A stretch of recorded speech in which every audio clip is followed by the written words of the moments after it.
And that's ecotrek.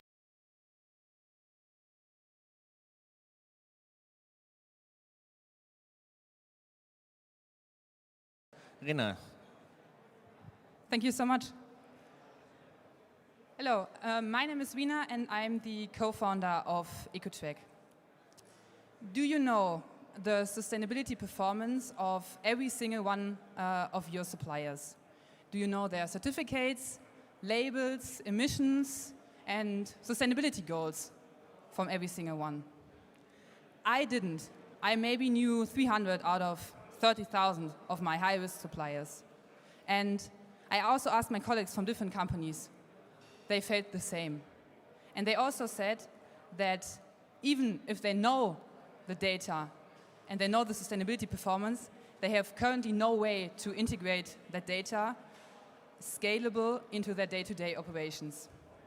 And that's exactly why we founded ecotrek. ecotrek delivers sustainability data and analysis over our web platform. We built a technology that's called public sustainable data mining, which means that we can aggregate sustainability data from websites, from the sustainability reports, and also different data sources to display them to customers. In that way, corporates and enterprises are able to get access to the data of every single one of their suppliers.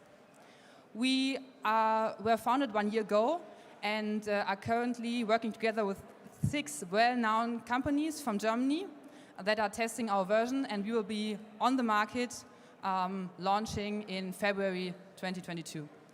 If you're interested, we are at exhibition stage number 825, and you can also just mail me. We offer free testing pilots to get you access to 5 to 50 suppliers.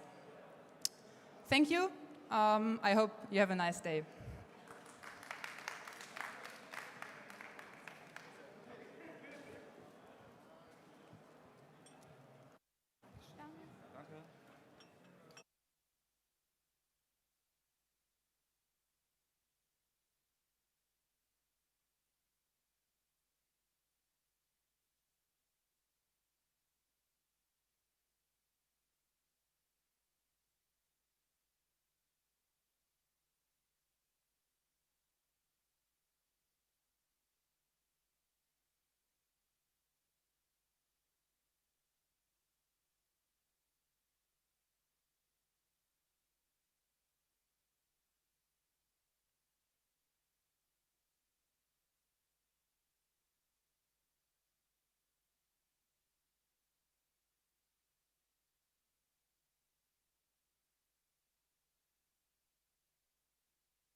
So we will have a short break. Unfortunately, our next speaker wasn't able to participate, so we will continue at 9:41. See you until then.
Hello.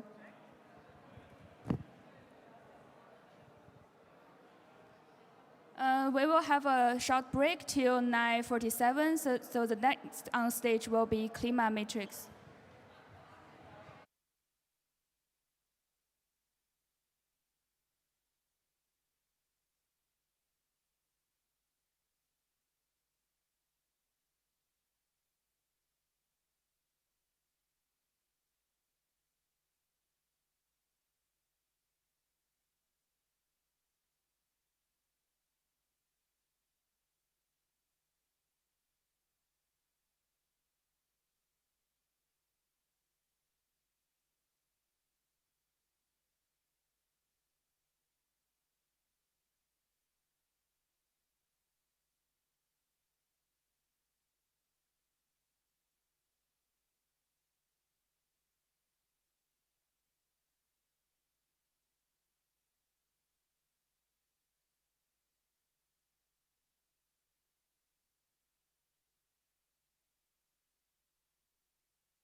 So we will start again. The next on stage is already with me here is Mr. Paul Nischmann from Klima.Metrix.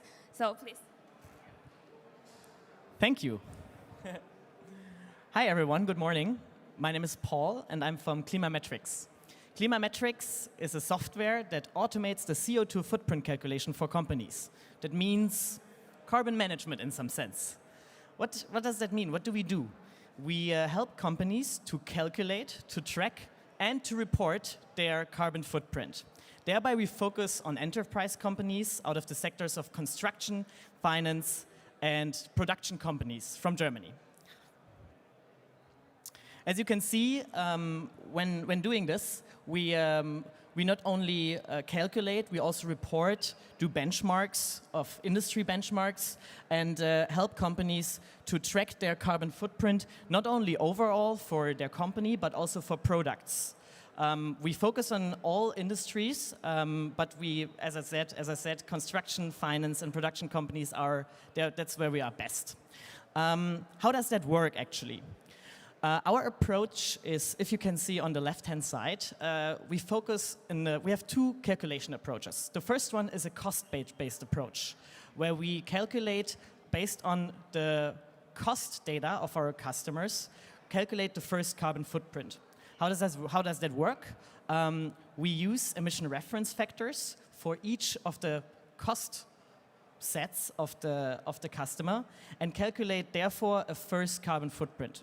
To make an example, if a company basically buys aluminium from Sweden, there is an emission reference factor for aluminium from the Nordics, and we see the cost point in the data sets of the customer, for example, 100,000 euros, right?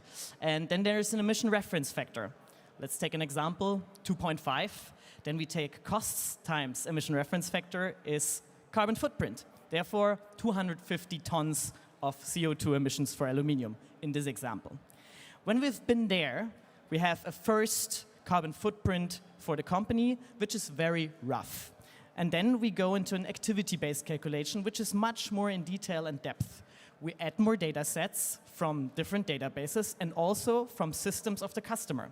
Therefore, we connect to ERP systems, energy management systems, travel management systems, and so on. Any software of our customer we can connect via API, and we'll then therefore interpret their data for future carbon footprint calculations and then go into an activity-based calculation, which is much more precise and exact, but takes also much longer. For our cost-based calculation, we are quite quick. We can deliver the first results definitely within 3 months. If you're in a hurry, between 4 to 6 weeks. If we go into an activity-based calculation, that takes longer, especially if we do API integrations into systems of our customers and more. What does that help you? First, you understand your carbon footprint as a company, and then that's the base for reduction, right? So we'll help you to develop reduction action plans, maybe science-based targets, offsetting, risk reporting. We have a supply chain tool to manage your entire suppliers, and so on. We calculate according to global standards, recognized standards, for example, the Greenhouse Gas Protocol or other standards like IRG or DIN ISO in Germany. Then we are partner. We were awarded with the UN seal for our offsetting, and we partner with TÜV and GutCert for certification measures. If you have any more questions and want to go into depth with that, and if you have any, I would say, calculation challenges for us, we would be up for that, and we would be happy to hear from you in Hall A30. Thanks a lot.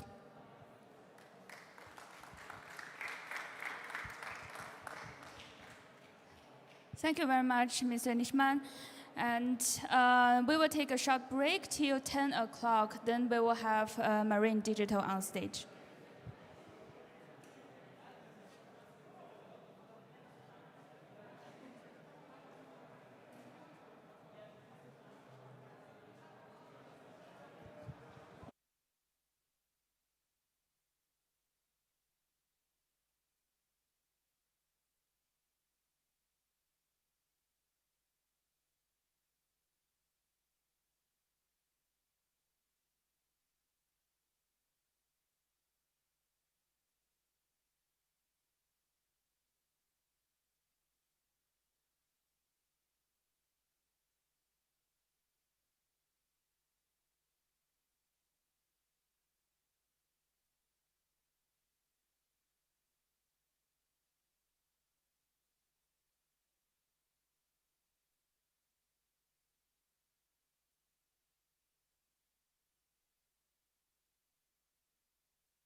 So, ladies and gentlemen, please, may I ask your attention?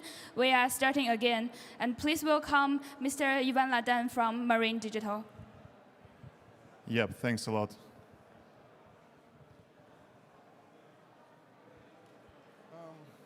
Yeah, so can I start now?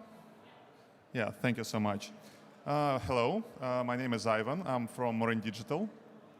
We are working on the fuel optimization system for vessel market, applying the digital twin and AI technologies.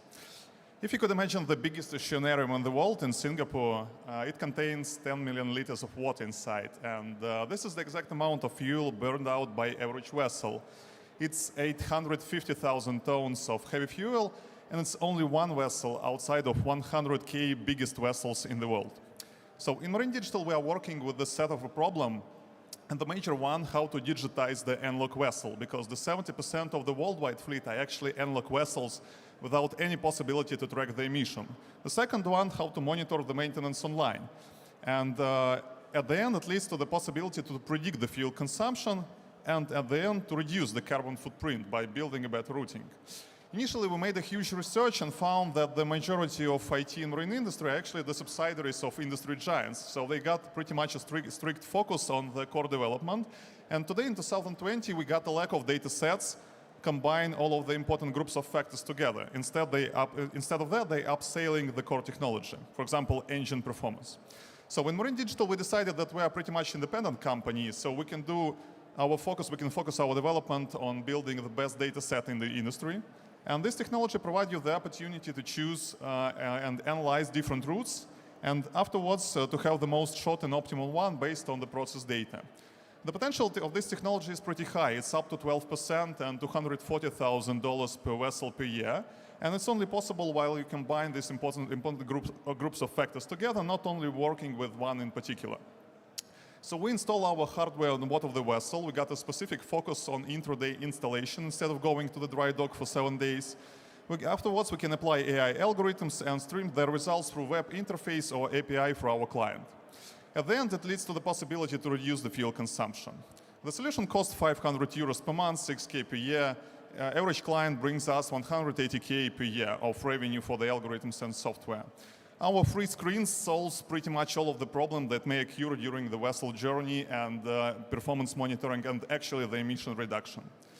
We are building one-stop shop solution combining maintenance prediction, performance monitoring, weather routing, and fuel optimization in one line, providing the opportunity to install intraday and also providing 2 months of free trial to adjust the algorithms for the particular vessel. We also got the strong technical support. Today we are working with a set of the companies, for example, the subsidiary of Vitol Group and Greentech Energy from Hamburg. The vessel market is pretty huge. It's $200 billion of fuel spendings, and the software market is above $4.5 billion per year. Super simplified slide to mention that it's possible to compete with the well-known market brands by providing better functions inside this fuel consumption niche and fleet insights. We're seeing ourselves as a data acquisition single window for the fleets of small and medium-sized companies, aiming to be the top 5 in this segment in 5 years. Our pipeline today is pretty huge, so without any spendings for the advertisement, we got above 15K of unique visitors per month and already established the cooperation with above 1,000 clients in the pipeline.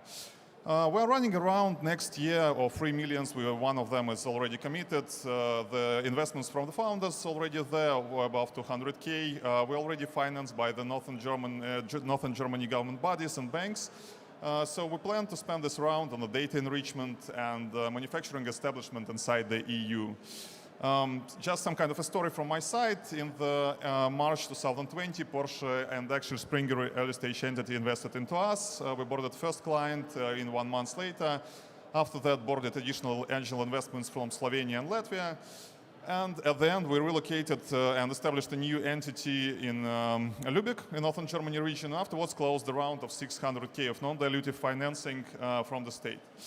Today, we are doing a lot of pilots, trying to scale the hardware solution for different types of the vessels and scale the team inside the German region. The whole team is already inside. We got 2 specific rare findings, like former mariner who turned IT, And the strong advisory board with data scientists, vessel engineers, and hardware architects inside. Also, our advisors and partners help us to establish a better network inside the marine landscape and to tailor our solution to help the industry reduce the emission. Thanks a lot for your time. Wish you best of luck here on the Impact Festival.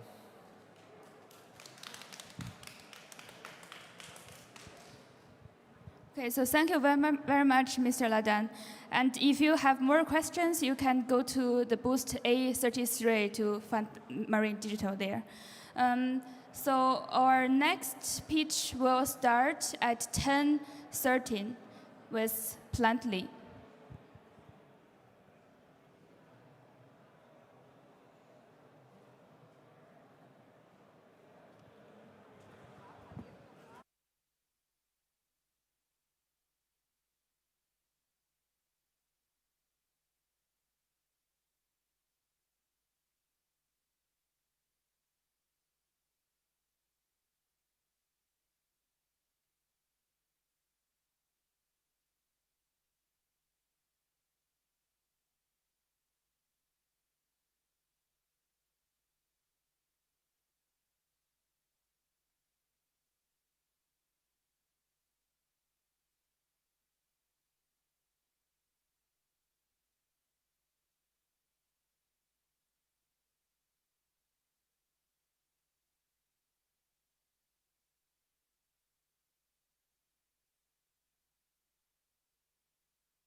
Hello.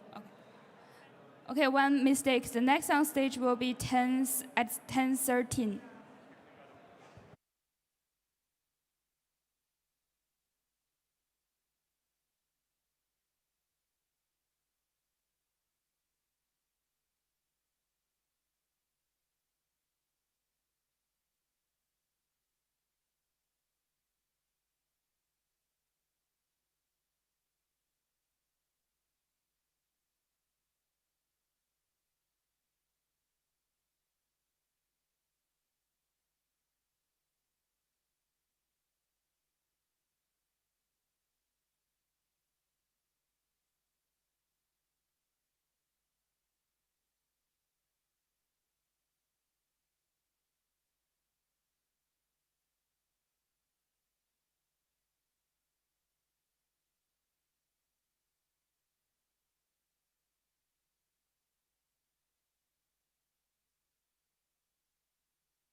So we would like to continue with our next pitch, and for the next pitch we have Planetly on stage. I would like to ask Teresa Zögler from Planetly on stage, and she will tell us more about the company. Please, Teresa. Hi, I'm Teresa Zögler. I'm here for Planetly, and we are a carbon intelligence platform that helps companies to digitalize their climate strategy. And yeah, our CI is very similar to the Impact Festival CI. That's already nice. With Planetly, we strongly believe that sustainable companies will become the norm in this century, and it's only a matter of time when every company is going to be there. I brought a quote from the World Economic Forum by the CEO of dCentra that says, "Sustainability is going to be the next digital, and every business will be a sustainable business." What we see is the strong push towards digitalization, and at the same time also more and more companies picking this up, the sustainability topic. At the same time, we see that digitalization is in marketing, in tracking your finance data, and companies adopting a lot of digital tools to get more insights on their data. But what is actually surprising is that the carbon footprint, which should be one of the most important KPIs for companies to develop, is still very often based on Excel sheets, calculated by consultants, and yeah, with this it's very difficult to actually measure the footprint. So with Planetly, we want to make this very important KPI measurable, and also support companies, besides the measuring, to reduce and offset their footprint and develop a holistic climate strategy. So what we do, we basically work with companies from all sectors, and we want to make climate action easy as never before, especially giving the right tools for companies that don't have a full-time sustainability person in place or have a sustainability team but want to focus on the strategy and not on the operational calculation of emissions. We have basically two parts that we focus on. The first one is our software solution that calculates emissions live and in real time, and actually allows to have a daily view or a monthly view on the footprint, and is not looking at the footprint backwards from what was happening last year. At the same time, we really see us as a one-stop shop, so we don't stop after the calculation. We really push companies towards reduction and also communicating their efforts. Just a bit on the background of Planetly. We started 2 years ago. Our founders, Anna Alex and Benedikt Franke, both started already big tech companies in Berlin. We are now almost 100 people. We're also hiring, which is important to mention. And yeah, we're also already working with a lot of big companies. And I'm here today to speak. We're in the hall we're in the stand A28, and I'm looking forward to engage. Thank you.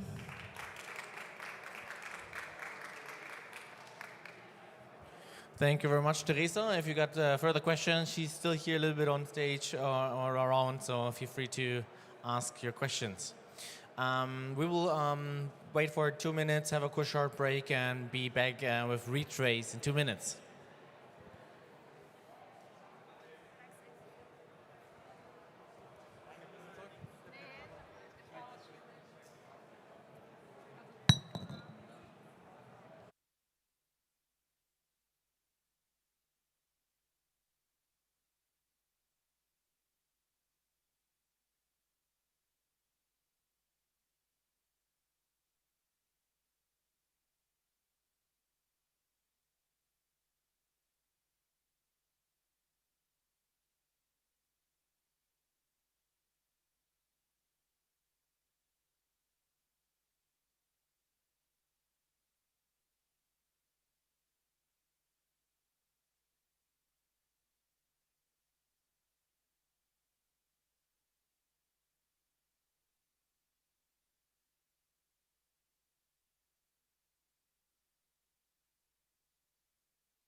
So now on stage with us is Mr. Aaron Schneider from Retraced. Can I take my mask off? Thank you.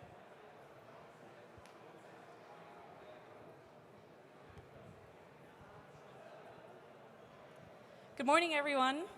It's great to meet such a diverse selection of innovative companies and like-minded individuals. My name is Irene, and I'm part of the Retraced team as a business development manager. I truly believe that we can consciously and collectively make a positive impact on this planet, and I'm thrilled to be here today and share with you all the vision of Retraced. Put simply, we are a blockchain-powered, transparency-as-a-service solution for fashion and textile companies. So, let me backtrack for a second and highlight the reason why a lot of us are even here today. The call for sustainability is getting louder all around the world. When considering the fashion and textile industry in particular, the pressure on companies to become more sustainable. Germany, for example, recently agreed on a supply chain due diligence law that will force companies to take responsibility for the production standards in their supply chain. Investors are also starting to request more sustainability information, such as ESG or environmental, social, and corporate governance reporting. And at the first glimpse, this doesn't sound like too much of an issue, more sustainability, right? But if you apply this growing demand to the fashion industry, you do have a big challenge on your hands. And why is that? This comes from high complexity and weak connectivity of today's fashion supply chains. As you may be aware of, there are many people and processes involved in the manufacturing of a single piece of clothing. Supply chains in fashion and textile companies are incredibly complex, with many different tiers that demand a lot of time, money, and other resources to effectively collect and share information about sustainability efforts, whether it be to buying customers or other relevant stakeholders. And not only is there high complexity within fashion supply chains, but also weak connectivity, because it's rare that a supplier interacts with other members of the supply chain other than the next relevant tier. And that's where we come in. So Retraced allows fashion brands and textile companies to unlock their supply chain data, to achieve their sustainability goals, and to create innovative customer touchpoints and in turn unique shopping experiences. Retraced aims to redefine the way that we consume by providing easy access to honest information about the products around us, including suppliers all the way down to raw materials, working conditions, certifications, and even environmental impact. And with our transparency and sustainability management platform, companies can better monitor their impact, they can become more transparent in their operations, and by sharing these transparent insights and efforts, they empower their consumers to make more informed decisions about their purchases, and in turn encouraging brands and suppliers to become more sustainable and to continuously improve their supply chains. Our platform offers features such as vendor management, certification and compliance management, supplier assessments, and more. And Retraced was founded in 2019 by Lukas, Philip, and Peter in Düsseldorf, who, fun fact, were actually friends since childhood. And we now work with about 50 fashion brands and have been doubling our platform traction and revenue every quarter since the beginning of this year. We work proudly with all kinds of fashion brands, from startups all the way to sustainability leaders such as Kings of Indigo, and also traditional German companies that are typically family-owned, such as Ricosta and Di Bella. And so if you are a fashion company and you want to explore our solution, or if you're another startup or investor who just wants to learn more about us, or if you're just generally interested, you can find our booth in Hall 1, A27, and we'd be glad to meet and talk to you a bit more. By the way, we're also always looking to expand our team and are currently looking for any Node.js backend developers to join our mission of empowering the sustainable fashion industry. Thank you so much.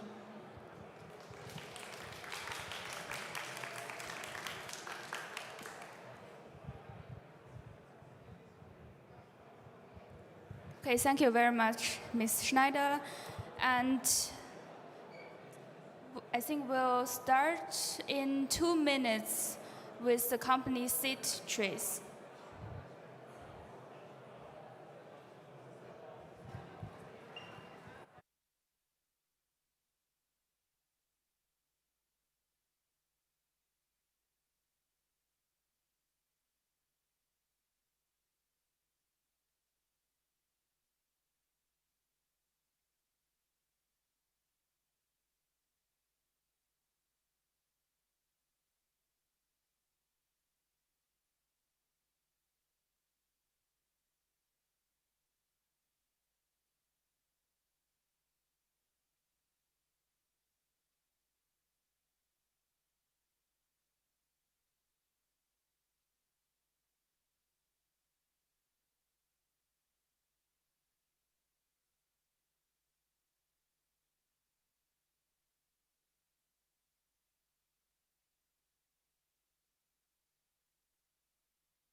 Okay, let's welcome Ms. Anna Salina Haberbosch from Seedtrace. Thank you. So, hi together. My name is Annie, short form. I'm one of the 4 founders of Seedtrace. And to start and show you what we do, I would like to ask you a little question. So, who of you thinks that it's possible to produce chocolate in a fair manner? Right. So, generally, we all agree it's possible. But the reality looks a little different, right? So unfortunately, especially the price that is paid to cocoa farmers in developing countries is still very, very low. So take an example of Ghana, which is one important country for cocoa syrup or cocoa beans. And there in 1980, farmers were still able to pocket around 16% of the final price that we pay for the chocolate that we consume. But today, it has plummeted to only 6%. And this is one major issue in many different industries. Now, if I ask you if you would be willing to pay more if you knew that farmers were paid fairly, I'm sure that you will all agree, right? We would all be willing to pay a certain price tag for that. At the same time, the chocolate that we buy at the moment, maybe regularly, maybe occasionally, we are not so sure about whether it's paid fairly or not. And this is where we come into play. So with Seedtrace, we're building a platform to manage, prove, but also communicate to consumers the social and ecological impact along supply chains. So I would say we are a bit similar to our colleagues in the fashion industry, but we focus on the food industry. Now I think we all agree on the issues, or the challenges and the problems, and that we all want to make more conscious and sustainable buying decisions, but we're pretty overwhelmed, likely like businesses, with the issues. Take just the example of labels and certifications. The number of them have increased by over 10-fold in the past years. At the same time, if companies are able to transparently communicate and effectively communicate, then they are able to increase the willingness to pay of their consumers, but also the customer loyalty. Now, how at Seedtrace do we actually do that? The first step is that as a company, you can map the different supply chain information in the platform. You can collaborate with other suppliers or other actors along the chain. The second level is that we have an impact catalog of claims, social ecologicals, that you can make as a company, either on the company level, on the product level, or on the supply chain actor level. Now we have 2 different categories. We either talk about confirmed claims, that would mean that you supply internal documentation and basically confirm it but do not prove it, or you prove the claims. For example, if you have independent third parties, like certifying bodies, or even NGOs that you cooperate with.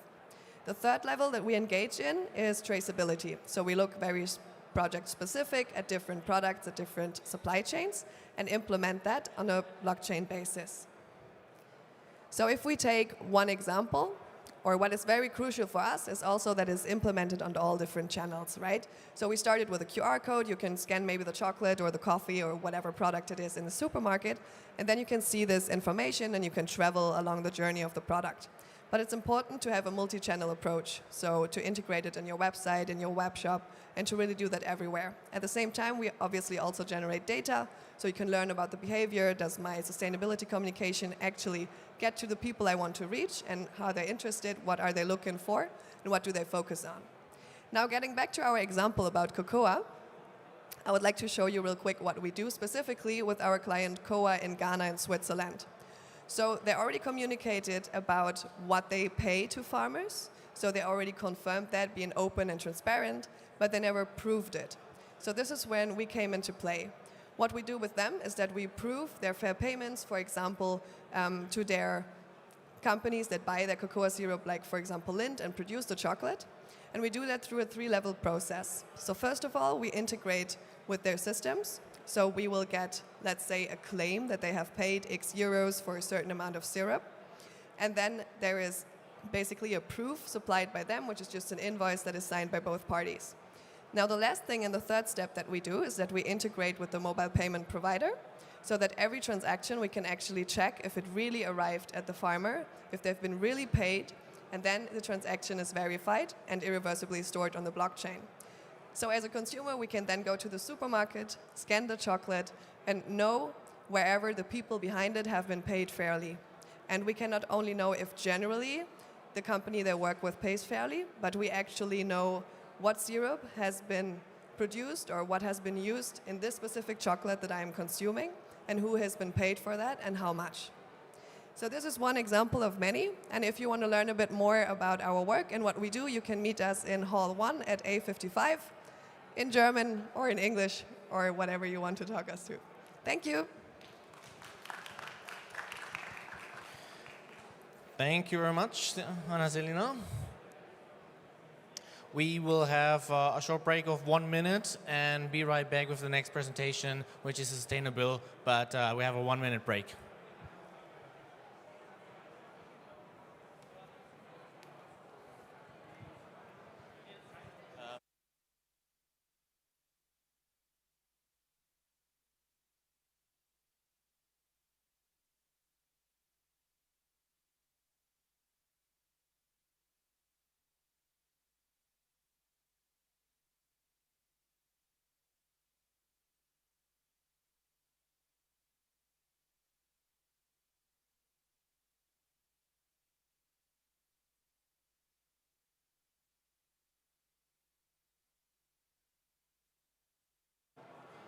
So we would like to welcome Klaus Wiesen from Sustainbill for the next pitch. Klaus, please welcome on stage, and the stage is yours.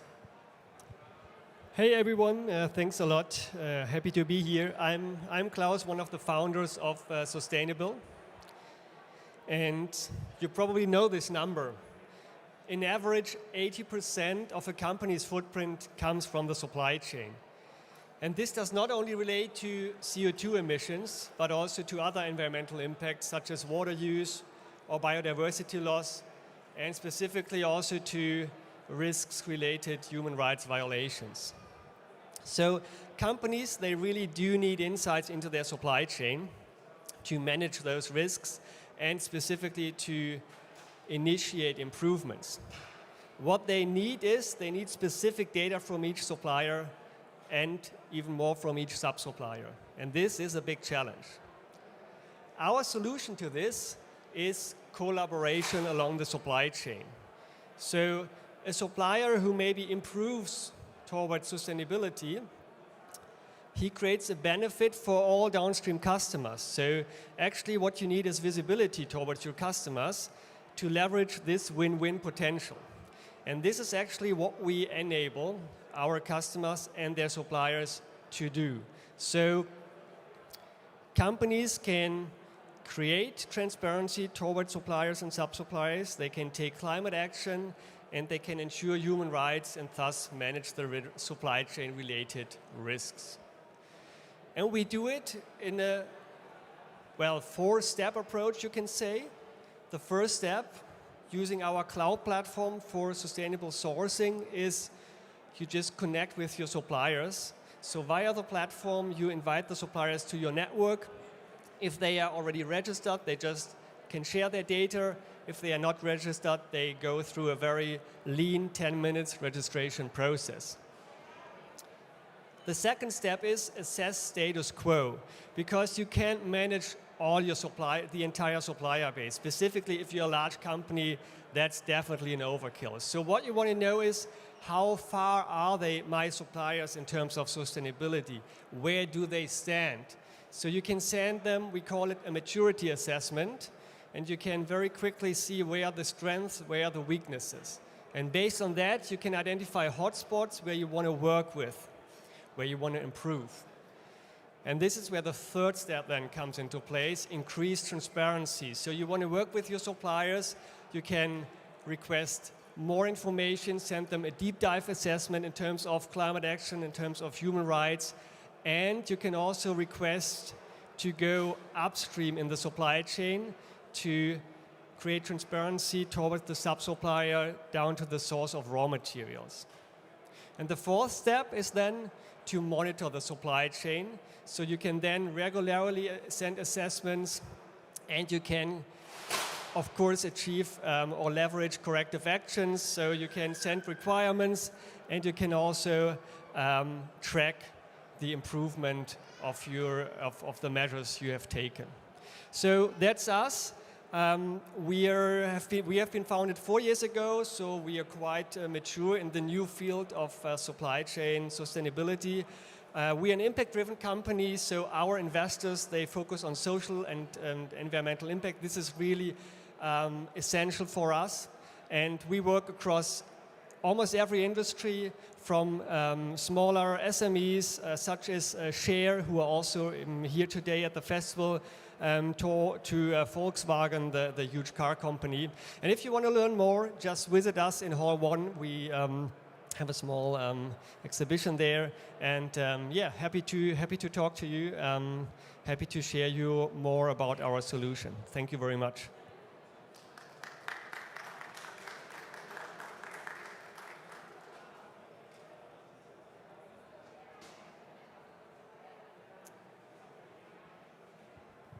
Thank you very much.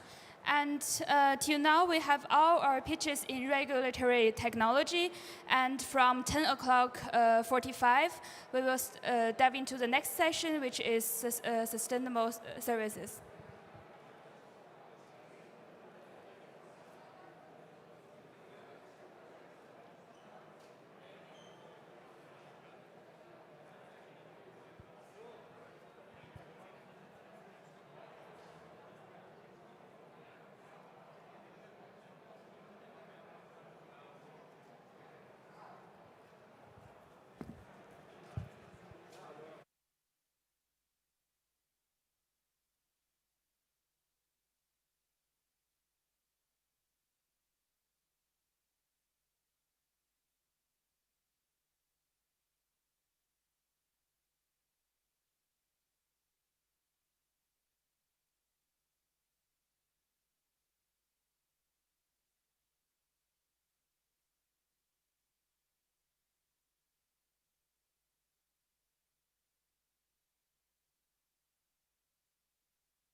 So, ladies and gentlemen, welcome to the innovation area, sustainable services.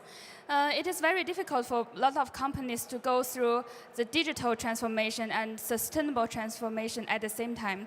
So in this session, the startups will tell us how do they use their solutions and services to help other companies to go through those transformations.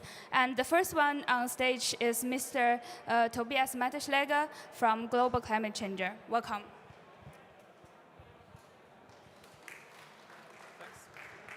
Hi everyone, my name is Tobias and I'm happy to present to you today at Global Changer. What we are doing is we are empowering companies to reach zero emissions through knowledge and technology. And we are a strong team located in Berlin, have many investors, advisors, and also a strong support network with us. And we build different scalable solutions to help companies decarbonize. So if we look at the market situation, I think it's quite clear, and that's also why we're all here. We have a lot of pressure from society, from NGOs, the own employees, but also the society as a whole. We see a lot of regulatory changes, especially around the EU taxonomy, the CSRD, the Corporate Sustainable Reporting Directive, and a lot of meta measurements coming in. And what we also see, there's a mind shift in the companies, in the board of directors, that the sustainable performance also equals the financial performance.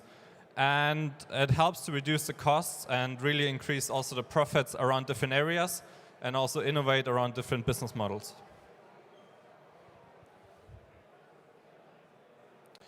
So if we look at companies and the challenges they come up to us with, it's quite clear. Most of the time it's a lack of knowledge. Sustainability in companies sometimes is quite new. People come from different departments and now have to take on as well also the sustainability challenges. As well, we see the change in requirements, and a lot of companies have to step up, have to get on board with the regulatories, and at most of the times also need some external help. And what we see most of the times, the sustainability departments still are quite small, but they're expanding quite massively. So we see a lack of time and resources still. What we are doing is, as we said, we focus on the decarbonization. And our main tool with the Climate Control Center, we really help companies to set the right reduction measurements and decarbonize. In the beginning, we normally help companies with our Climate Action Hub, bring the knowledge into the companies, into the right departments, so everybody is on the same board. And we build with a large insurance companies also an app for the employees to help them as well in their private lives to also reduce the emissions. Looking at our main product, the Climate Control Center, we really want companies to take control of their emissions.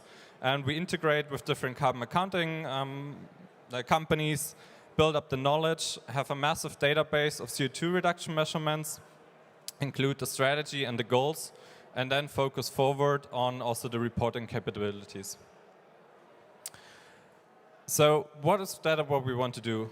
We want to get the companies from commitment saying, hey, we want to reach until 2030 net zero, really getting them to action. Because we see it's enough of talking right now, enough of commitment announcements, and really need to get going now and help to decarbonize fast. We built our platform with a high degree of user-friendliness, also including, if you wonder why it's all black, we built it after sustainable design principles. So it uses less energy, the clickways are as short as possible, so it also uses, again, less data and less energy. We save a lot of time through automation, and as mentioned before, we have quite a large database of our 350 reduction measurements in place, and really tailor it for each company to have the right roadmap until 2030 with the reduction. We do have quite a few references also from SMEs companies, banks, insurance companies, and also partners, and really help them along the whole journey from starting to reaching the goals and having the right impact along the way, and help to save them the right time, the effort, and making sure that the whole process is as transparent as possible. And yeah, if you also want to achieve net zero in the next years, come talk to us. And we're also in the Hall 1. Please visit our booth. And yeah, I'm going to stay around for a while, and have a lovely day.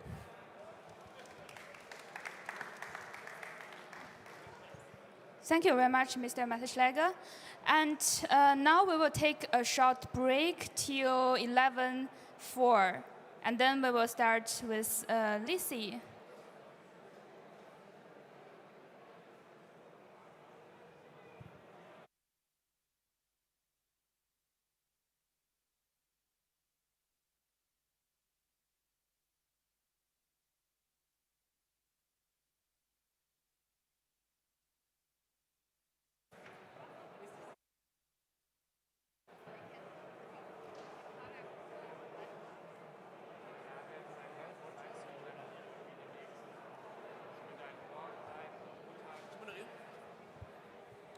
So next up, we have Viola from Worldwatchers. And Viola, please come on stage and tell us more about how we can manage our carbon. Thank you very much. Viola, COO of Worldwatchers, and we want to make sustainability more easy. So how can we do that? We are focusing on product carbon management. Imagine a world where you know the exact CO2 for products, materials, processes, and also all services. Wouldn't that make sustainability so much easier? You can go better to your supply chain management, for your product development, and also for the mindset shift. So what we are doing is that we are working with producing companies directly or indirect. And they're facing three major challenges.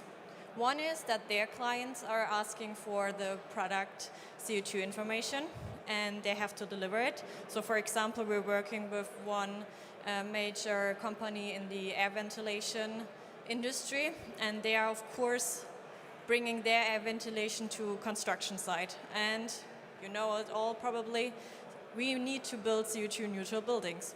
So their clients are asking them, can you please provide CO2 neutral products? The second challenge is, of course, that they have a huge supply chain because they have more than 450 different product groups.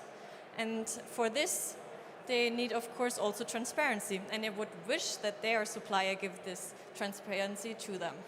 And the third is, besides the whole CO2 topic, our products need to become part of a circular economy to really change. So the good news is there's a concept out there to support all of this. And the concept is called product carbon management. And we empower, with our technology, companies to calculate, optimize, and manage their product carbon footprint. We build our own engine with own CO2 database, with industry knowledge, AI, and also with a smart calculation method. Because what we are doing is a bit different than to other carbon accounting companies. We come with a bottom-up approach. So we're really directly on the product. So how can you now think of that? You heard a lot of people saying scope 1, 2, 3, accounting, carbon accounting. So what are we doing differently? Imagine you're sitting in a restaurant. And the restaurant decided now that they want to report on calories for their food. And you have the restaurant where all the customers are sitting, you have your kitchen, and you have your suppliers. So when you want to just report your calories, you can look at your supplier, you can look at your restaurant and have the sum. But if you want to optimize it and really look into the calories itself, you have to go to the kitchen and think about what you can change. And you want to have it in the same quality, of course. And that's what we are doing. We are in the kitchen. And we are doing that for automotive, mechanical, and also construction products. Exactly. So, and we are working together with not just with our own clients to optimize their products and also offering benchmark information.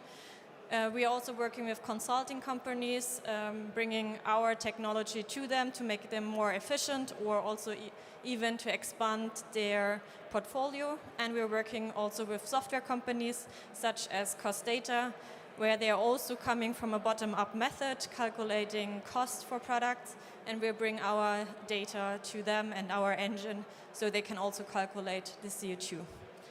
And yeah, we are here also today in Hall 1, A60, And currently we are also searching for investors and also other clients, so happy to talk to you. Thank you very much.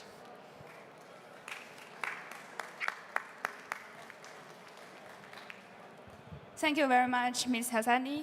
And we will have 4 minutes break, and then we will welcome our speaker from Lissi.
So now it's time for my partner, Adrian, and he will introduce us Lissi. Lissi is a blockchain-based product for digital identity. Thank you very much, Jen. Yeah, today I want to talk a little bit about Lissi. And with Lissi, we provide software for institutions, but also end consumers for managing their digital identity credentials. And let's take a look together. So when we talk about digital identity, obviously this is kind of a tricky topic. First, we had a siloed digital identity, basically a username with a password, and you could only use this kind of authentication mechanism within one domain of a specific company or organization. Then we moved to federated identity, meaning that you have a more basically a login button provided by any big company. You know that as login with Google, login with Facebook. However, it locks you up in a proprietary ecosystem. So that's not something which we want, because then it creates monopolies and is basically shifting the power to very big companies, which we obviously want to avoid as a society. So we need to come up with new solutions. So we took a deeper look into self-sovereign identity, meaning that the individual has control and power to manage their own digital identity credentials and their contacts, and especially what data they want to share with third parties. So I think that's really necessary in order to have a good society. A digital society needs digital identity as a fundamental cornerstone in order to really have secure interactions and secure communication. So that's what we're building actually. We built a system where we say, okay, we don't put the users around, that we have an organization in the middle, but actually all the users in the middle, and then the organizations need to come to the user and can interact with them, but it needs to be user-centric by design. So actually, this SSI, self-sovereign identity, means that we have 3 different stakeholders involved: the issuer, the holder, and the verifier. The issuer can be any institution, for example, your university issuing a degree, an educational degree. It can be a merchant, which where you bought a product for, or it could also be a public entity, like authority, where you get a permit to do anything for public services. And all these different entities, they issue you credentials, and you can store them within your digital wallet. That's the idea. You have a wallet on your phone, which you can use to manage these kind of digital credentials. And then you can show these digital credentials to third parties, meaning that if you want to have a specific service which you want to use, for example, opening a bank account, then right now you need to do this kind of video identification, for example, and we want to streamline the whole process that actually you connect with your bank, and you can actually verify that it's really your bank and not any third party, like a malicious third party. And then you can just show the information which you want to show, for example, your ID card, which is then a digital form in your wallet. So you can show whatever information you want to show on demand and have explicit consent that you actually want to show it, instead of that the company is using the data without consent.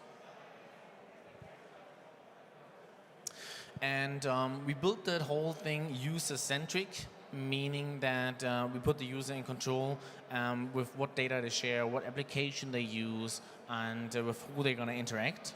And we also have then this transparency for users, which they can see, okay, when did I share data with whom?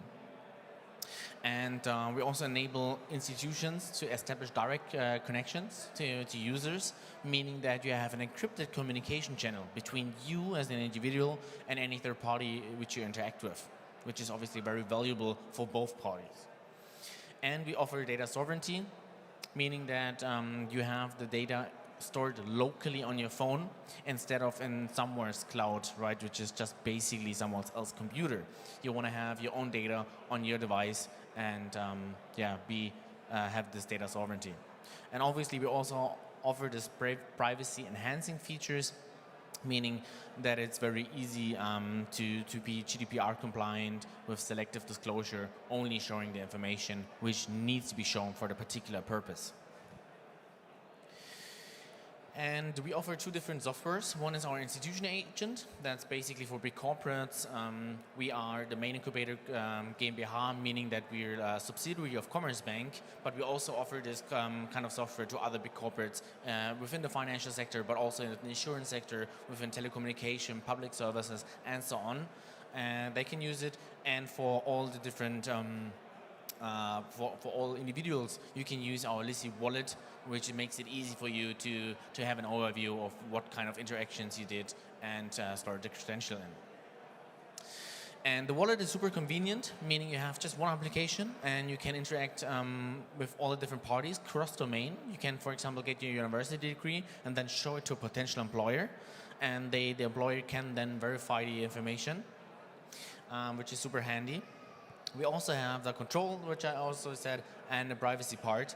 And that's how a Lissi wallet looks like. You can see in the second screen, okay, there are the different credentials inside. So that's really easy. And we have a lot of use cases. So we have a big consortia, it's called ID Union, where we have more than 40 different use cases, cross-domain. There are too many to list them here. But yeah, there's a lot of what you can do. And we have our booth in the other hall. So when you come into the venue, you can just go straight ahead, and there's our Lissi booth. There you can do also our demo, which gives you a brief overview of how these interactions actually work in practice. And these are the partners which we work together with. So there are a lot of well-known partners which we really look forward to continue the collaboration. And that's basically it. If you have further questions, I'm still here and our whole crew is here as well. So feel free to reach out to us and find out how we can help you to streamline business processes. Thank you.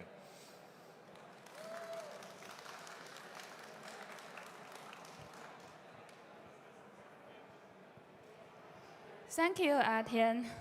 And like he already said, if you have any questions or interest, please feel free to talk to our school or Lissi team or my incubator team. Okay, I think we will start directly with the next pitch. Let me find that mouse here.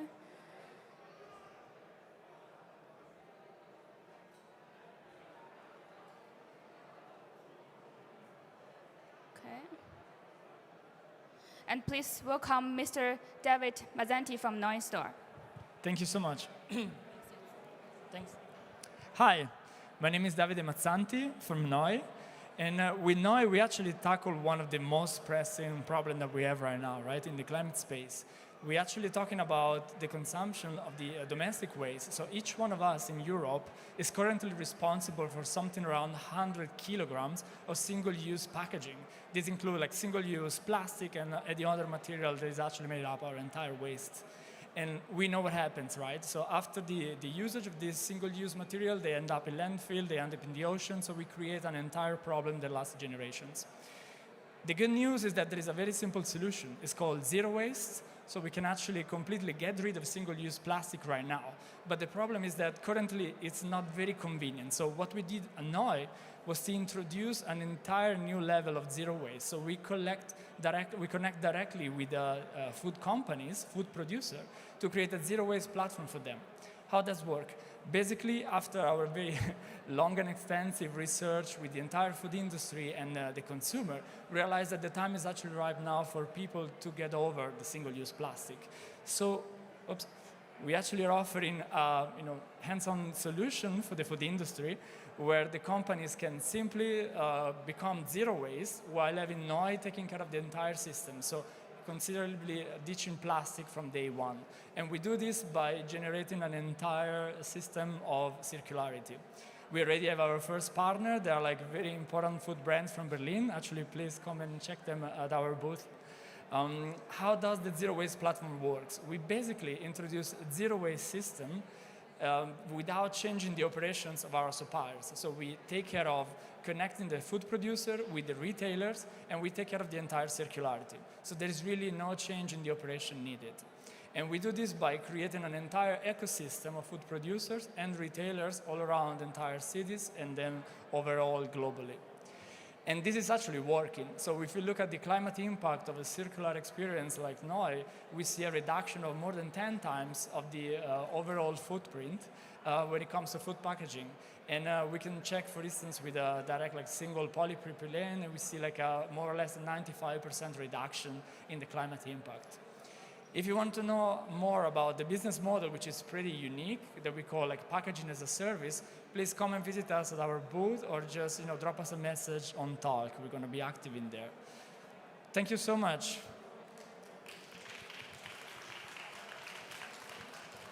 Thanks. We have a short break, 2 minutes. Next up will be Novaloop, and we have a short break for 2 minutes and be right back.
So we would like to continue with our next speaker.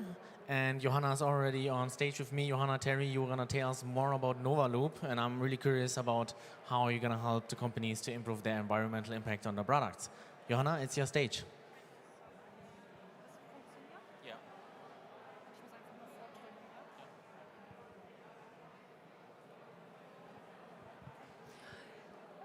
Ja, hallo und herzlich willkommen bei Novaloop. Mein Name ist Johanna Terry. Ich bin eine der 4 Gründerinnen und Gründer unserer Umwelt- und Nachhaltigkeitsberatung. Wir begleiten seit 2020 Unternehmen durch eine sehr spannende Welt. Wer die Tagespresse ein bisschen mitverfolgt, der sieht und kriegt relativ schnell einen Eindruck davon, was es bedeutet, innerhalb der Grenzen unseres einen Planeten zu leben. Die Nachrichten über klimatische Extreme, die Verschwendung und Zerstörung von Ressourcen, die erschwerten Lebensbedingungen für Mensch und Tier reihen sich gefühlt aneinander. Und es wird immer schwieriger, sich vorzustellen, wie es so mit dem bisherigen Wirtschaften bzw. Konsumieren überhaupt weitergehen kann. Diesen Druck spürt natürlich auch die Wirtschaft. Und die Welt verändert sich, so muss sich inzwischen tatsächlich auch die Wirtschaft verändern. Das bedeutet, die Unternehmen auf dem Markt finden sich heute schon in einer Transformation und an einer Schwelle, wo wir uns überlegen müssen, ob der bisherige Wert einer Firma weiter tatsächlich auf Profit ausgerichtet sein kann oder ob es nicht einen Wandel hin zum tatsächlichen Wert eines Unternehmens und dessen Beitrag zu einer nachhaltigeren Welt gehen muss.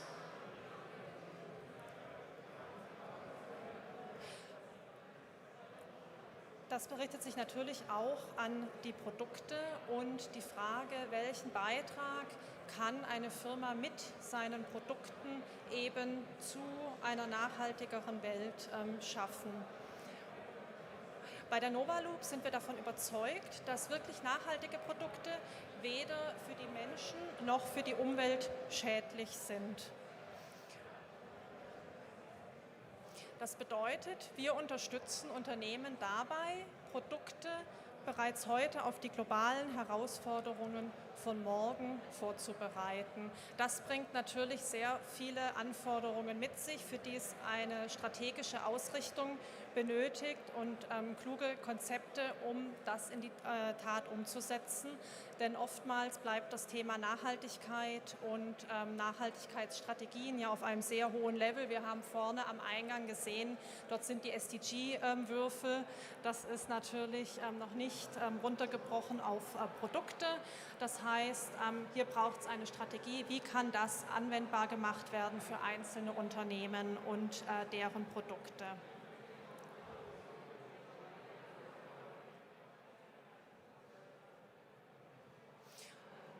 Wir glauben dabei ganz fest, und es ist unsere Überzeugung, dass Nachhaltigkeit und nachhaltige Konzepte immer auf der soliden Basis rechtlicher Anforderungen aufgebaut werden sollten. Das Thema Sustainability und Compliance ist dabei untrennbar verbunden.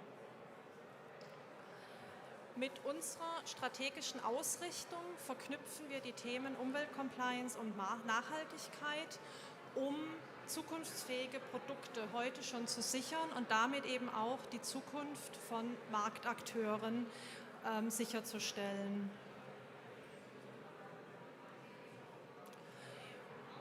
Wie gesagt, unsere strategische Beratung und aktive Unterstützung bedeutet, wir verknüpfen diese beiden Themen und helfen unseren Kunden, das Thema Nachhaltigkeit in deren Unternehmens-DNA zu verankern, was unerlässlich ist für den künftigen Erfolg eines Akteurs auf dem Markt.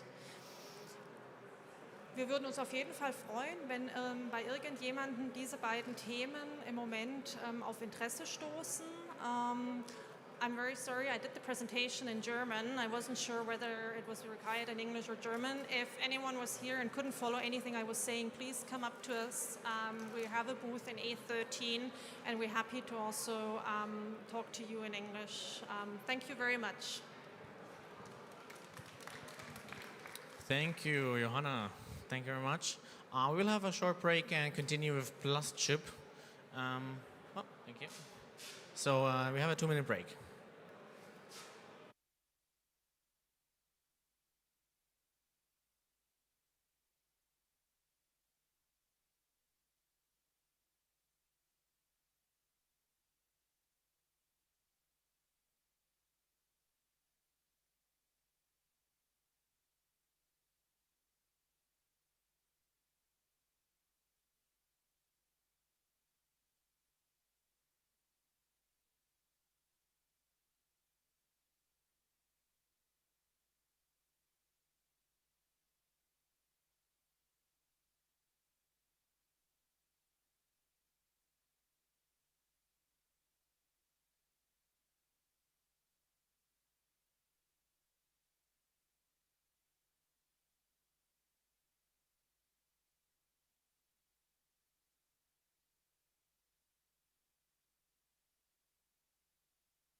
Unfortunately, our next presenter is not available, so we'll continue at 11:30.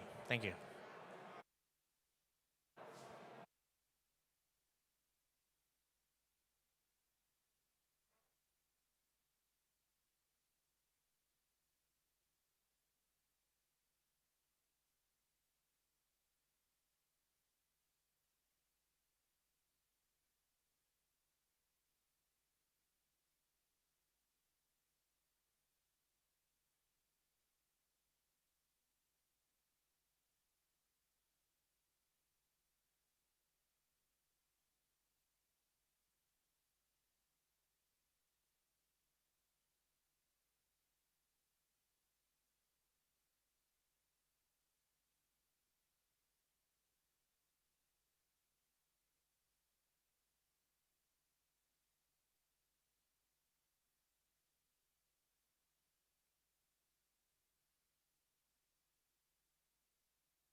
Okay, we will continue. Please welcome Mr. Hesse from SD KPI.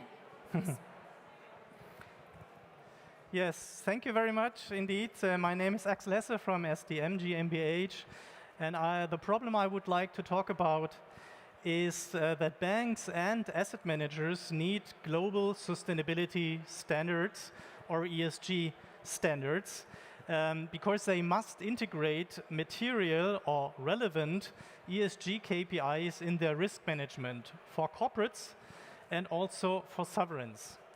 For example, the European banking regulator, the EBA, set in 2021 a key step towards making ESG ratings more comparable and transparent is a standardization of different material ESG factors for different industries. So the solution which we provide is SDM GmbH has been developing global ESG market standards for 17 years. The so-called SDKPI standards, which stands for Sustainable Development Key Performance Indicators. SDKPIs are a global consensus of investors and analysts what are the 3 most important material ESG indicators in 68 different industries. And the standards have been developed on behalf of the German government, and they have been recommended and supported by the German financial regulator BaFin, the German insurers, the German fund industry, the German Sustainability Code, accountants like Deloitte, KPMG, and IDV, and the Sustainability Accounting Standard Boards from the United States. So the SDKPI Standard 2022 to 2027 project for corporates and sovereigns has just started. The products which we provide are the standards where you can get a license for, and then we have also the SDKPI database for listed companies so far, where we cover 12,500 companies worldwide and started in 2009. So our collaboration partner there is Sustainalytics, a Morningstar company. And we have just started the project SDKPIs for SMEs using AI. And there is a perfect match between SMEs and SDKPIs because both have to focus on material KPIs. And so it's a good match. Then the third product which we offer is the SDKPI Index family for equity and corporate bonds. So there we have the collaboration partner iBox, for example, with the iBox corporate bond SDKPI indices. We also have the Euro Stoxx 50 SDKPI index, and we have selective SDKPI indices and an S&P 500 overlay with SDKPIs together with Intercom. All these SDKPI indices show long-term outperformance, so this is a proof of materiality of the SDKPIs. The market is good, is very good. It will double in the next 5 years for asset management, and we, with the SDKPI index family, are part of the passive index market. But what's even more important is that banks are just about to start with integrating ESG into the loan books, and they also look for material ESG indices. So the business model is rather simple, highly scalable, licensing, high revenues, low costs. So that's pretty simple to explain. What is the underlying magic? Well, you achieve ESG compliance, which is recommended the standard by the German financial regulator. You also achieve financial outperformance in the long term. So there's just simple no any target conflict anymore, so no reason not to do it with large amounts of assets. The USP is a very long track record regarding global standard setting. There will be no other global ESG standard for industry-specific materiality available in 2021 and also not in 2022. And the SDKPI standards are a market standard for materiality, which is an alternative to the regulatory standards like the EU taxonomy monster, which is it's often called, which is just simply over regulation. So marketing plan is also available, but not including in 5 minutes. We have also lots of clients and advisors. Finally, if you are interested, you can meet me at the booths with my 26 years of experience in sustainable finance. And finally, our booth is in hall number 1, the booth is A21. So thank you very much for your interest, and hope to see you there. Bye-bye.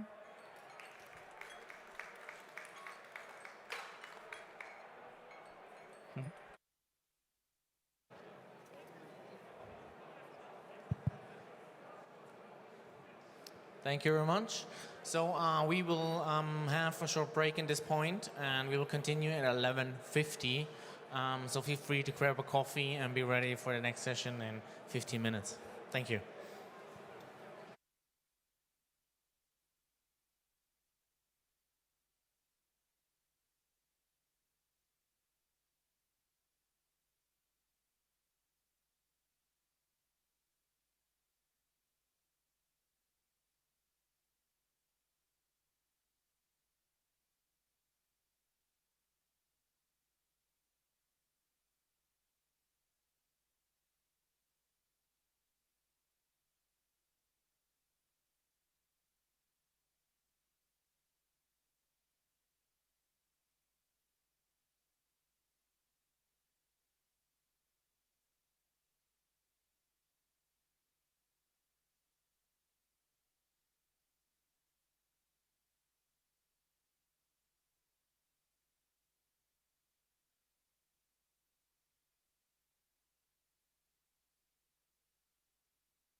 So next up, we would like to introduce and welcome Sustainable Thinking.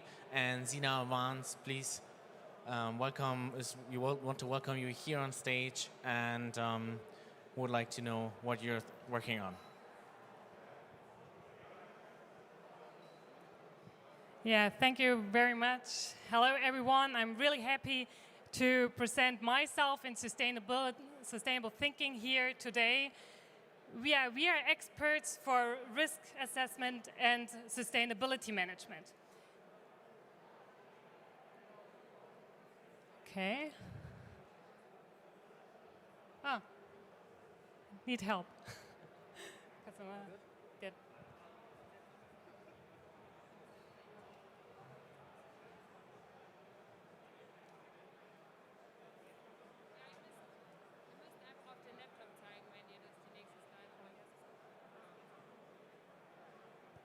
All right. Okay. Yeah, we are the partners for those companies who already realize we need to do something. So that is why we always say we are the partner for far-sighted decision makers. And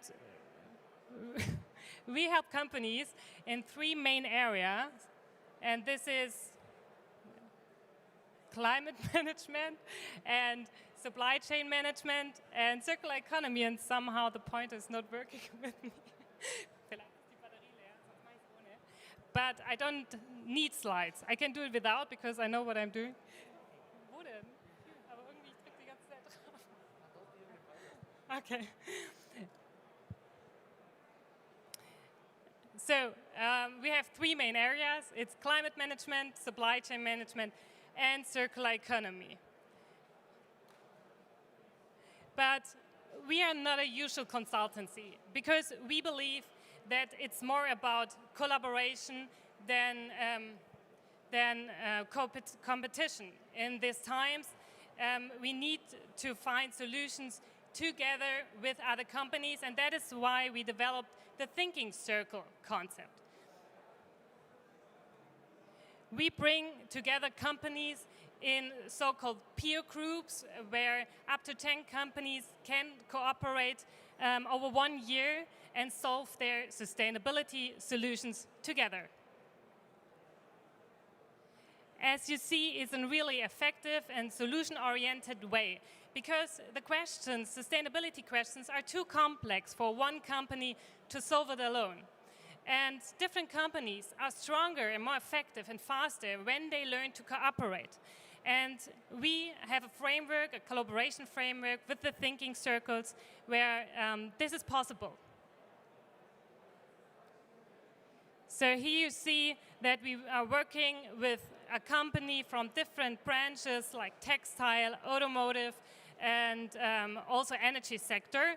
And those companies cooperate with others already, and they are faster in developing sustainability solutions together.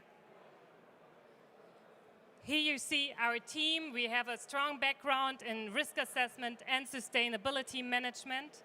And we are experts in bringing companies together for collaboration. And I'm really happy to getting in touch with you when you're interested and to getting to know you. Thank you very much.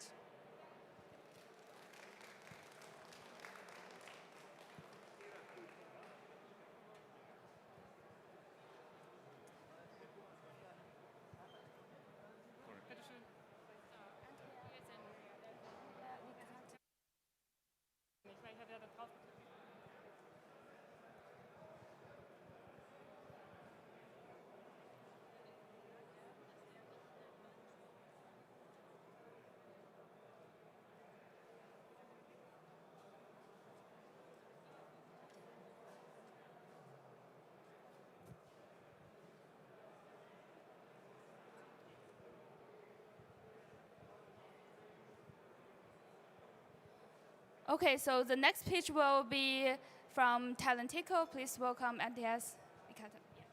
Thank you. Yeah, this my partner will use it.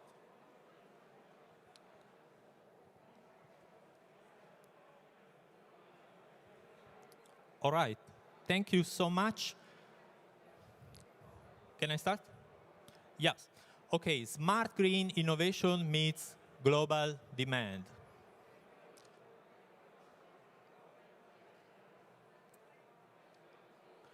Okay, so this is what we already do pretty a lot. As you can see, we have a very strong network. We organize events. We are a consultancy company. By the way, we are partner of Impact Festival. You can have one of these nice illustrations visiting us, stand A15 Hall 1. This is it, okay?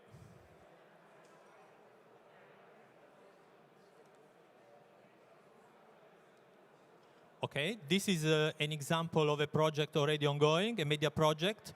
It's working pretty well, and it shows that we are able to realize digital projects because, in fact, we are now presenting a platform. Okay, this is the context. We are in a climate emergency. Climate action now is needed. Code Red for Humanity is the statement of the Secretary General of the United Nations. And let's go to our platform. So the problem, the global economy must change. So platform can play a role because they can enable the transformation of many companies altogether. But many companies, they don't know how to approach the green transformation. The information is fragmented and little attention is paid to small, medium-sized enterprises. There are 22 million only in Europe, the 90% of the economy. Our solution is a AI-driven platform to connect three important categories: demanders, so for example, SMEs, suppliers, so the smart and green startups. We have, for example, a partner that has a database of 15,000 startups, green startups, enablers that could be, for example, investors. Yeah, and this is the project more in details. So the platform should be should work automatically. A unique matchmaking platform is what we would like to do. If you ask me, it could be a kind of booking of sustainability. Yeah, and this is a very important slide that we are happy to discuss with the investors more in details. Okay, this is another technical slide. We can go on. And our go-to-market strategy is to complete as soon as possible the minimal product so that we can launch next year, and we are ready to grow because we have a very strong network already. Yeah, on the right side you can see our mock-up prototype already with functionalities that we can show you at our stand. And the business model can be flexible. A subscription, for example, that could regard the three categories, so demanders, providers, and enablers. Yeah, this is the team. I'm the founder. Thomas Andersen is here with me. And for example, we have on board a climate scientist from the United Nations, so I think it's very relevant. Yeah, so with 500,000 we could optimize the platform and reinforce the team. This is what we are looking for. Yeah, this is my contact information, and despite we are very active already from 2 or 3 years, this was my first presentation. I hope you enjoyed, and do not hesitate to contact me. Thank you.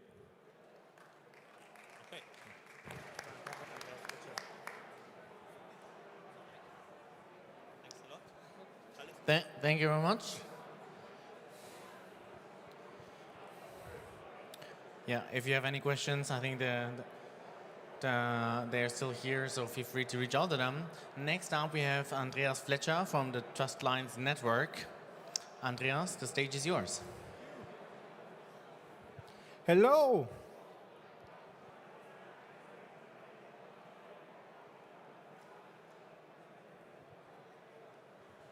Okay, so imagine a world where everybody can create their own money.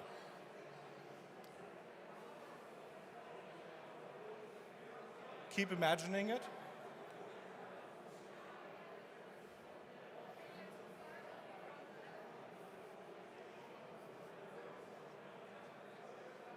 Aha, perfect. So we have one problem in the world currently. The problem is that we have a huge lack of economical potential. Money is created by banks and financial institutes and governments, and they determine who is solvent and who is not by criteria that are not up to date and the standard. People know much better what and how much money their trusted people can actually create and have and make. So in our protocol, what we're providing, we enable people to create their own money between each other, denominated in real-world currencies that they can have and trade and do payments within the system themselves.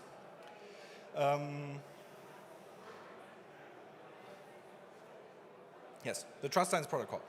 Trustlines protocol is a decentralized protocol that basically determines the value that circulates by IOUs, in German Schuldschein, which people create and are destroyed when payments are conducted. The concept is old. The concept is also used in traditional finance. It's commercial bank money creation, Giralgeldschöpfung. The concept is historically really old. It's based on mutual credit systems oder gegenseitige Kreditvergabe. And what we provide are the tools for communities to create their own system in this and conduct payments within their users for their users.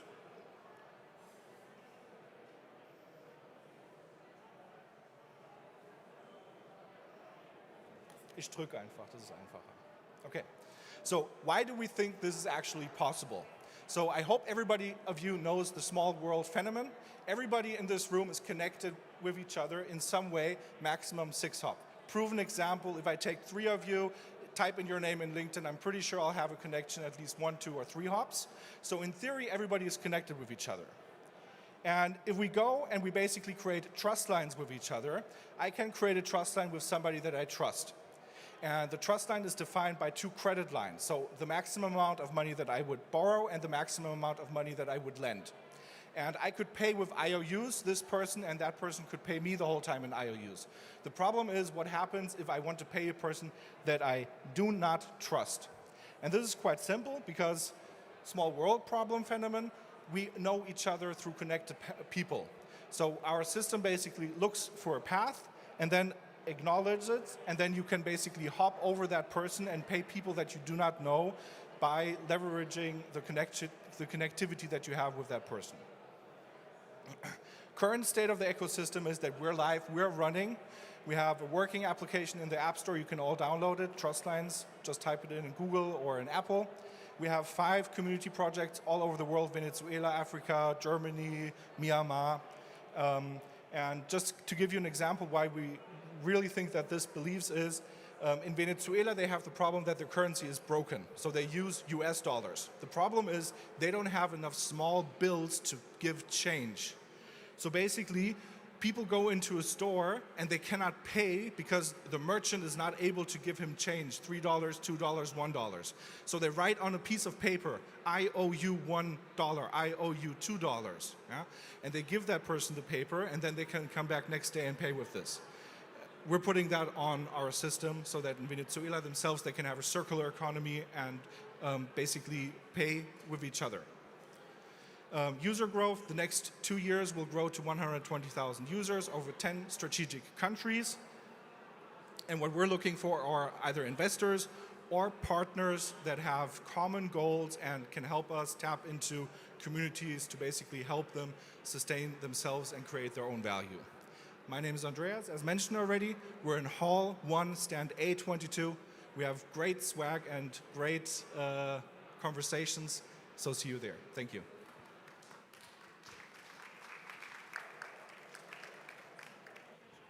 Andreas, thank you very much.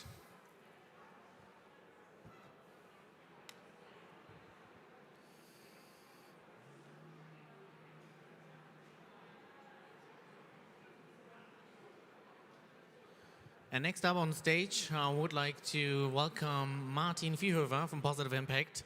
Martin, the stage is yours. Thank you very much. I think I have a microphone already. Welcome everybody to our quick pitch presentation. We are also a startup. However, I've been involved in sustainability for nearly 30 years, doing professional work for the last 20 years, and I founded Positive Impacts last October. And we are a strategy consulting firm specialized in the integration of sustainability and ESG into strategy. And we developed a new approach for companies and financial service providers to do this. Because we felt like too many companies actually integrate sustainability more like the pig that is driven around the village, as we say in Germany. So are you developing a new approach for every new hot topic, creating silos in the company? Or is it more the elephant in the room for your business, frightening your current business model? We believe that the existing frameworks that are out there, they all have a one-size-fits-all approach. They say, this is the way that you need to integrate it into your processes, and we believe that one size fits actually nobody. This is why we developed an ambition level concept that offers 5 distinct ambition levels that companies can apply for their integration. The lowest one is that they want to ensure that in the future also you have legal compliance, so mainly a risk management component. Next level is stakeholder compliance, meaning you want to comply to the ethical requirements of your stakeholders. The next level then is that you see also productivity gains in sustainability, saving costs, increasing productivity. Then the fourth level is strategic, that you say you want to actually grow your business into existing or new markets. And the fifth level is sustainability driven, that you say you really want to have a net positive impact on society. I mean, it's quite obvious that on the left you're more reactive and on the right you're more proactive, but the key differentiator is that the level of integration is completely different. And for this problem, there's no solution, and we spent more than half a year to develop one. What you see here is a snapshot of the online platform that is actually already up and running. We're currently assessing 100 German companies through that framework. It has 3 dimensions: strategic baseline, operative integration, and reporting, round about 20 criteria and 40 questions. And for each of those questions, we ask ourselves, what's the logical consequence, depending on what ambition you have to manage your company? On top of that, we just today launched a quick self-assessment. You can find it on self-assessment.positiveimpacts.com.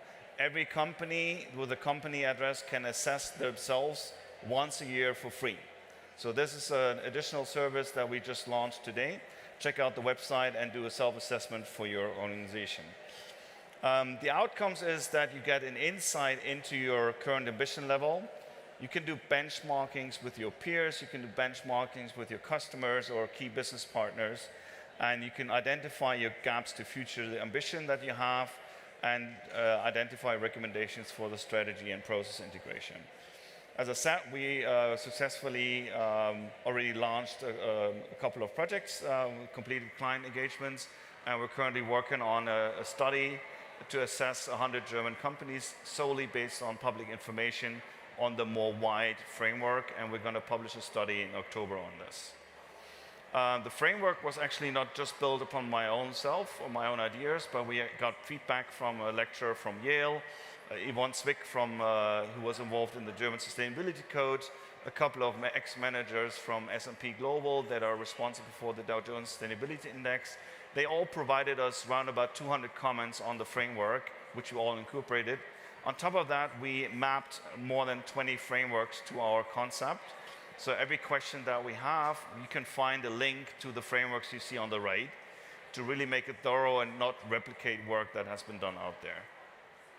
So thank you very much for your time, and please get in touch with us. We also have a booth at A17 at the Hall 1, and we're happy to explain you the business model in more detail. And actually, we also work with AI to develop the framework further so that we can automate more of this analysis. Thank you very much. Thank you very much, Mr. Vierhofer. And now we have our pitches in the morning session, and we will have a lunch break, and we will back at 12 o'clock 30. And please feel free to go to the catering area to grab some snacks or coffee. And in the afternoon, we'll begin with the session of sustainable finance.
Ja, man muss auch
So, ladies and gentlemen, welcome back to the innovation stage. And in this afternoon, we'll come to the innovation area of sustainable finance. And to achieve the sustainable development goal by 2030, it will take $5 to $7 trillion of annual investment. So in this session, our speakers will present us their innovative form of financing and educate us about sustainable investment. And the first one on the stage will be Alexander from Bullfinch. Welcome. Hello.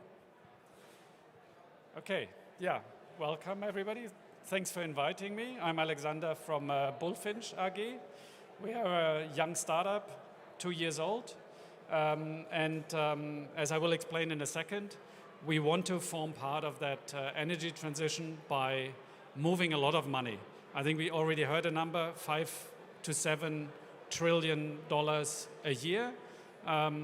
As we will see in the presentation in a second, we believe the total investment volume in renewables and all type of investments in energy transition to be 25 trillion. That is the German, that's 25 with 12 zeros. And of course, that's a lot of money. Question is, how do we get it from investors to where it is needed to actually finance projects? So let's have a look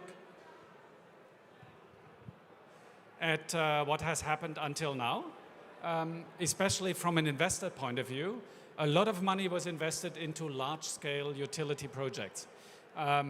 Offshore wind parks, large solar production units, and that is because traditionally investors, what they want to have is something they understand and something where they understand the risks and they can actually manage what is inside their portfolio. So for them to look at a large solar plant or an offshore wind park is something that they've done their whole lives, since 100 years. They look at 1, 2, maybe 5 projects, they analyze every single cash flow, they understand exactly what's inside the investments. And that's why so much money has been flowing into the, let's say, utility style investments. But we all know that utility in some way has run its course, and at least from an investor point of view, because margins have been compressing. There's not so much money to be made, and the truth is that investors like to make money. So the question is, where else can they find good investment opportunities? And the answer lies in distributed investments. You see this beautiful rendering here of houses.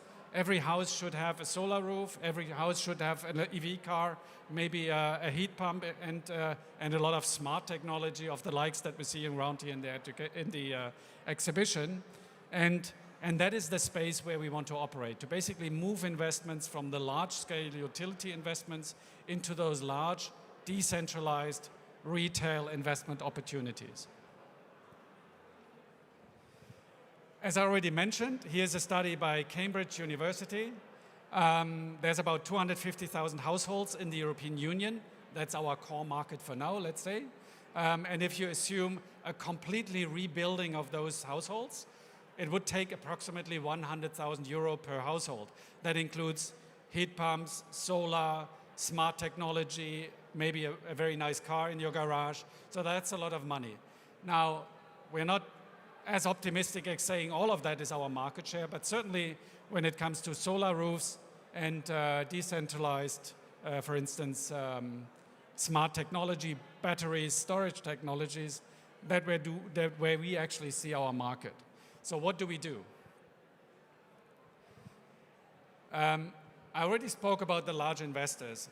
Maybe in the past they were reluctant. They didn't believe in green investments. Yes, there were some green bonds out there, but now they're really sitting on huge coffers of money they want to invest.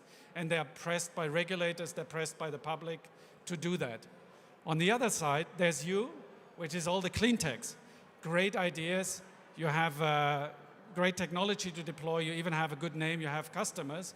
But what you need really is financing, either to yourselves, for instance, if you have rental models, or to your clients. And that's where we come in, basically to create the connection between these large pots of money and the individual opportunities. By doing what? We take those investments, we pool them together. This is sometimes thousands of, let's say, PV roofs, and we create containers, so-called SPVs. We put all the language around them that bankers and investors like risk measures, returns, internal rate of return, all those kind of things, and then basically tap into those large investors and sell them those investments. Luckily, in our company, in Bullfinch AG, we're kind of a hybrid between dropout bankers like me and people who really worked right there for years in the renewables, in startup technologies. And I think within the company, therefore, we are able to basically bridge that gap. We understand both ways, both worlds, and we create basically the conduit between those worlds. By the way, how much time do I have left? 1 minute. Okay. So here we have a lot of cool stuff about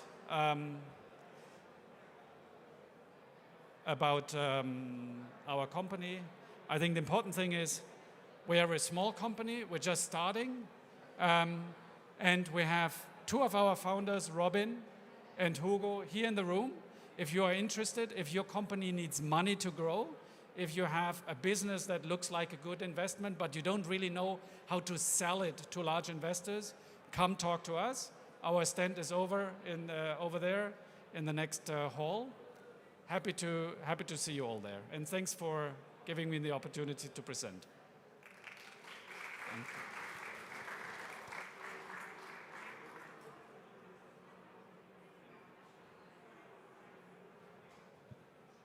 Thank you very much, Alexander from Bullfinch. And the next we will welcome Johannes from Portagon.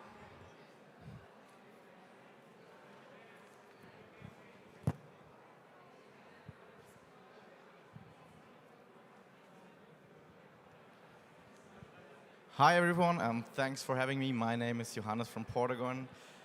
You might know us with our old company name that was CrowdDesk. We just switched names until 2 weeks ago.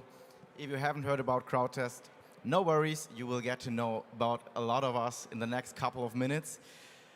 Our vision is to start pretty bold, is free access to capital. And you just heard Bullfinch, so they are advising companies on the way to capital. We believe that the way to capital, and there is still need for advisors, is paved or should be paved with technology. And to put a little bit more concrete, I will give you some examples on the way in the next couple of minutes. So if this doesn't work, no. The capital market and the biggest part of the capital market takes place behind closed doors. So all the numbers and figures you see in the TV is the public capital market. But the biggest chunk is under the sea level. You don't see what's happening there. And this is the private capital market. The private capital market is characterized by direct relationships. You have to know somebody to get capital. And there is no technology involved in most cases. So 99% of the contracts signed in the private capital market are signed via paper-based.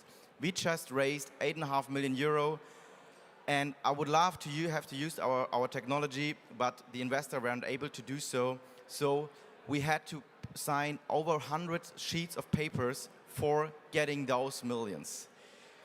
We believe that with technology you can change that. We want to create a network, and we are already do so, where we put all these players in the capital market, and these are investors, intermediaries like brokers and advisors, and you, the project, on one technology basis. And this is what we call our software Go. Okay. To give you a more concrete example, one of our exhibitors here is Africa Green Tech. They raised 4.2 million euro with our software. How did they do so? They came to us and they structured their financial instrument within our software. They put in the numbers like how much they want to raise, from whom, with which conditions, so the interest rate, the redemption rate. And this was all, the financial paperwork was done, paperwork in brackets because there is no paper involved, was done within our software. Then comes probably the most crucial part, approaching these investors. Most of the investors came from their network. They just sourced capital out of their network. Almost 2,000 investors invested in this company because they believed in the vision. They believed in the impact Africa Green Tech will do. Another example is Sono Motors. They raised 2.5 million with our software. So you see, there are high numbers involved. Why is approaching investors such a crucial part? Because this needs to be done legally compliant. I know this is not something you need to talk, you want to talk about, but having those processes in line is probably the most important part, because if you enter the financial market, there is no fooling around, because the BaFin, the financial regulator, isn't fooling around, and you end up in jail if you do something wrong with them. The next part is all these investors sign the contracts via the software, and the whole settlement of the contract is done within our software. And you, from the project side, can maintain the whole financial instrument within our software. So the whole redemption interest rates you pay each and every year, or the tax certificates, are all created within the software. And each and every investor has a back end where you can log in and can check about his investments. I will speed up a little bit. For whom is this interesting? We believe for every company who wants to make an impact and wants to create their own network in their capital structure, Portagon is a solution. And we believe that not only the financial market is below the sea level, but all the companies who could make use of this are below the sea level so far. So some fact and figures for the end of my story. We started our vision in 2015 in the heart of the not financial district, but the heart of Frankfurt in the Bahnhofsviertel. We are almost 70 people working hard on that vision. We bootstrapped until 2019, so we are a profitable business. We only included investors until 2019, and at this stage, we are making 4.1 million in revenue run rate. So all the licenses we handed out are creating a steady cash flow of 4.1 million euro. But even with a steep growth of almost 100% year over year, we maintain to be profitable in the March of 2021. And my key messages for you guys is we are happy to work with new people because we are scaling up as fast as we can. And the second thing is if you have a need for capital, reach out to us. We are happy to help. Thanks a lot, you. Bye.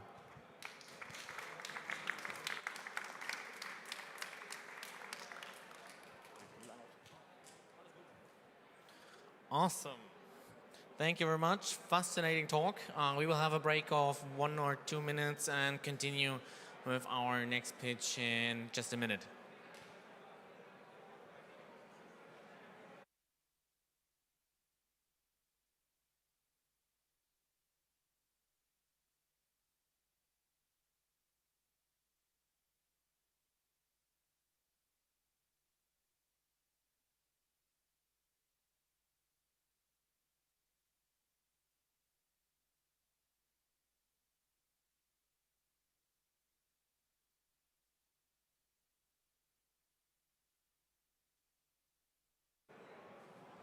And we're already ready. And I'll welcome here David Leis? David Leis on the stage from ecolytiq. Ecolytiq, difficult name. The stage is yours. Thank you very much. I take this. That's fine. So, hello everyone. My name is David, co-founder of ecolytiq and also creator of the European Open Sustainability Registry. I'm here to tell you a little bit about ecolytiq. What do? We help consumers understand their ecological footprint. And we do this by analyzing your purchase behavior. Doesn't work? No, it does. So, first one thing, consumers want to know their impact, full stop. And I think we all know this a little bit. We want to behave ourselves a little bit more sustainable, but it's always hard to figure out where should we start. And that's what we try to give a little bit of more clarity. Try to do this manual. We have 3 modules. The first module is eco-aware. That means we calculate the CO2 footprint of your purchases. But we not stop there. We also calculate water, biodiversity, and out of a hackathon we also built a slavery index, which is also, it's not fun, but it's good to see how is your impact on all those certain behaviors. What we want to do is building really this level of transparency. And the second step is we want to engage you, meaning we want to give you tips and tricks, changing your behavior in a way that reduces your footprint on a long run. By just telling you, for example, hey, reducing your red meat already cuts your CO2 consumption by 75%. So if you go shopping or go to a restaurant, why not switch to chicken the next time or even go to a vegan diet? And that's the impact that you're having. And the last part is we want to give it actionable. That means we want to give you the ability to, for example, offset if there is something you can't actually change through your behavior, let's say booking a flight or something like that. But also, and that's the next part, we want to make sure you can also invest your money. So let's say mobility is a big topic for you. Then we can give you the option of putting the money into an ESG fund, for example, or an impact fund that is helping you to reduce the environmental footprint overall. That's really in a nutshell. What we do, our solution is made for the financial industry. So we don't build any end consumer apps. We really sell our software through banks and financial institutions. What's so unique about us? Just a few words. We have an open data approach, which means all of our scientific work that we put into it and showcasing and using it in the software is done in an open and meaningful way. So everyone is invited to participate. We all know it in sustainability. Data is a big problem. So please join us. Use our data, contribute, criticize, give us feedback, make them better. That's an absolute unique approach that we all, I think, we need to take more. What else? We follow a localized content, which means we actually look into country specifics. So a German footprint is different to a footprint in France. France is different to Switzerland. And all that needs to be fabricated into a real good calculation that sets us a little bit apart from the competition. And at the end, we're having an end-to-end solution, which means we provide a full-stop solution for banks and financial institutions, from analyzing to engagement, and at the end to an actionable content that helps consumers really reducing their environmental impact. And that's already it. Thank you very much. My name is David, and looking forward.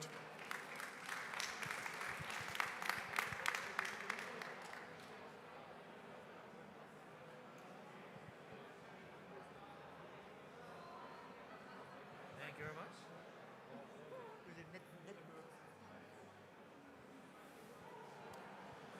Thank you very much. We want to have a short break of 2 minutes and then continue with our next participant, ecolytiq.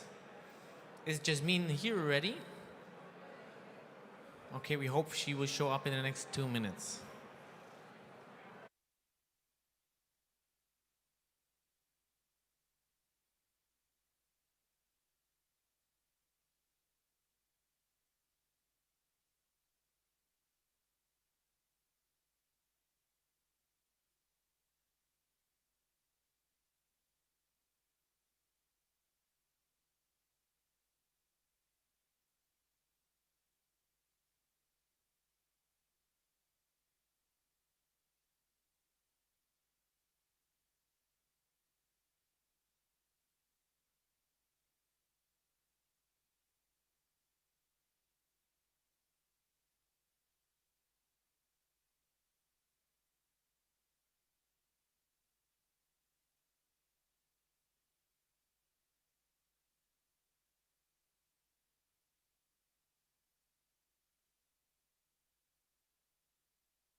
So our next session, our next pitch is from EcoZins.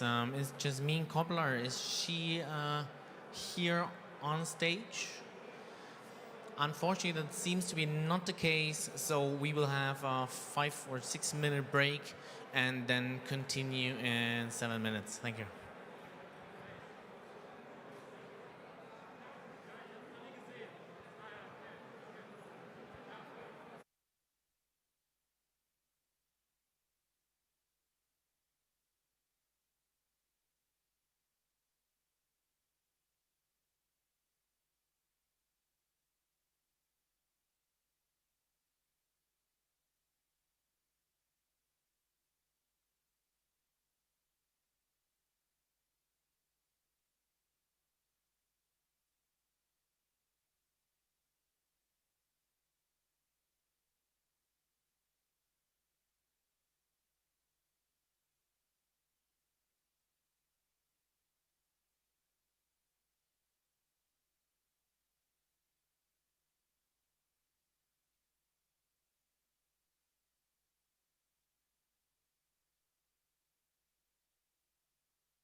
Somebody wants to hear. So, yeah, now we are back, and please welcome Axie from Evercity.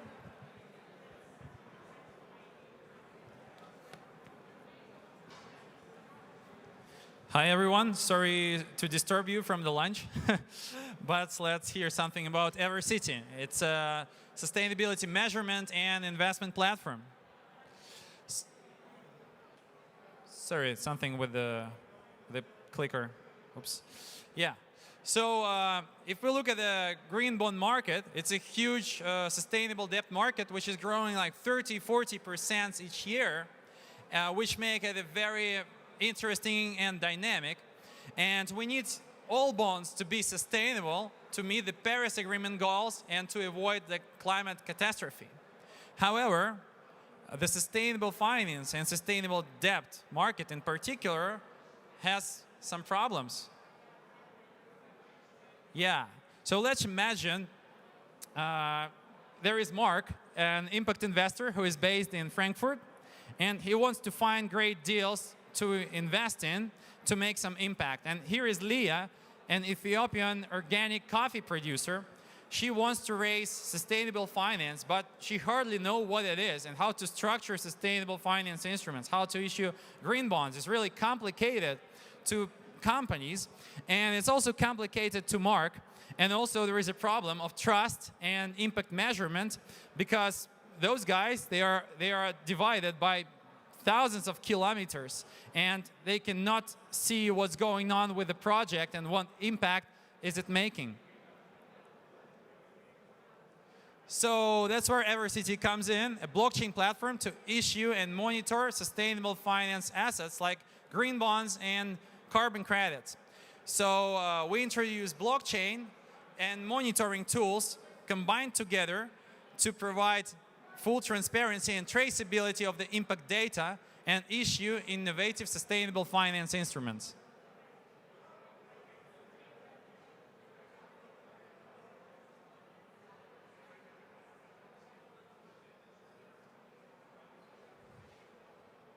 Okay, so we have a three-step approach to cover the end-to-end life cycle of institutional impact investors like banks, funds, and corporates. And our solution has three steps. So first step is the structuring of a green bond, for example. And at this stage, we provide two main products.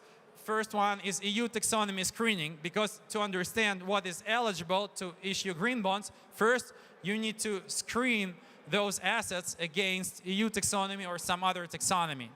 Then you have to create a green bond framework, which is a very big and complicated document that describes all parameters of the green bonds, like how frequently you will measure the impact, what standard do you adhere to, and other things. And usually we pay to consultants a lot of money to create this framework. Evercity platform automates this document creation, and according to international standards, we create those documents for the issuers and simplifying and cutting costs for this kind of issue. And the next stage is something that is unique about our product, because Evercity is the only company that has developed an open source blockchain protocol to issue green and sustainability linked bonds, where the interest rate is connected directly to impact measurements from the project side. So if the issuer of such a bond does not deliver on his commitments, then the interest rate may step up, or if he delivers more impact, the interest rate can step down. This creates a unique opportunity to program various types of bonds that will execute automatically while providing the golden source of truth for every stakeholder around the interest rate recalculation. And the third part, which is connected with the first part and the second part, is the impact monitoring part. And here we integrate third-party monitoring tools like drones, sensors, and satellites that get the data directly from the project side and analyzes this data, gives insights around the risks, sustainability risks, and the performance, and then it also automates the report creation according to the green bond framework that was chosen at the very first part. And this is possible with our blockchain protocol that we have developed with methodological support of the UN and Web3 Foundation. So what is special about our solution?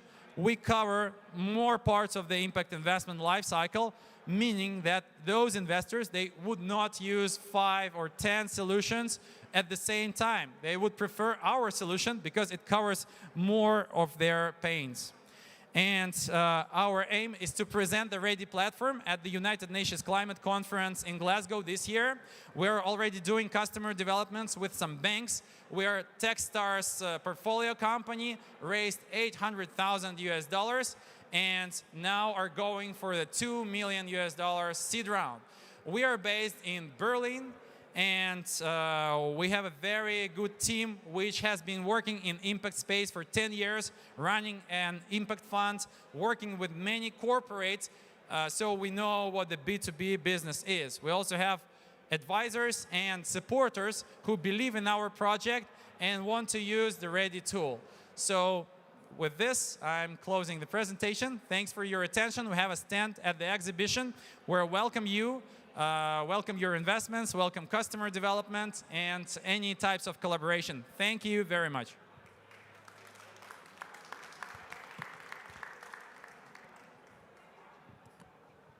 Also, thank you very much for the exciting introduction for Evercity. And I think we will just start directly with Hendrik from Fairown. Let me open. Yeah. Hello.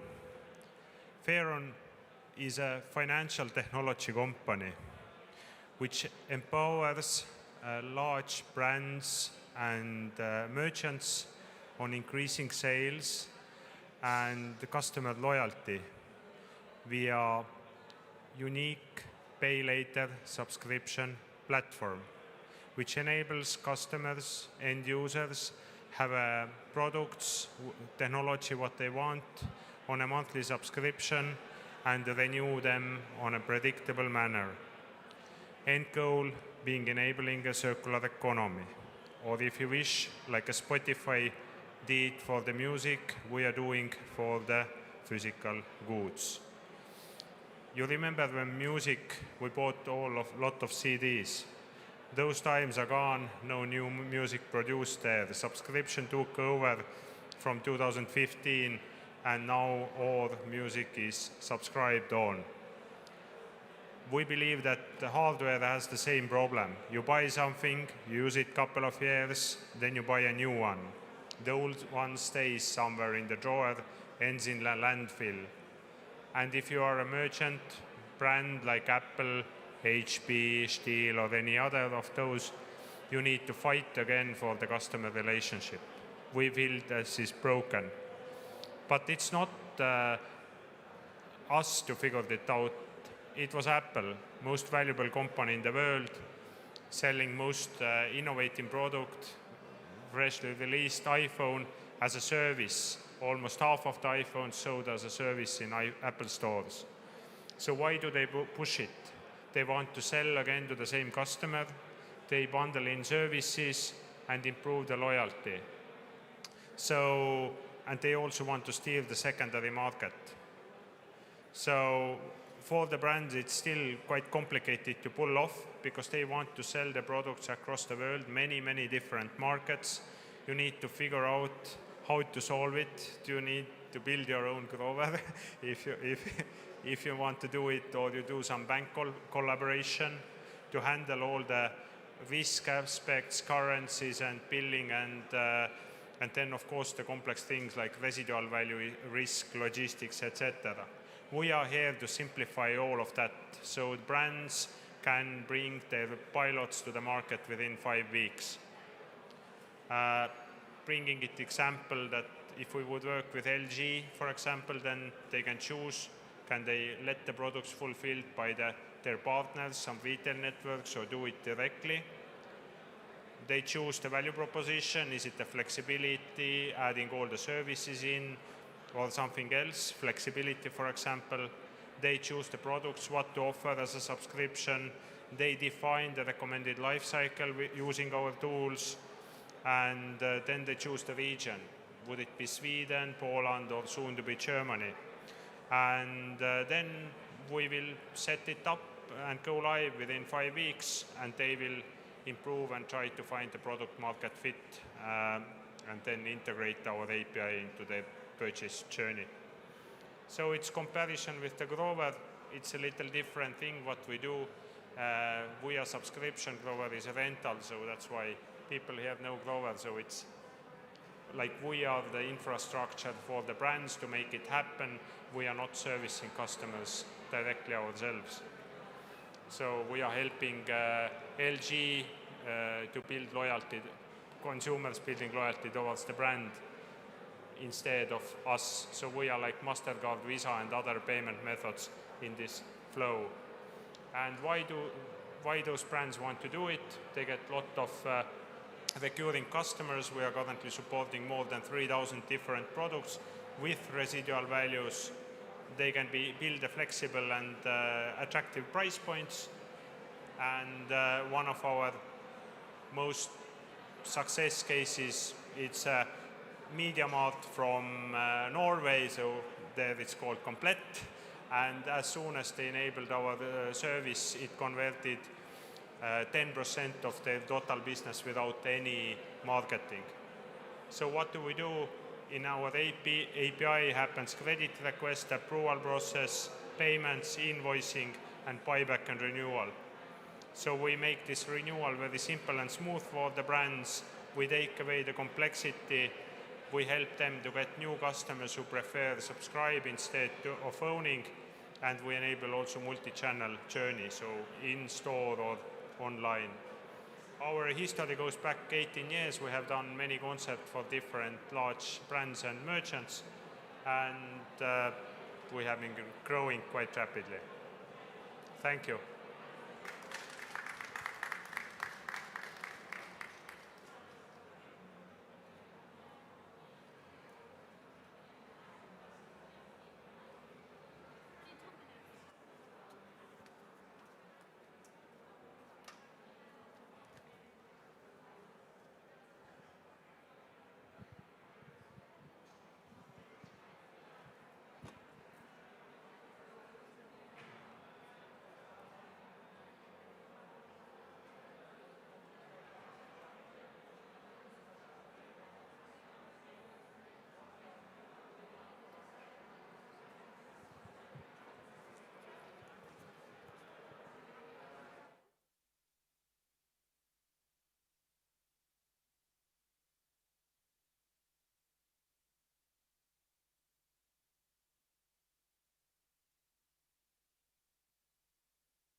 And now please welcome Yutas from Foros.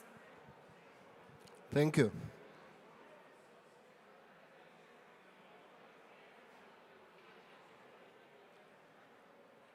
Would you abandon your house? I believe not. You will take care, take regular maintenance, rent it if you don't live there. Would you abandon your car?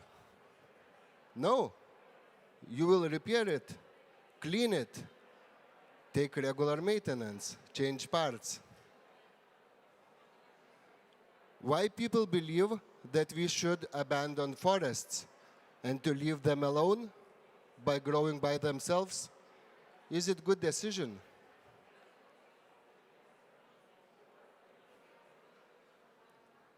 Forest helps us a lot. It captures carbon, produces oxygen, protects biodiversity, and provides best sustainable building material, timber.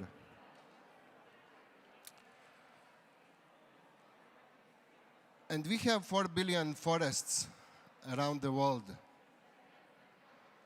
20% of them belongs to private persons and corporates. In various countries, we have different regulations on them, and one of worst is deforestation, where you can change land purpose from forestry to agriculture. This is the biggest problem, and we are changing that. We have a huge market opportunity with $150 trillion. We are a platform for managing and investing into forestry, Foros.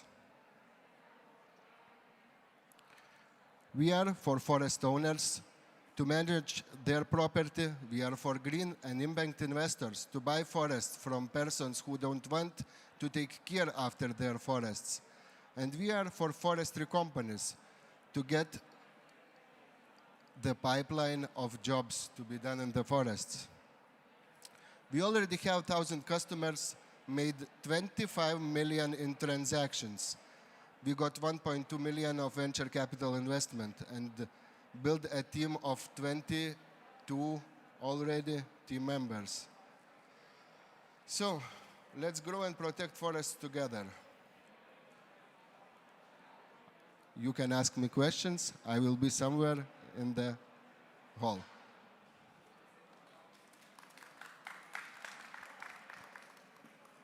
Thank you very much, Justus. I want to ask here if the next one, Brad from Gaiachain, is already here with us. Okay. Then I think we will start in 4 minutes. Oh, okay. Yeah. Wait a bit. Okay.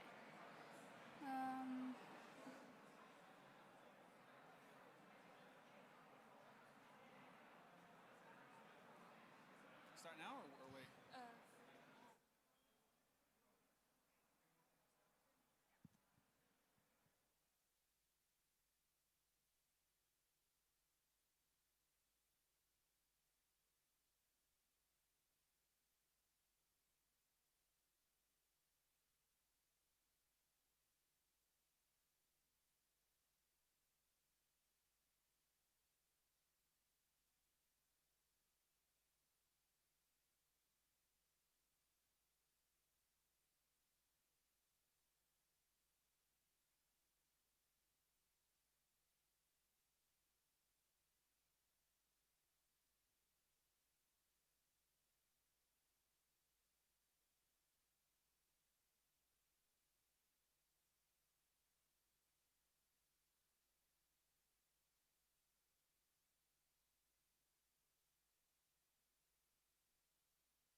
Okay, so before we start, maybe a little request from our team.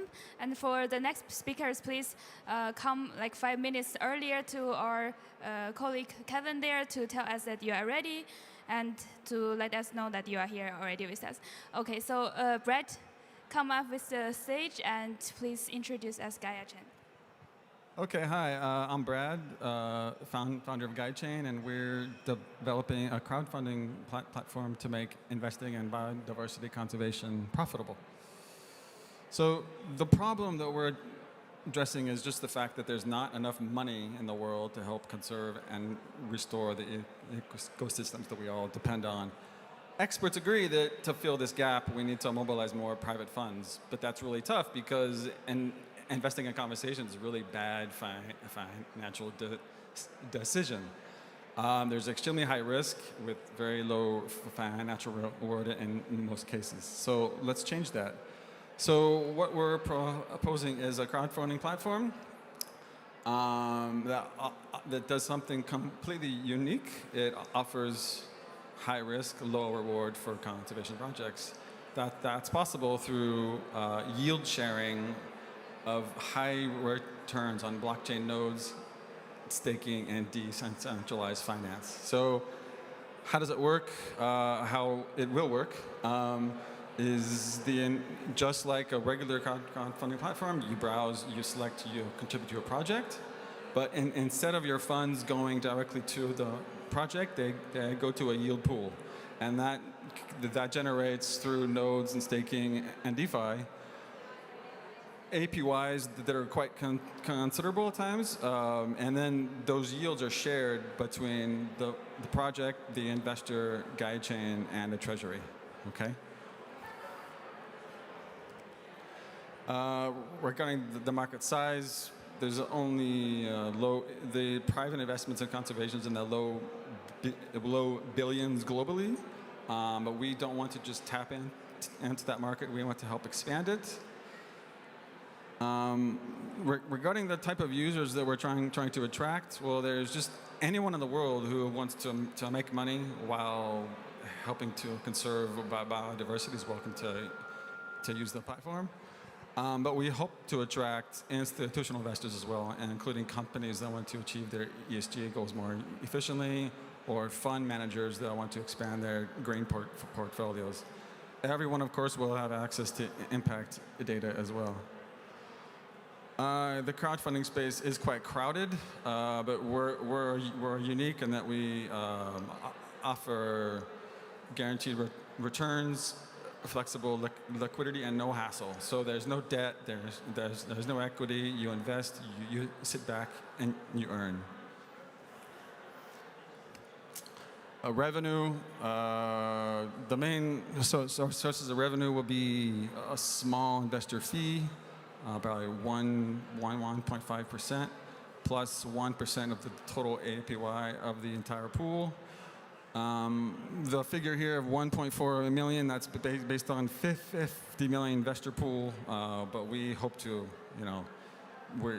have within 5 years over $1 billion in the investment pool to become a leading source of conservation funds.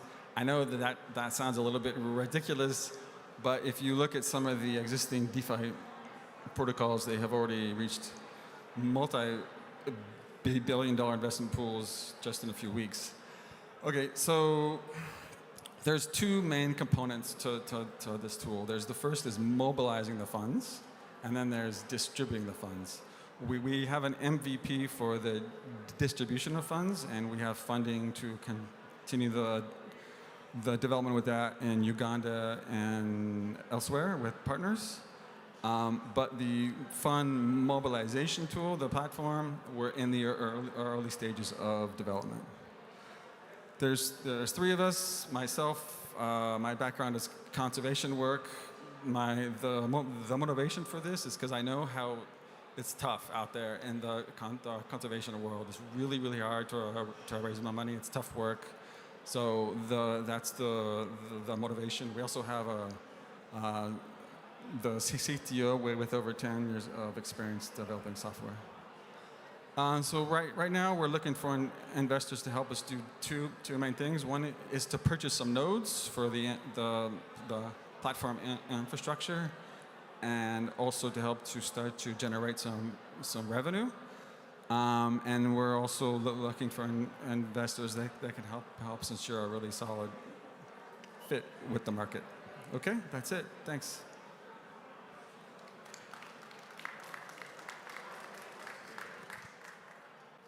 Thank you very much, Brad. So We will have a 2 minutes break, then we'll have Mark from Greenfi.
Okay, so Mark, please come up to the stage and introduce us Greenfi.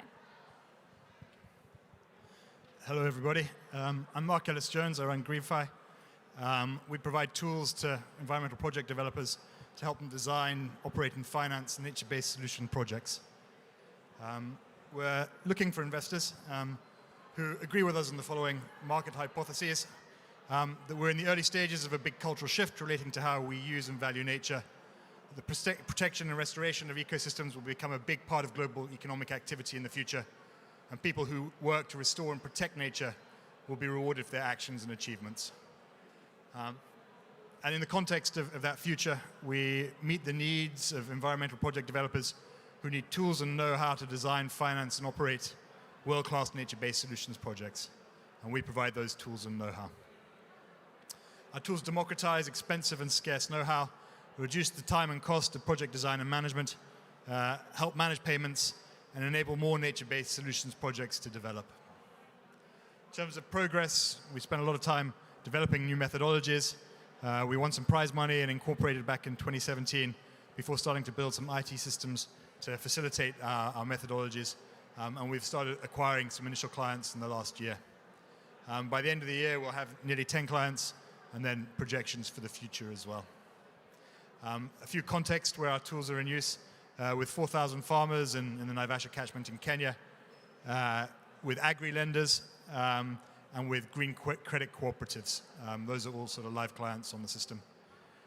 We make money when clients buy a software as a service license from us for design, monitoring, and reporting.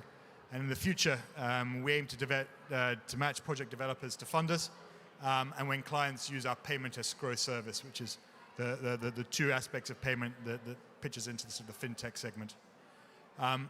The impact of our tools, well, we're able to quantify those quite carefully, and we see on average that there are cost savings for clients in the region of $70,000 to $100,000 per project. Clients who use our tools are able to raise in the region of $1 million per project to service nearly 2,000 individuals and to bring per project up to 2,000 acres of land under sustainable management. The market is growing. The projections are for 536 billion annually flowing into nature-based solutions projects by 2050. And of course, those projects will need design and management tools. We've won several prizes as a team, and this is essentially provided the big capital that we've needed to sort of build our systems to date. And what we need now, and what we're seeking to raise, is $750,000 for further software development and marketing, to accelerate our development instead of relying on bootstrap revenue, which is where we're at. And with that funding, we aim to meet key client growth targets to demonstrate further market traction and get to a further round within 18 months to 2 years. So that's Greenfi in a nutshell. Thank you very much.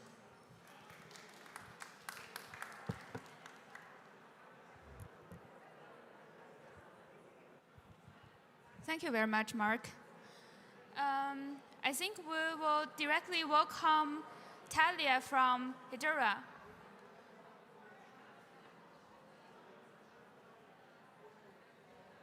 Okay, now it's your stage. Thank you. So there is a question that triggers me, and is how do we know that Usain Bolt is the fastest runner in the world? Usually, no, it's not that we measure how big are his legs, or how much does he train, or how much muscles does he have. We have this standard metric, which is time. No? We have this 9 seconds, 58 milliseconds that he performed for running this 100 meters. That was his performance.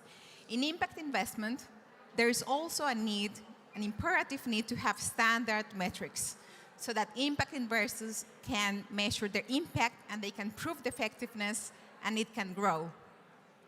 And this is very needed because now the question is, how do you know that you are making impact? And it's a complex work. You have to measure a baseline, what is the status of needs of population, then do a constant follow-up of the household level, and then do all this impact management of data. And how do others know that you are making impact? As an impact investor, you have to use standards and communicate these achievements. But how do you do it in such spaces, no, where we have these conferences and say, like, all of us, we're doing impact. We need standards. How we do it is analyze what are these problems. The Global Impact Investors Network, the GIN, did a study very recent and analyzed that there are basic challenges which are preventing impact investors to grow.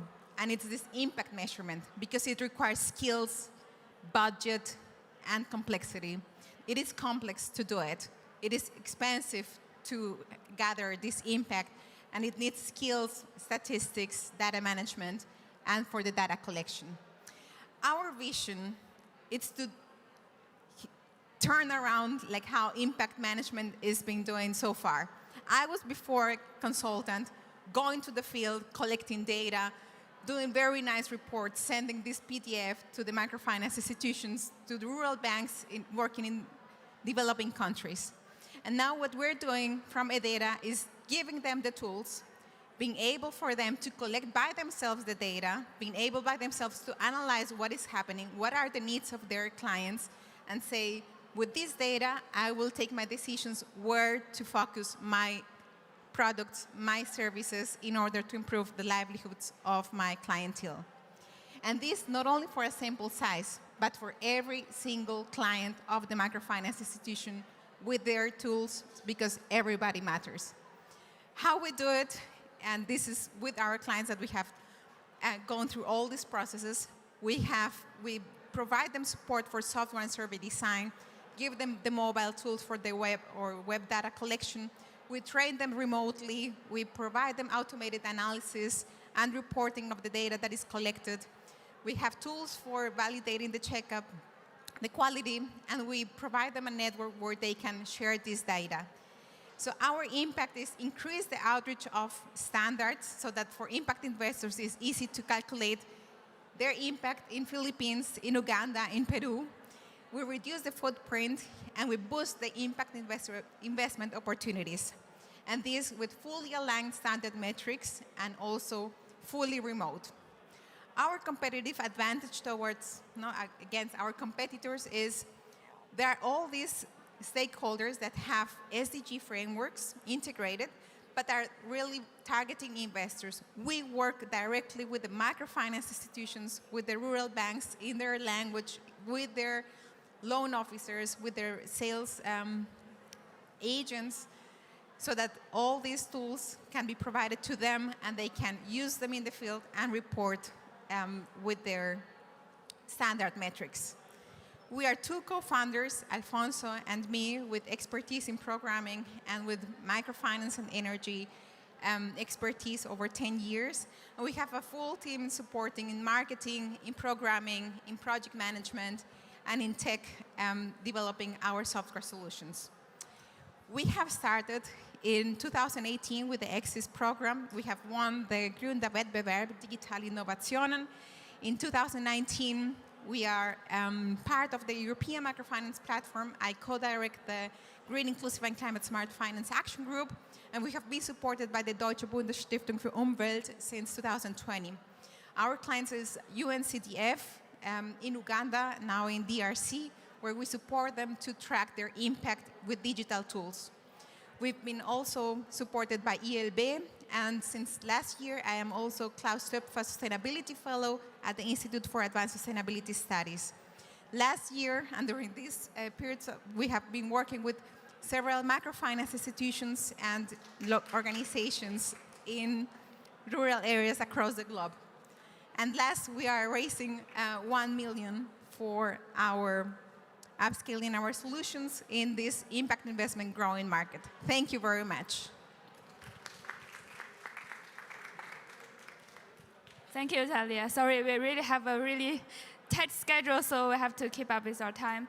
And also here, a reminder for the next speakers, please keep your pitch in less than 5 minutes. And we also have a timer here, so you can take a look.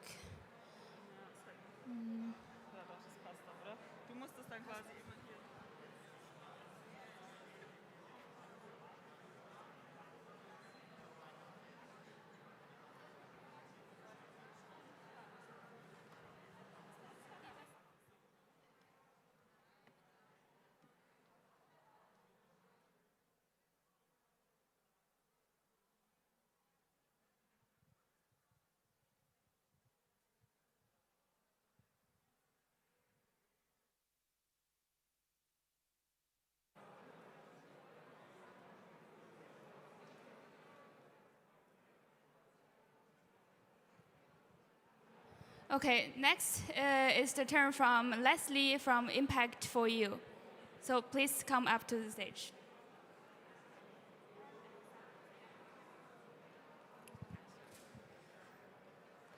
Hello, everyone. We are U Impact. let's start this. The sustainable investment market is broken. About 90% of us, we've heard of ESG, SDG, the rainbow washing, the impact investment, sustainable investment. Very confusing. And when it comes to putting your hard-earned money into something that matters, that's almost mission impossible. Let me show you something. This is how a typical German bank or fund investment platform offers products. It's intimidating, it's confusing, and even for finance professionals like me, it's very confusing. Are fintechs, the new providers, are they doing better? This is Trade Republic. Not really. So that we found that when it comes to offering financial products, there's a huge information gap between people who provide these financial products and the individual investors. And we've seen a huge hype when it comes to sustainable investment since the beginning of the pandemic. So that lacking transparency, that means that really put everyone, individual investors like you and me, at a very disadvantaged position. So that inspired us to found Impact. What we're trying to do here, we're trying to revolutionize the way to connect you with your money.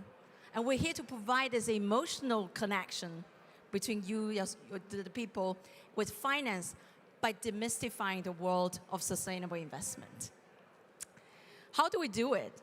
We offer the tool, we call it the 360-degree scan to your investment. Basically, it's working using the UN Sustainable Development Goals as our baseline. Our suite of analytical tools really give you the empowerment to understand what is really in your investment, what is really in your fund. We currently offer our product as a white label solution to fund providers, for example, banks and fund platforms. However, in the future, we will move beyond just analytical tools. We want to build a platform when it comes to sustainable investment and offer it sustainable as a service. And we don't just stop there. Just imagine, data generated can be used as a force for good. By using our tool, basically our users are telling us the kind of future they want to build, the kind of emotional connection they want to build with their money. And we're acting as this crucial link to make sure the banks, fund managers are really there to serve the interests of people. Where are we now? We have 3 phases of development. Our fund sustainability report are ready to be shipped upon request. Second stage, the white label fund comparison platform will be live at the Q4 this year. And next year, you'll be able to purchase funds through our fund purchase platform. We have 3 revenue streams. First of all, for fund managers, we offer our fund sustainability report for a fixed fee, and also for a fixed fee to list their funds on our platform. Secondly, we do not charge directly to the financial to the retail investors. We share the revenue with fund providers. When it comes to fund intermediaries, we offer a subscription model for our data services and fund selection tools. The market growth has been astonishing. In 2020 alone, the market grew by a third, more than a third. There are 140 billion German citizens' savings now currently in cash or saving accounts. Just imagine, we can put that sleeping saving into use, into the sustainable areas. So here's a simplified ecosystem of the investment market. The fund originators will then use the fund insights from the data providers, and then they will sell via fund intermediaries or fintech providers. But at Impact, we provide this sustainability insight focusing on the retail investors 100%. And then we're here to partner with the data providers, with the fund managers, to better serve their retail investors. Why are we the right people to do it? in our team, we have combined over 25 years experience in financial services and software development. And we have come a long way since we founded. And we're funded by the European Social Fund. We won the FinTech for Impact Challenge last year. And now we're rated as top 3 FinTech startup for Getting the Ring. Now we're just closing our funding round. We're looking for proof of concept partners and follow-on investors to join our journey. Thank you. We're at stand A38. Come and talk to us if you would like to find out more. Thank you. Thank you very much, Leslie.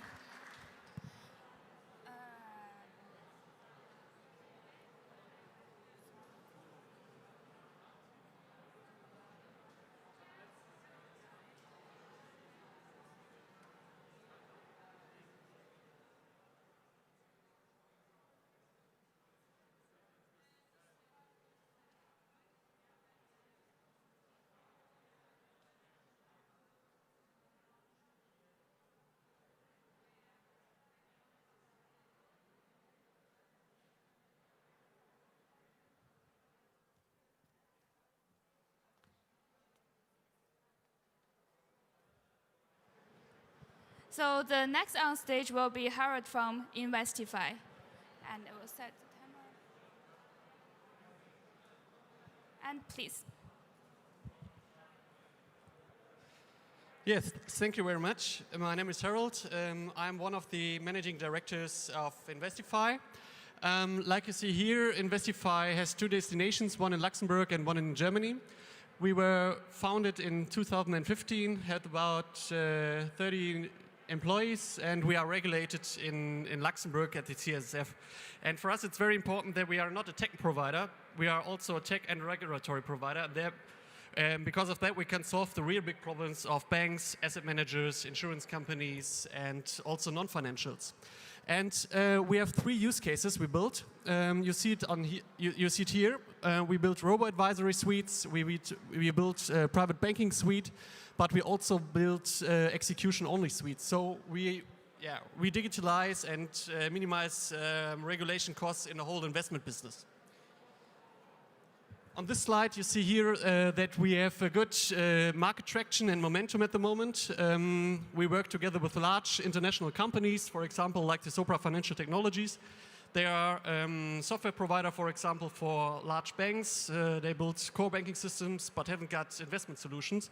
And we closed this gap and built the investment solutions for their clients. You also see here, for example, the non-financial Boda Forward.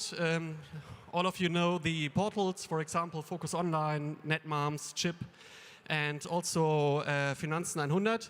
And we enable Boda Forward to sell own investment products, like a robo-advisory. And that's a very, very interesting approach. But you also see here that we build sustainable solutions, for example, for the Bank für Sozialwirtschaft.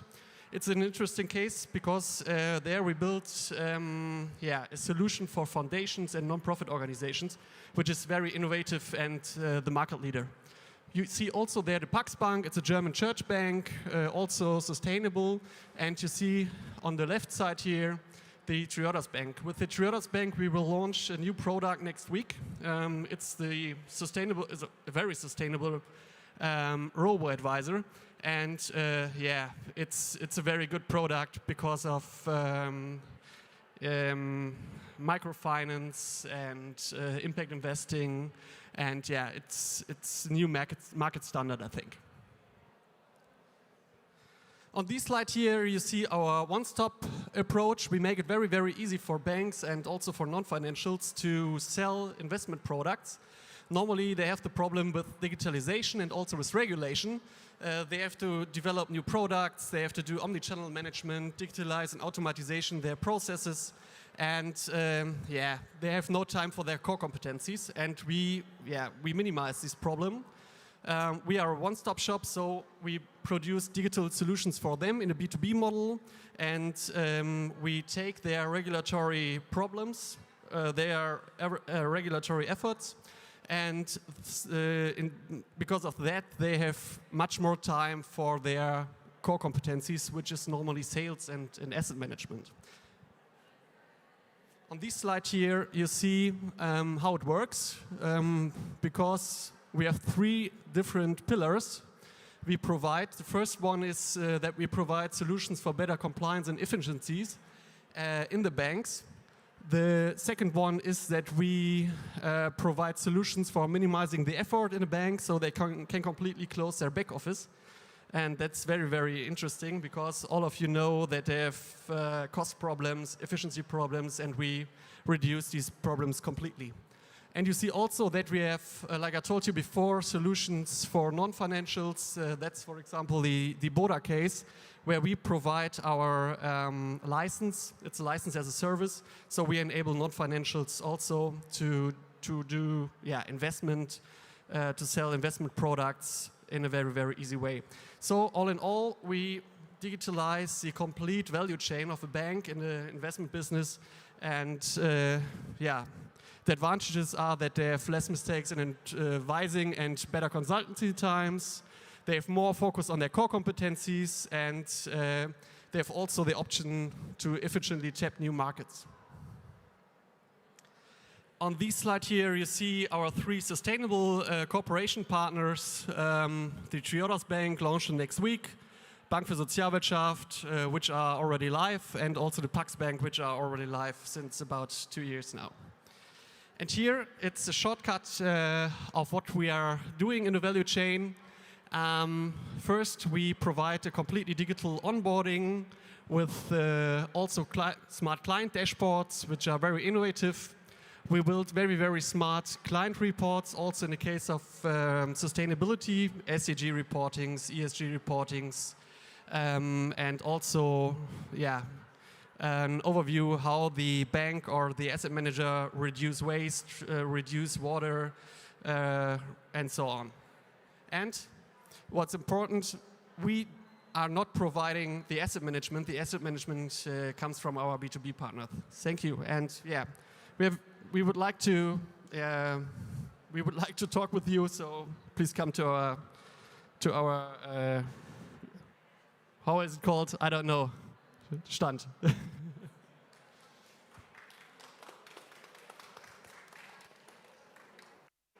Thank you very much, Harold, for keeping time. And if you have any further questions, please come to the booth of Investify.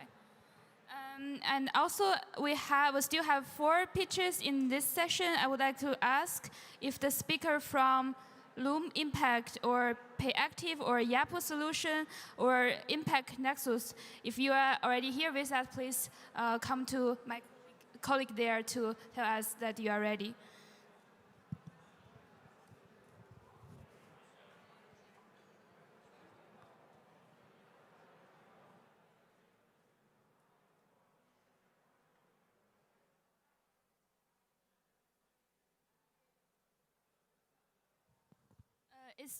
Is someone from Loom Impact already here?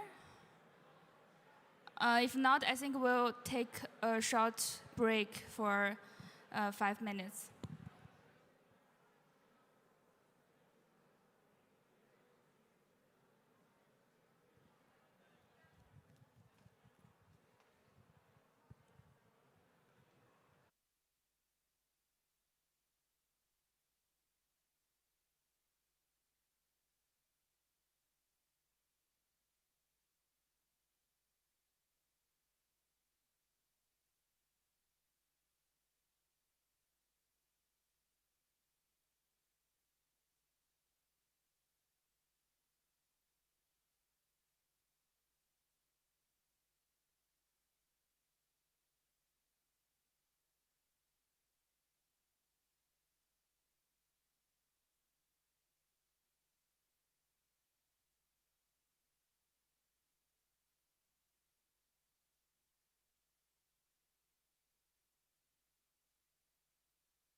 Okay, ladies and gentlemen, well, we are back on the innovation stage.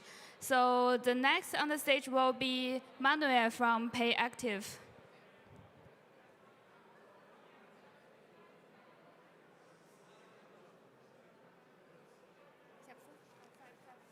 Yeah, okay, cool. Okay, please start. So, and do you have a pointer like this here?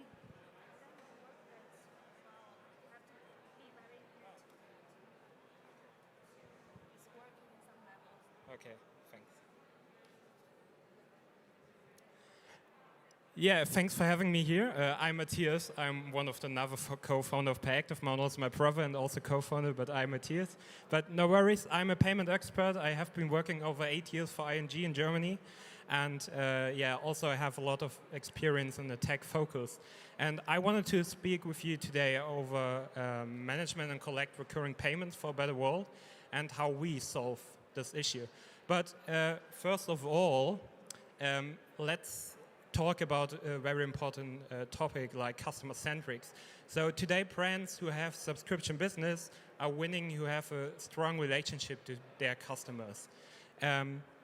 Because in the past it changed a little bit from a one-time payment where you have a one-time relationship to your customer because your customer purchased the product to a recurring payment processing and also a subscription processing where you have to have a relation with your customer.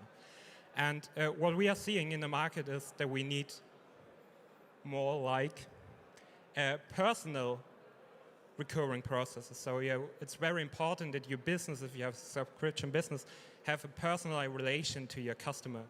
And so all the brands which are not have this experience to their customer and cannot have the personality to the customers and solve some problems, they will disappear. Because there are some, you need to have some key factors or so. Over 7% of all payments are failing in the company. And if your customer have a bad feeling in this process, 30% of your customer will go because they have a bad experience in the payment process and the late payment process.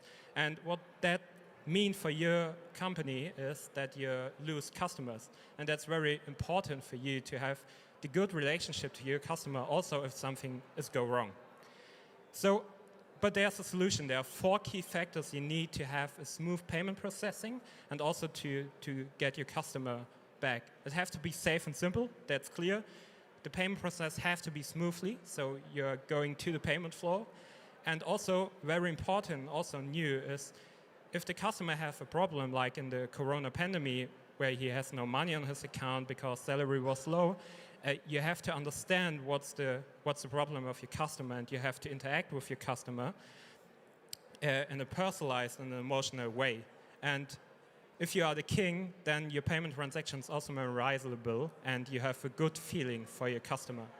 So we as PayActive, we use the European banking system to support your business and the subscription business to manage recurring payments in a small on a smart payment platform. And in the background, we're using the ecosystem of the European banking market. So we have no separate accounts in our system. You can choose your bank, and we proceed all the payments over your bank account, so you will directly get your money on your bank account.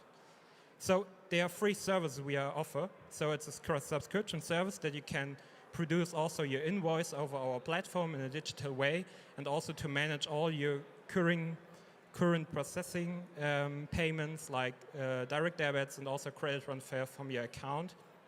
And our intelligent assistant takes care that when something goes wrong with the payment, we take care about your customer and say, hey, that's no problem that something goes wrong with your payment. We have a solution for you.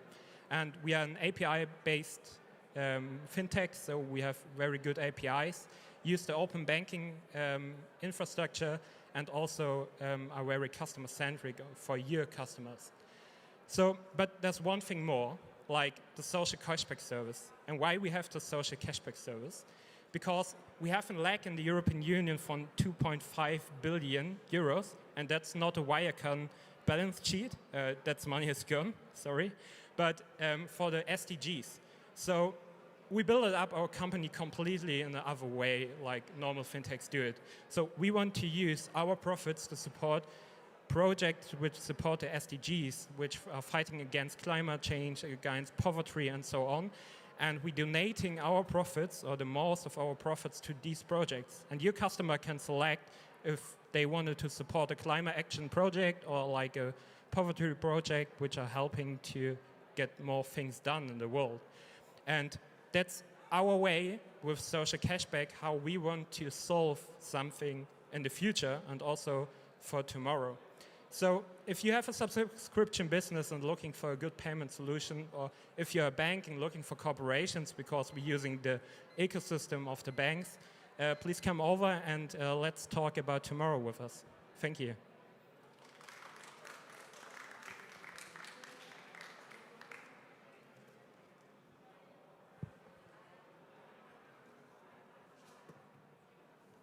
Thank you very much.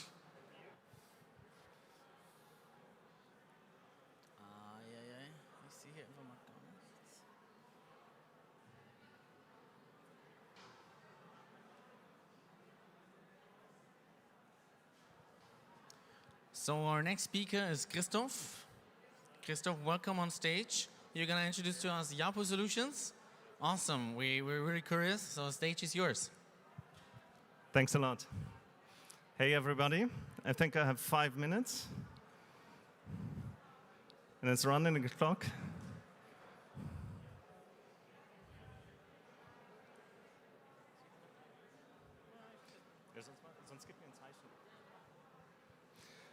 Okay, Yapu Solutions. Welcome, everybody. 5 minutes pitch. What are we doing? We are looking at 4 billion people worldwide that will be affected negatively by climate change. Those most vulnerable are usually not the ones that have caused climate change. So there's a sort of an injustice in there, and they need support. We estimate, conservative estimations, that we need about $500 billion per year in order to invest in their resilience. And the problem is that there are very little scalable solutions available that make this finance accessible for these vulnerable populations. What we nevertheless see is that international capital markets, and especially public investors, are very much focusing on this investment into resilience for the most vulnerable. We have, by the Paris Agreement, established that we want to have 50% of climate finance dedicated to adaptation finance. And as of today, we are at mere 5%. So there's great urgency, and we don't have much time, so we need to find solutions. So what do? Of course, you build an app so that the most vulnerable can access this finance, right? No, wrong. We have selected a different approach. And we are looking at how can we enable existing financial institutions in channeling this adaptation finance to the most vulnerable. And we are working there with the microfinance sector and supporting this microfinance sector mainly with software solutions, but of course the software, it's usually new topics. Adaptation is a new topic. Measuring resilience is a new topic. So you need capacity building in order to enable these financial institutions that are already working on the ground. We are speaking of the microfinance sector, which usually has established networks of trust within the rural communities. And we are looking at enabling them to provide these solutions and the financing directly to the final beneficiaries. And yeah, it's really not only to do good, it's also to do well. And we are expecting it's at least a $6 billion market per year in terms of turnover, stemming from this deployment of finance, but also from software fees. There, we are looking at very nascent and emerging industry, which is just recently being pushed also across different reference projects where we mostly have been part of. A lot in Latin America, but also with some shy initial approaches in Africa, especially Western Africa. Still, we are facing low competition. I hope nobody of our competitors is here, yeah, and will contradict me publicly, yeah. But still, the sector is not much developed. You have, of course, a lot of financial software providers which are playing in the same field we are playing. We have a complete offer. We digitize lending processes, but also other product processes. But we have very little competition still on the side on adaptation finance, which includes the measurement of climate risks, identifying the sensitivities of crop cycles, of animals, vis-a-vis certain climate threats. And also, and that is the most important, and that's coming to an end, my call out to everybody who is not in the finance sector here, we need solutions to address the identified risks. So everybody who is here and is working with a technological solution addressing the vulnerability of smallholder farmers, of rural communities, of the most vulnerable in urban and peri-urban areas. We are happy to enter cooperations. We have, right now we are working with 25 financial institutions. We are targeting to get to 100 next year. So we have networks where we can also distribute and promote solutions which increase the resilience of the most vulnerable. Join us in that, and thank you very much.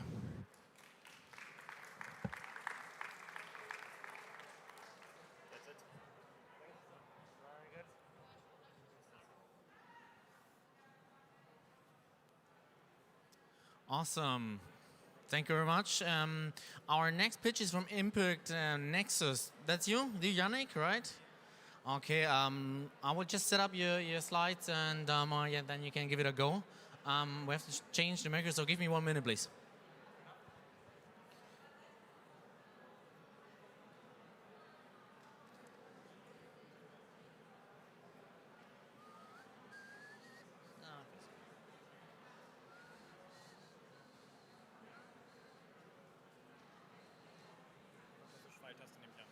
Ja, du kannst entweder die Pfeiltasten nehmen, weil der Ding funktioniert irgendwie nicht so ganz. Okay, ansonsten wäre er hier, aber der funktioniert in sehr kurzer Distanz nur. Awesome, dann Spaß. Einfach loslegen? Ja. Well, can you hear me? Yeah, sounds good. Well, happy to be here. My name is Yannick, and I'm part of Impact Nexus, a Berlin-based startup, which, as you see in the title, really focuses on the topic of impact. So that's why we're here. And what exactly we do, let's jump into the next slide. We work with new ventures. So this can be startups, corporate spin-offs, any kind of business model, and their kind of supporters, which can be investors, which I hope some of you are, and other partners, accelerators, incubators, and others. And we help them to really understand the impact of their ventures. And why? Well, I mean, we see that there are a lot of innovations out there, new business models which are scaled, which in the end don't create the impacts we want. So obviously we should think about that first, and we want to help there. And this is something that increasingly is mandatory. We see there's more regulation coming, like the SFDR, the GDPR, and other buzzwords out there, but also increasing costs like CO2 pricing, fines related to non-disclosure, and others. So you have to focus on sustainability more. And you also have, shitstorms is just another buzzword here. But you see, it's important. And the thing is, it also pays off. I think that's why a lot of you are here now at the Impact Festival. Aiming for impact is attractive for customers, for employees. They want to work for purpose-driven organizations and investors alike. And where are we now coming in as Impact Nexus? We really help new ventures and their supporters to kind of move in the direction of doing good. So first, really, to understand what kind of harms they create, which is often summarized as the term ESG, or environmental, social, and governance risks. And we also help them to climb the ladder towards really creating positive impact and also proving it. So as I already talked about, like the new ventures as being one customer group. For those, we offer a lot of also freemium services. So that's not kind of our money business model, but we also support financially with licenses, portfolio managers like investors and others to really manage the impact and ESG performance of their ventures. And I think I best illustrate our product with a screenshot. I mean, you can always come to our booth if you are present here, where we can show you more. But we have running software which allows you to kind of understand the impact in ESG So get an overview, what are the main impacts your venture creates, how is it linked to the SDGs, get qualitative and quantitative evidence about it and indications how they improve. And I think the key thing is for us, we link everything to kind of evidence. So it's not just about having some kind of numbers, we want to link it to really scientific research and other reports, which make it more tangible, the impact that a venture aims for. And I think the key thing for us at Impact Nexus is we want to be a software which allows you to better understand impact. And for that, we gather a lot of data at the moment. On the one hand, we gather data from the users that put in the data about the startups about their impact. But we also gather data from, for instance, the EU regulation. We scraped all the EU regulations, use natural language processing to kind of analyze the content so that a venture gets suggestions of relevant EU regulation for their specific business model. And we also procure data. For instance, we work on CO2 forecasting together with the environmental ministry in Germany so that a business model can receive a CO2 prediction early on, which in the end allows us to develop more and more what we call impact intelligence features. So automated features which allow you and your business models to get a better understanding, okay, what kind of change are we likely to create and how can we make it better? And this in the end, obviously, as our goal is really to help you in the impact domain and or the ESG domain, so whatever is your focus, so that you can save time. You don't need in-house experts to kind of work on that. You can use our software and you have one integrated solution to report, show progress, and improve. And at the moment, at Impact Nexus, we started just in January, so not too long ago. We have first customers, and now we are in the fundraising, as I think a lot of the ventures here. So whoever is interested to talk to us and learn more and see it really in practice, come to our booth or go to our website, sign up, and we will happily tell you more about it soon. Thanks.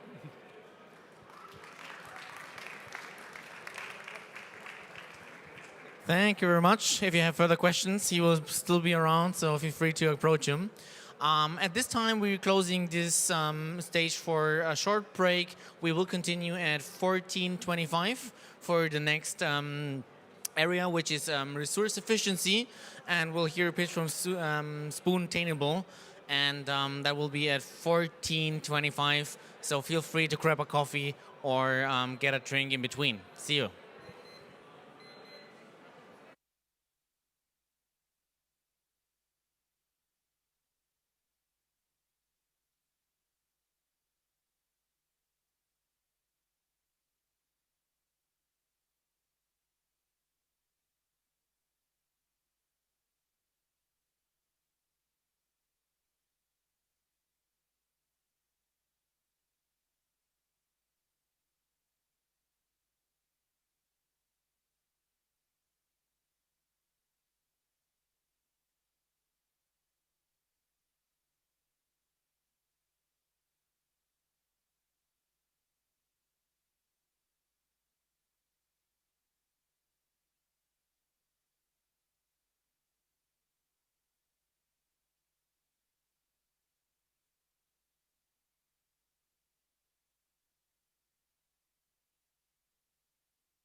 So small correction here. We will continue at 14:45 as written on the timetable there.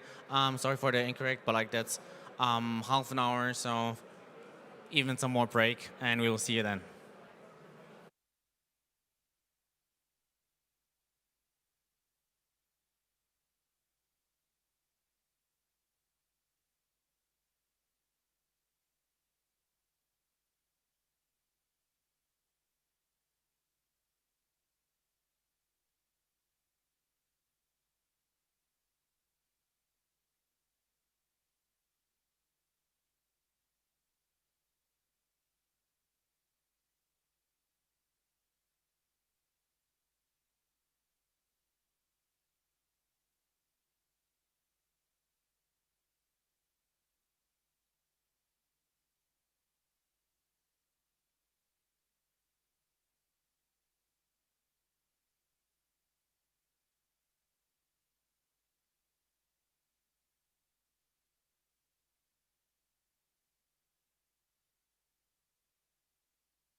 Let's go. So welcome back to our next session. We now have the topic of efficient usage of resources, and I think that's a really important topic. It's a really big topic, and our first pitch here will be with Merve from Spoontainable. It's a great name, and I think I already ate one of your spoons. So please welcome on stage, and I'm really curious if you got what spoons you have in future planned. So stage is yours.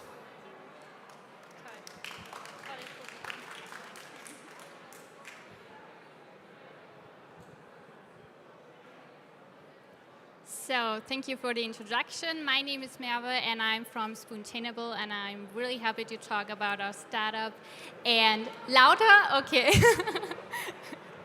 So I'm Merve from Spoontainable, and we're here today to talk about resource efficiency.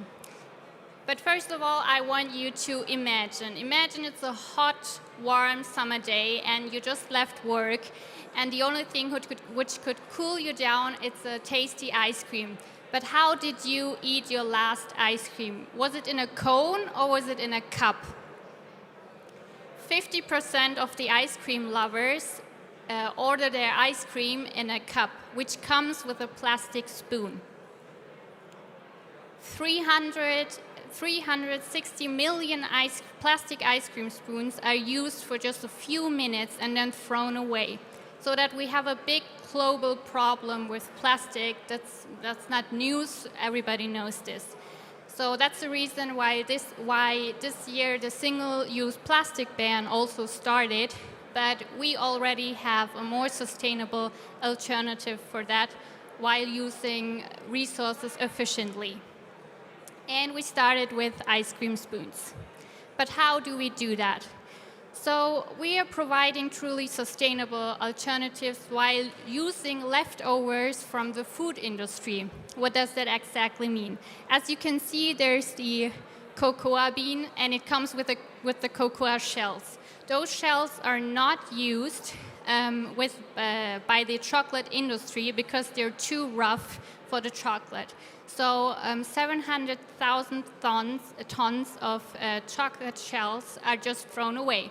But not with us. We're using them to make our sustainable, edible spoons. As you can see, here are our products. So we have two different flavors. The dark ones are with the cocoa shell. We also have an edible stirrer. It's the same system. So we are trying to tackle every single-use plastic. Also, we have the lighter one. This is made out of oat husk. So we are also tackling the oat industry because we all know there's a lot of waste in the food industry. All of our products are gluten-free, vegan, climate neutral, and e-substance free. Sustainability is not just a slogan for us. It is literally in our name, because our name, Spoontainable, is out of spoon and sustainability. Get that together, we have Spoontainable. So we always try to do the most sustainable way, not just in our resources and our production, also in our packaging, our marketing, our team and our sales. We also collaborate with climate partners, so all of our products are climate neutral. That's one of the reasons why every product from us is certified with the green brand label. But does this work? Is the world interested in sustainable plastic alternatives? They are. We are now in over 15 countries and sold more than 5 million edible spoons and reduced the plastic waste. But who's behind this idea? Amelie and Joulia are the founders of Spoontainable. And as you can see, they attracted a lot of people to work for them on here who are behind this idea. Luisa and myself are here today, and Michael will be here tomorrow. So we are right next to the bar, so I would appreciate it if you just come by. We also have spoons with us, so you can try them. Just come by, talk with us, and eat our spoons, and we will tell you about our mission and vision, which is to be the market leader of sustainable plastic alternatives in the gastronomical sector and replace every piece of single-use plastic. Thank you.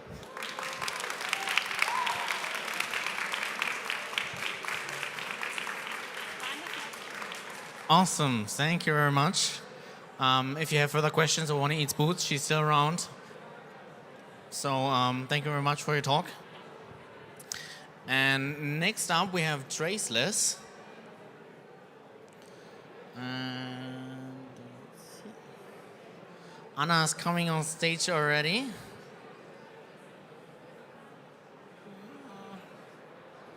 So Anna, you're going to tell us more about Traceless. The stage is yours. And I'm very curious what you're going to tell us. Cool, thank you. So hi everyone, my name is Anne. I'm the co-founder and CEO of Traceless Materials. And our mission is to solve the global plastic pollution. We are a startup, 1 year old. Actually, today's our birthday, so please have a cake at our booth. What we do is that we produce a novel, natural biomaterial that is designed for nature. Looks like this. This is our product that will substitute plastics in as many applications as possible. So the problem is that 40% of the plastic packaging ends up in the environment, so in landfills or in littering.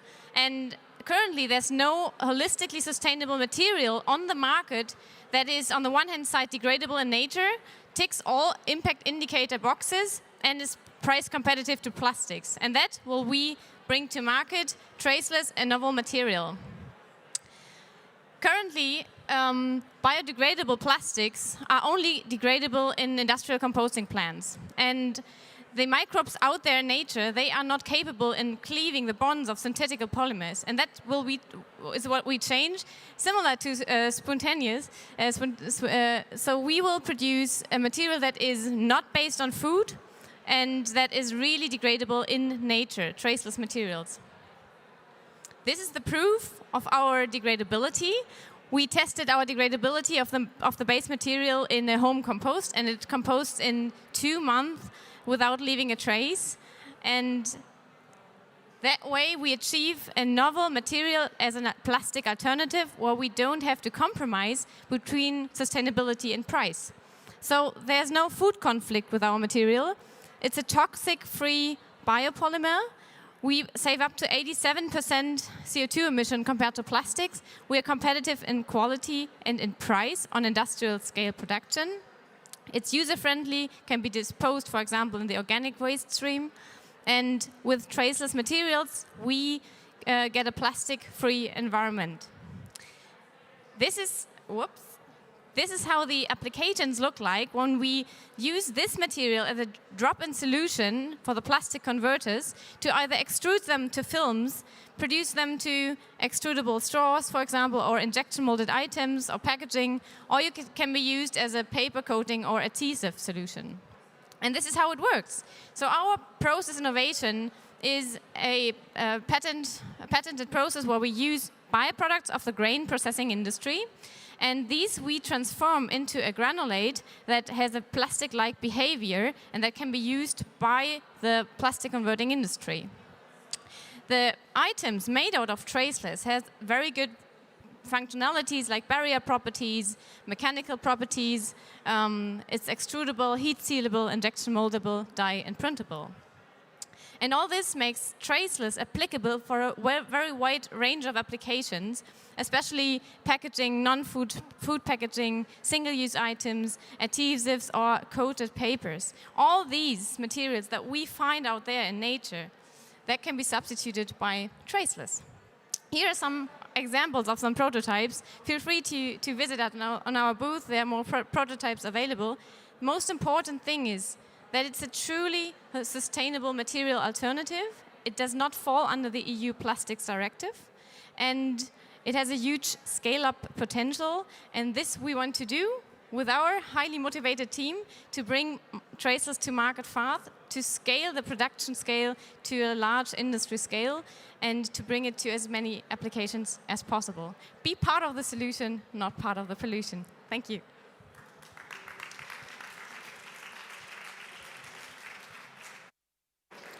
Thank you very much.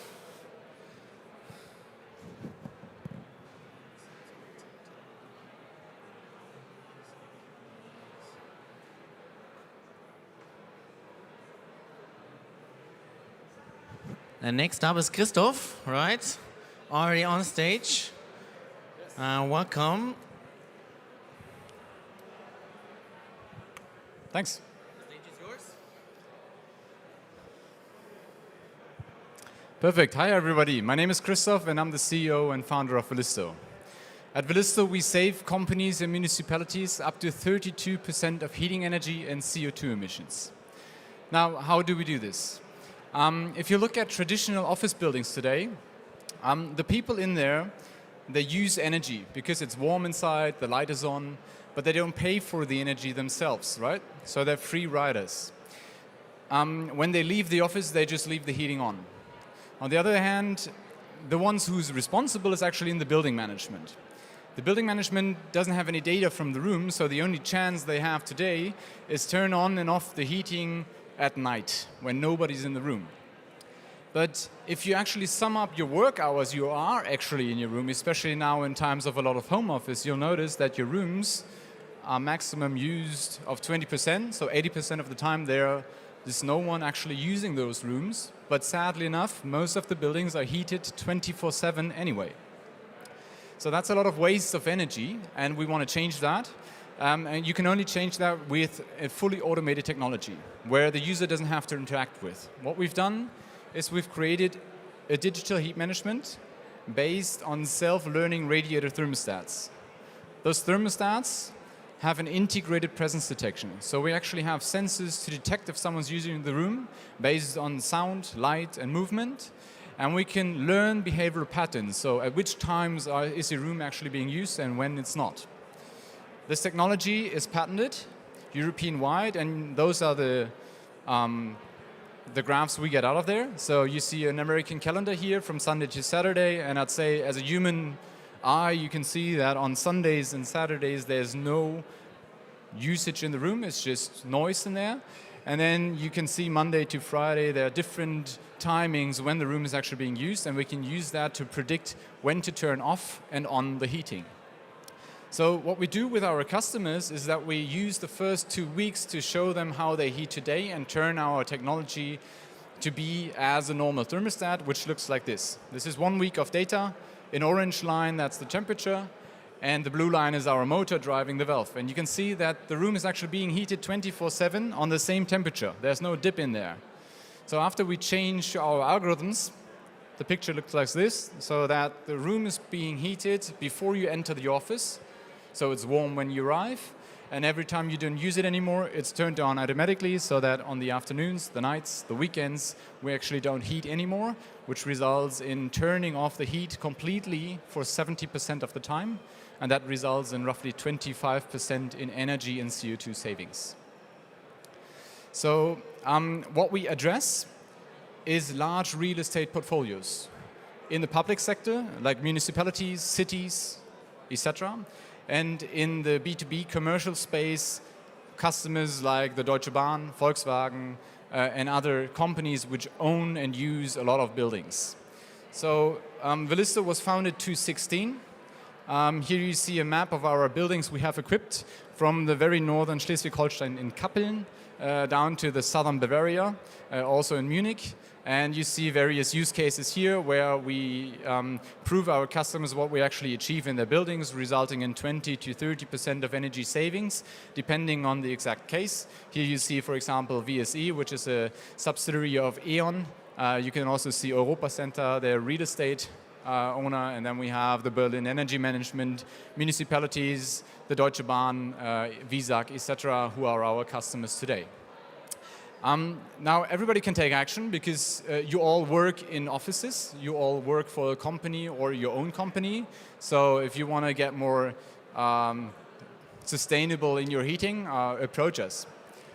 Today, I'm here with Florian. Florian is our partner manager. He's responsible for every partnership we want to go into, and we're focusing right now on sales, lead, and operational partnerships. So if you can help bringing technology together, getting the same customer groups, saving energy, or helping us actually roll out our technology in the buildings, then approach him. My name is Christoph. I'm one of the founders of Vilisto. I'm responsible for all financing topics and all relationship topics. Our team is not just us two, but we're actually 34 people in Hamburg, serving for a climate mission to save as much CO2 as possible. We have our booth just right over here at the innovation stage N42, and I'm very happy if you come by and have a chat with us. Thank you. Thank you very much.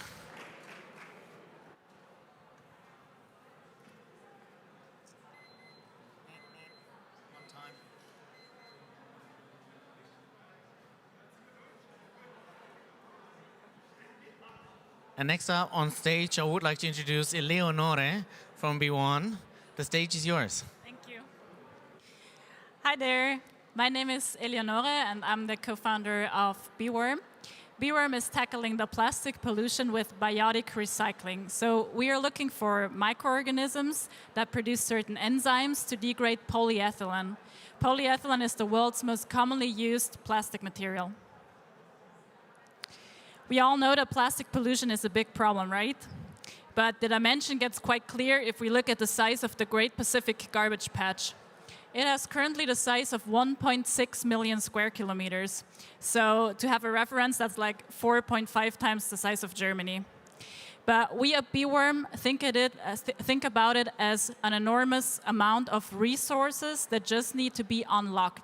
So what we are doing is that we are looking for the right key to unlock this resource.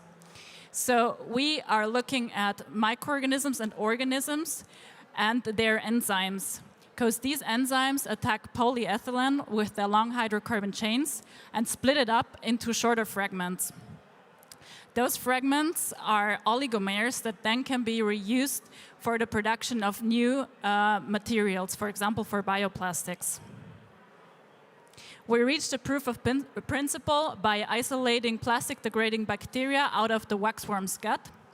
And this bacteria that we are analyzing it right now and seeing what the enzymes in there are doing. So our main target are the enzymes. And we're also pretty sure that one of them has a mustache. The process is going to look more or less like this. We're going to work with heterogeneous plastic waste, shred it down, and treat it with abiotic pretreatment to make it more accessible for the enzymes. Then we have a big bioreactor where the enzymes are attacking the polyethylene only and degrading the polyethylene. And what comes out are these intermediates that we can then use for the production of bioplastics for fuels, oils, or waxes. And what is awesome about this process is that you can still further process the other plastics with common methods like mechanical recycling or chemical recycling. Our business model is based on licensing, so we're not going to build the whole bioreactor ourselves, but we're going to patent the process and sell the know-how to the major players in the plastics industry, which are big chemistry firms or polymer producers. The market potential is huge because the plastics market is huge and it keeps growing every year, despite what we might think in Europe. It's actually growing with 3% every year. And within this market, the market for recycled plastic is getting more and more important. So the market development is really good for us because it's moving more into the sustainable direction. And especially the market for recovered feedstock is supposed to be very big in the prediction of, for example, McKinsey and Partners. We are a very interdisciplinary, dedicated team with all kinds of backgrounds. And we need this special mix because what we want to do is not develop only the research, but also the application. And we are one of the few teams worldwide who do this. So most other teams only work in the lab, and we try to develop the application straight away and think about the whole process. We are strongly supported by the Technical University of Munich, so we're still in the research phase and not incorporated yet, but we plan to do so next year. And we also get a lot of support from Unternehmertum, which is the entrepreneurial system of the Technical University of Munich. The long-term benefits of this technology are many, but the most important ones is that it reduces the use of fossil fuels and virgin material. It reduces also the production of CO2 because it prevents burning plastics, for example. Then it prepares our customers for upcoming legal and social restrictions because, as we know, the sustainability movement is getting big. And last but not least, it's a blueprint technology. So basically, you can take this technology and develop it for all kinds of plastics, for bioplastics, or even to clean up polluted environments. So if we find those enzymes, that could really be a total game changer for the whole industry. If you want to find out more, visit us at our booth, which is like right there. So thank you very much, and I hope to see you soon. Great. Thank you very much.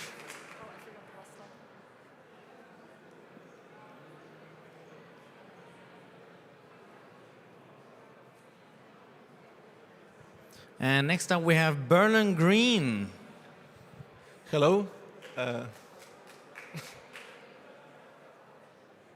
Okay, so so I'm founder of Berlin Green, and as you can see, we won already a few awards, and we bring nature indoors and make sustainable wooden electronics, all manufactured in Berlin.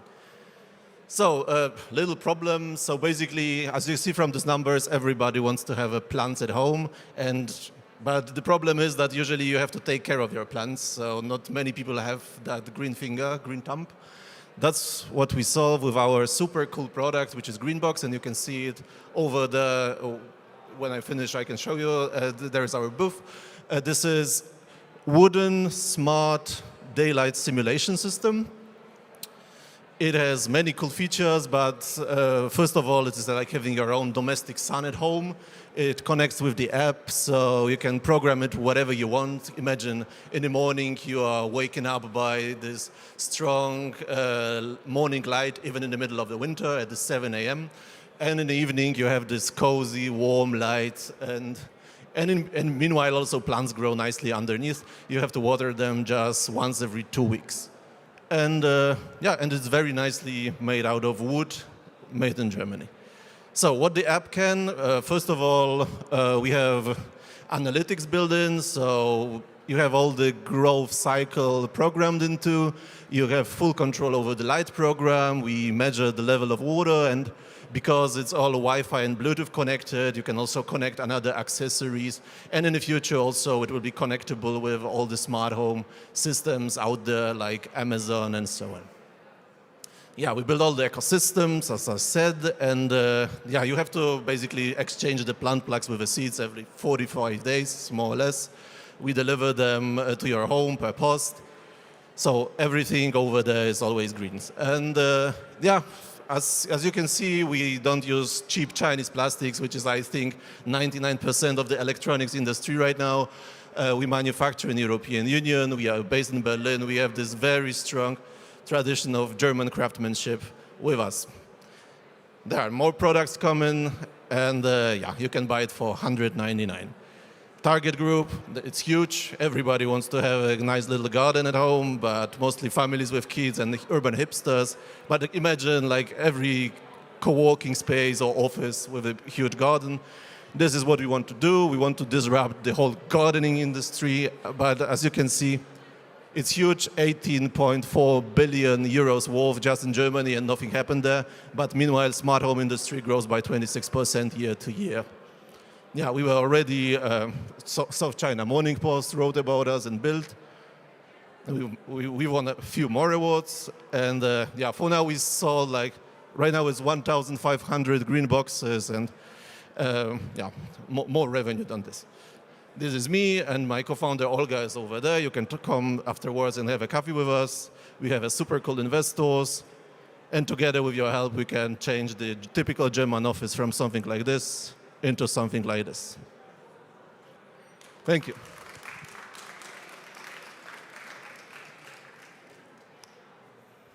Thank you very much.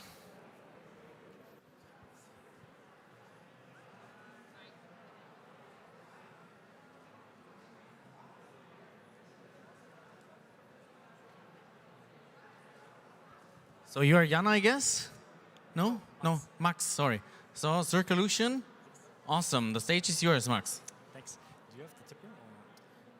Der ist hier, aber der funktioniert ungefähr nur von der Entfernung. Also da musst du wirklich sehr nah hingehen.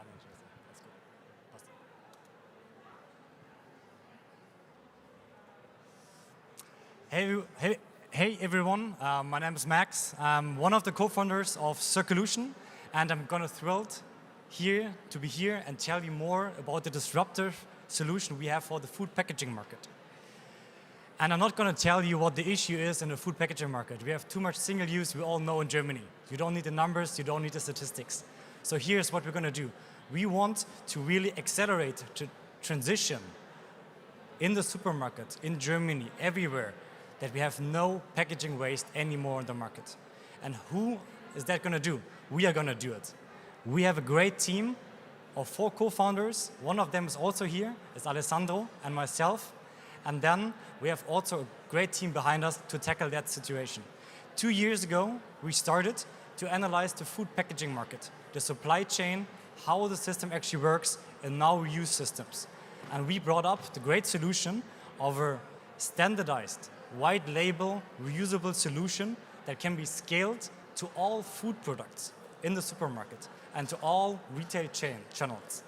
Meaning, our product is adaptable to all brands out there, to all categories, coffee, cheese, cereals, everything you can imagine.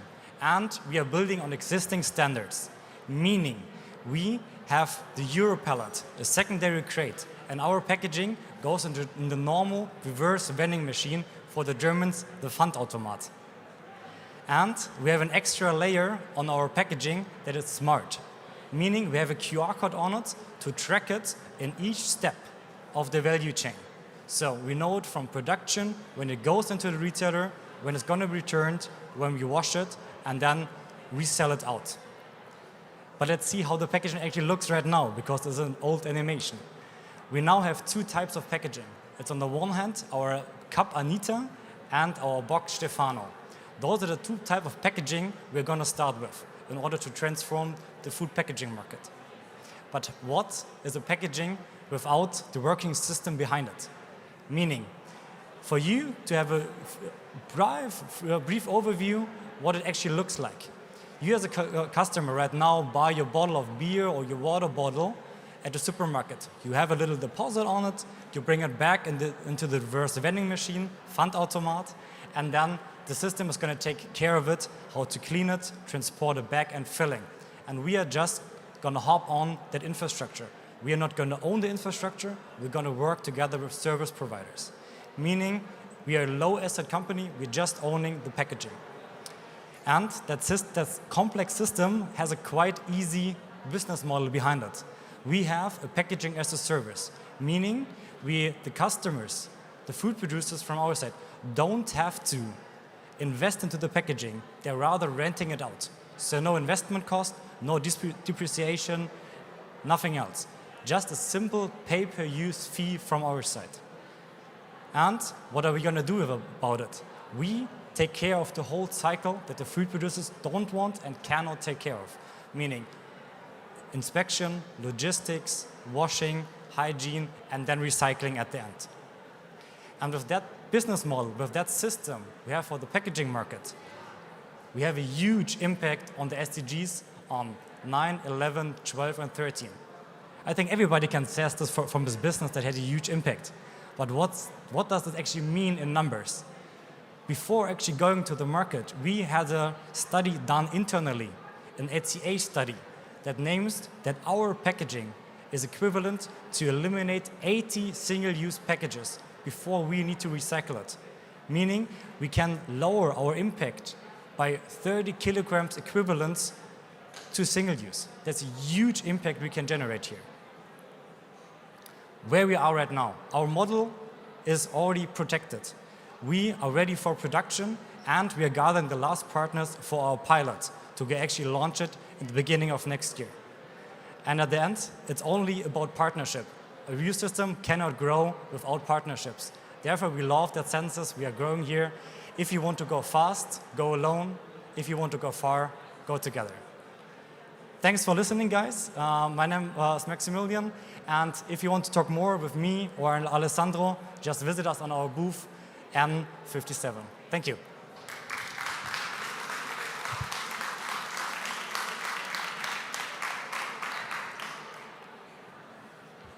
Thank you very much.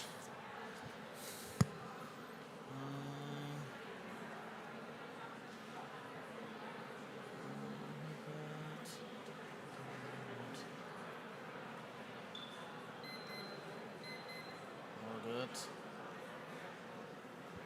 And next up, we have Hybird.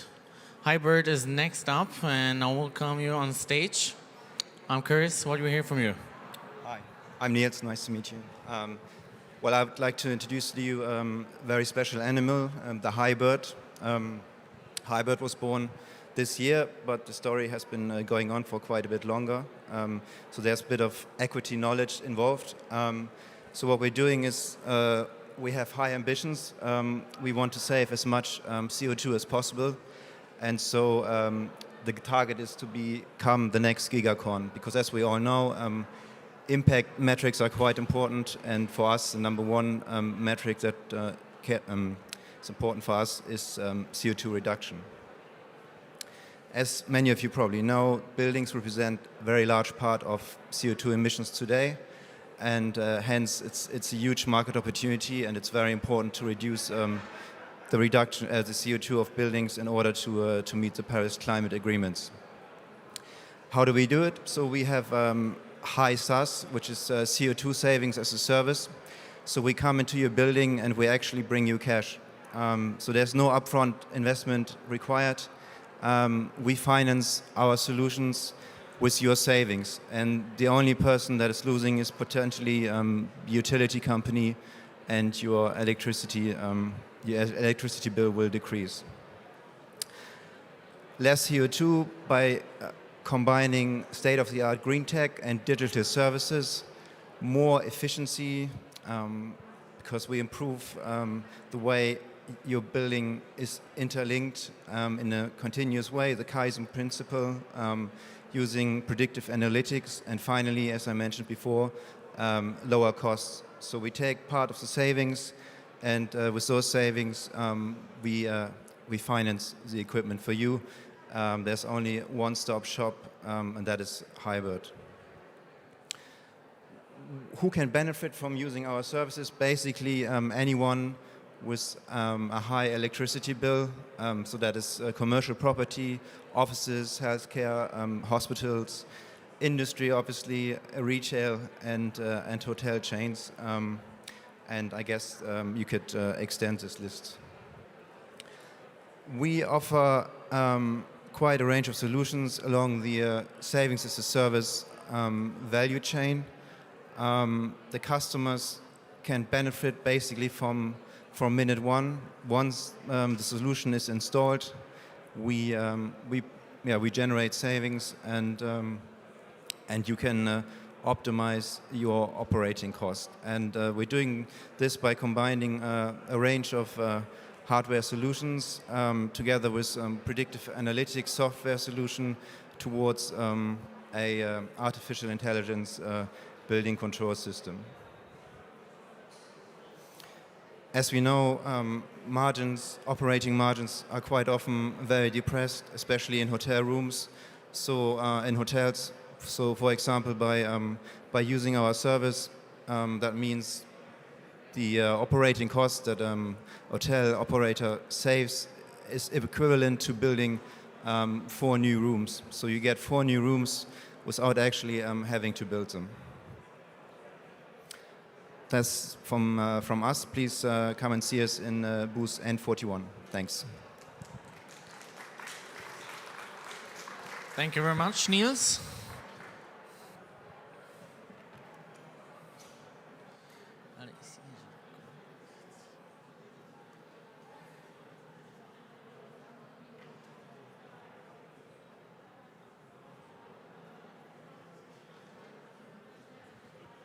And next up, I would like to welcome you on stage and talk about Double. Thank you very much. Wo läuft? Perfekt. Ja. Ich würde das Ganze ganz gerne mit einer kurzen Story beginnen. Story ist bei einem unserer Kunden, Strabag, Immobilienbetreiber, ja, über 6000 Immobilien, multinationaler Immobilienkonzern, und in jeder dieser Immobilien haben die prinzipiell einen technischen Facility Manager, der unten in diesen Gebäuden sitzt und versucht, Energieverbrauch und Komfort manuell gegeneinander auszubalancieren. Das ist unmöglich, und das ist nicht nur hier in Deutschland so, das ist weltweit so, und deswegen sehen wir typischerweise eine Situation, die irgendwo so aussieht. Gebäude sind super komplex, produzieren tausende von Variablen, die sich auch noch ständig ändern. Es ist unmöglich für einen Menschen, das auf der einen Seite alles zu beobachten und dann darauf basierend die optimalen Steuerungsentscheidungen an der bereits bestehenden Gebäudeleittechnik zu treffen. Gebäudeleittechnik, vielleicht für die ja, neu in dem Thema sind, ist nichts anderes als die zentrale Steuerung von Heizung, Lüftung, Kühlung, Klimaanlagen. Und das führt einfach dazu, dass eine Menge Energie verschwendet wird. Ja, über 40% Energie wird quasi zum Fenster rausgeblasen. Das führt nicht nur zu hohen Betriebskosten, sondern auch zu unnötigen CO2-Emissionen. Wo wir jetzt quasi ansetzen ist, wir bieten unseren Kunden eine Lösung, eine Softwarelösung, die auf den bereits bestehenden Gebäudesystem aufbaut und dazu in der Lage ist, Heizung, Lüftung, Kühlung und so weiter autonom und in Echtzeit zu steuern. Damit schaffen wir es, bis zu 40% an Energiekosten respektive CO2-Emissionen zu reduzieren mit einem einfachen Software-Update, wofür wir keine zusätzliche Hardware benötigen und was dementsprechend nichts vorab kostet, um das Ganze zu implementieren. Wie das Ganze funktioniert, hier mal schematisch dargestellt, im Prinzip schaut sich die Software an, was passiert denn innerhalb vom Gebäude, was passiert außerhalb, Wetterdaten, Sonneneinstrahlung, fügt diese Daten in einer Datenbasis zusammen und durchläuft dann hunderte Szenarien. Was könnte denn theoretisch passieren in den nächsten 30, 60, 90 Minuten, und iteriert sich laufend selbst. Das heißt, die Software hinterfragt sich, hey, die Annahme, die wir getroffen haben, die Prognose, die wir getroffen haben, war die korrekt? Falls ja, weiter in die Richtung gehen. Falls nein, neue Iterationen, bis man sozusagen das thermodynamische Modell von so einem Gebäude spielerisch erlernt hat. Und hier liegt auch die Clou an dem Ganzen. Ja, wie wir alle wissen, Gebäude sind nicht unbedingt smart. 99% der Gebäude sind es leider nicht. Und genau deswegen arbeiten wir mit einem selbstlernenden Softwarekern. Also ein Softwarekern, der sich eigenständig an die Thermodynamik von so einem Gebäude anpassen kann, ohne dass wir das dafür manuell programmieren müssen und ohne dass wir eben zusätzliche Hardware benötigen. Das Ganze nicht nur als Konzept, ja, sondern bereits Realität, verschiedenfach umgesetzt in verschiedensten Assetklassen, Büros, Hotels, Schulen. Nicht nur hier in Deutschland mit einem riesigen Einsparungspotenzial, sondern eben mit Kunden weltweit, mittlerweile auf 4 Kontinenten. Und dank dieser innovativen Technologie wirklich mit einem einfachen Geschäftsmodell. Geschäftsmodell in dem Fall wäre Software as a Service. Bedeutet, für die Implementierung berechnen wir keinerlei Vorabkosten. Das Ganze funktioniert remote, weltweit, innerhalb von einer Woche pro Gebäude. Das Einzige, was auf Kundenseite anfällt, ist eine fixe monatliche Lizenzgebühr, die man dann auch noch auf monatlicher Basis kündigen kann, weil wir wollen unsere Geschäftsbeziehungen gerne auf Ergebnissen aufbauen und nicht auf Versprechungen. Ja, für den Ansatz wurden wir mehrfach ausgezeichnet. Das ist quasi eines der Gebäude, wie es bei uns optimalerweise aussieht. Also wir sind fokussiert auf Gewerbegebäude, die bereits mit einer Gebäudeleittechnik ausgestattet sind und die idealerweise über eines der 2 genannten Kommunikationsprotokolle, nämlich BACnet IP oder Modbus TCP als Hauptkommunikationsprotokoll kommunizieren. Nehmen wir mal an, das haben wir, dann würde ein Implementierungsprozess im Prinzip so aussehen, man kann es in 3 simple Schritte runterbrechen. Wir holen uns einiges an Informationen zum Gebäude, stellen eine VPN-Verbindung her, um das Gebäudenetzwerk auslesen, scannen zu können, und daraus generieren wir letzten Endes ein thermodynamisches Modell, aus dem wir dann in die Steuerung übergehen. Ja, das quasi zur Software an sich. Das Ganze wird komplementiert, ja, wenn man also so möchte, über eine Roadmap. Das heißt, starten wir heute, können wir innerhalb von 6 Wochen den ersten positiven Return on Investment liefern, ohne irgendwelche Hardware zu installieren, ohne irgendwelche manuellen Sachen am Gebäude zu erbringen. Und das Ganze wird eben visualisiert über ein Dashboard. Das heißt, als Nutzer, als Eigentümer habe ich darüber transparent jederzeit die Möglichkeit zu analysieren, zu überwachen, zu steuern, was passiert denn im Gebäude. Ich habe eine Anomalienerkennung, das heißt, ich kann sehen, ob das Gebäude operativ effizient betrieben wird. Und ganz, ganz wichtig, ich kann jede Steuerungsentscheidung dieser Software in Echtzeit nachverfolgen. Ja, das quasi dazu, ja, dafür wurden wir mehrfach ausgezeichnet, unter anderem mit dem NRW Energieinnovationspreis letztes Jahr. Auch gesellschafterseitig sind wir stark aufgestellt mit beispielsweise Klima.Metrix, der Europäischen Union im Investmentvehikel, E.ON, einem Energieunternehmen, mein Inkubator, einer der Veranstalter auch unter anderem heute, die uns eben dabei unterstützen, für eine Zukunft zu arbeiten, in der sich diese Gebäude hoffentlich irgendwann mal um uns kümmern und nicht mehr wir uns um die Gebäude. Vielen, vielen Dank.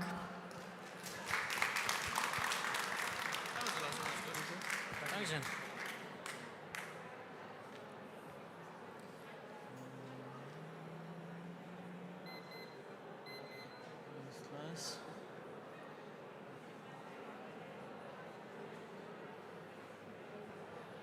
And next up, we have Dempora. Welcome on stage, and the stage is yours. Thank you very much. You start that one. So I'll take you back to English, and I take you away from AI to materials, real materials. We start with this picture usually because it really shows what we and our materials do. We protect people that go outside, even if it's not just sunny, but it might be raining, and you're still active, you sweat, and you want to be protected from the rain, but still sweat, so that you need a jacket with a membrane inside. Our customers, they have one issue. If you buy the current market leader, you have fluorinated materials in there which are harmful to the environment. The alternatives you could buy are not providing the performance you would be looking for, mostly on the breathability side, so you feel like you're trapped in a plastic bag. And recyclability or circles in this industry are just impossible because you combine very many materials on very little space. So it's difficult for the customers to change, but they're still trying. We have a solution, we have a technology to use different materials and convert them into these kind of breathable, waterproof materials. We can do this on existing machinery, and we can adapt it at different performance levels. We can also change from more traditional materials to very modern, circular, biodegradable, bio-based materials, and so provide materials for the future. And the third option we're looking into now, it's a three-dimensional application of it, so where you actually are able to just produce one piece of membrane instead of stitching up a flat piece and destroying it thereby, which you have to cover up again with a seam tape. That's what it looks like. I don't know whether you can see it well from there, but on the left you have a membrane which is, with our technology, produced. You have little rocks inside, and these are the key component for us to create porous membranes.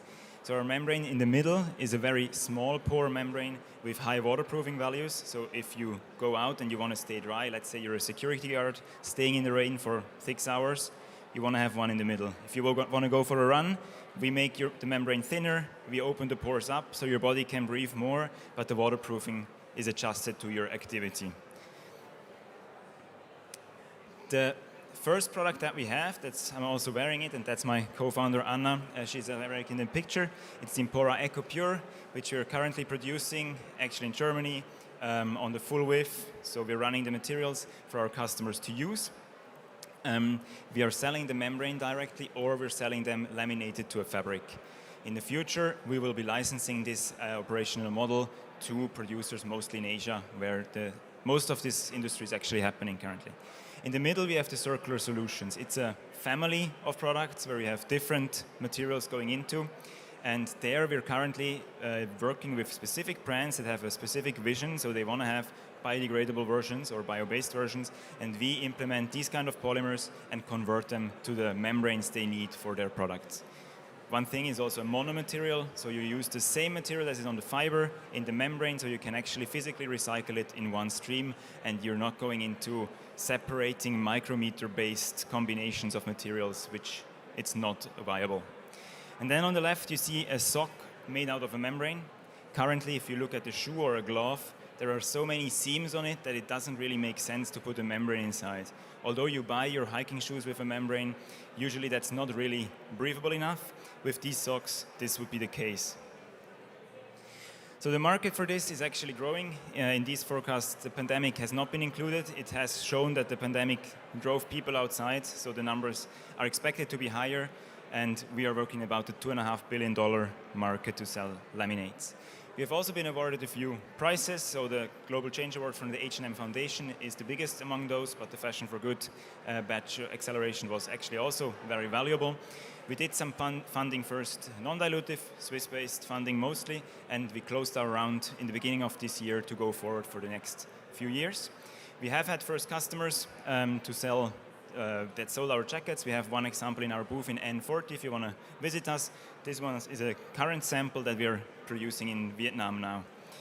And also the selection of customers is super easy. Everyone would like to switch from the current solution. That's our team.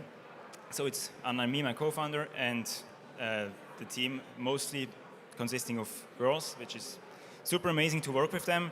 But we are looking for more guys to join us as well. So if someone knows someone interested in working in membrane clothing applications, super happy to talk to them. So that was it from my side.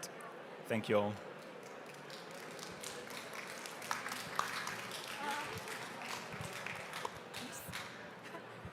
Thank you very much.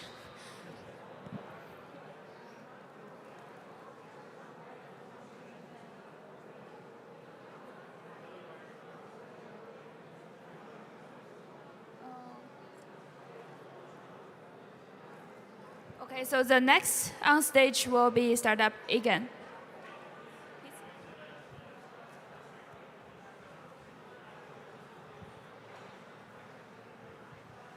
Ja, vielen Dank. Hallo, herzlich willkommen. Mein Name ist Eva Maria Metz und ich freue mich, heute hier für eGain zu sprechen.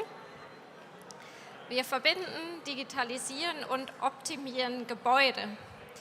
Damit konnten wir zum Beispiel im Jahr 2019 über 200 Millionen Kilowattstunden Energie für unsere Kunden einsparen und damit auch über 32 Millionen Euro. Ja, wenn wir über Ressourceneffizienz nachdenken, fällt natürlich auf, dass Gebäude einerseits selbst eine Ressource sind, andererseits aber auch viele Ressourcen benötigen, wie Geld, Baustoffe und natürlich Energie und binden diese Ressourcen für eine ziemlich lange Zeit. Die allermeisten Gebäude heute sind nicht energieeffizient und aber trotzdem im Jahr 2050 noch in Betrieb. Ja, wie lösen wir dieses Problem? eGain wurde im Jahr 2003 in Schweden gegründet und seither sind wir in 7 Länder expandiert. Wir dürfen bereits heute die Wärme in mehr als 5000 Gebäuden optimieren. Unsere Lösung ist eine skalierbare IoT- und Cloud-Plattform. In 3 Schritten erklärt sieht das Ganze so aus. Ja, im ersten Schritt bringen wir das Gebäude online, holen uns die relevanten Daten aus dem Gebäude, aus den Räumen, aus den Anlagen und aggregieren diese Daten, damit wir die analysieren können und daraus natürlich auch Vorhersagen treffen können. Und unsere selbstlernende Optimierung, unser Algorithmus, nutzt diese Daten auch für eine Feedbackschleife, um dann das notwendige Energielevel im Gebäude zu kalkulieren, sodass wirklich die Energie in der richtigen Menge genutzt wird, nur so viel wie nötig, damit es die Nutzer im Gebäude immer noch gemütlich haben. Ja, unsere Plattform eGain Edge ist darauf ausgerichtet, schnell Mehrwerte zu schaffen. Wo bisher lange Planungsaufwände nötig waren, vergehen bei uns in etwa 4 Wochen von Implementierung, von Vertragsunterzeichnung bis zum Regelbetrieb.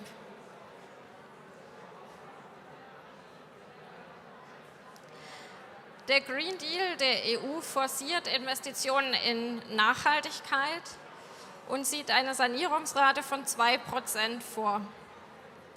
In dem Wissen, dass das eigentlich zu wenig ist, sollten wir uns natürlich überlegen, mit welchen 2% fangen wir denn an, um den größtmöglichen Impact zu erzielen, um das beste Einsparergebnis zu erzielen. Das heißt, im ersten Schritt schauen wir in die Vergangenheit, bewerten die Gebäude, vergleichen die Gebäude und gehen dann genau die Gebäude aktiv an, wo wir wirklich tolle Einsparergebnisse auch erzielen können. Dann müssen wir uns natürlich auch anschauen, was die Gebäude jetzt gerade tun. Das heißt, wie performen eigentlich die angewandten Systeme und Technologien im Gebäude? Lassen sich diese Technologien auch in anderen Gebäuden vielleicht gut nutzen? Und nicht zuletzt ist Bestandteil unserer Arbeit auch der Blick in die Zukunft. Wir müssen einfach alle relevanten Daten im Gebäude zusammenbringen, analysieren, um den Weg und die Kosten zu einem klimaneutralen Gebäudebestand zu kennen. So erhalten wir dann wirklich einen Rundumblick über die Gebäude.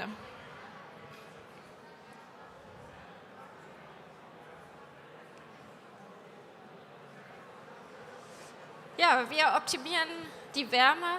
Wir schauen uns dabei nicht nur einzelne Gebäude an, sondern wir betrachten wirklich das ganze Portfolio und optimieren das ganze Portfolio mit einer niedriginvestiven, niedriginvasiven Maßnahme. Ja, wir freuen uns, Sie hier in Halle 2 auch gerne an unserem Stand zu begrüßen, wenn Sie noch ein bisschen mehr wissen möchten, gleich hier drüben. Und ansonsten bedanke ich mich ganz herzlich für Ihre Aufmerksamkeit und wünsche Ihnen noch gute Impulse hier auf dem Impact Festival. Vielen Dank. Thank you very much for the introduction for Egan.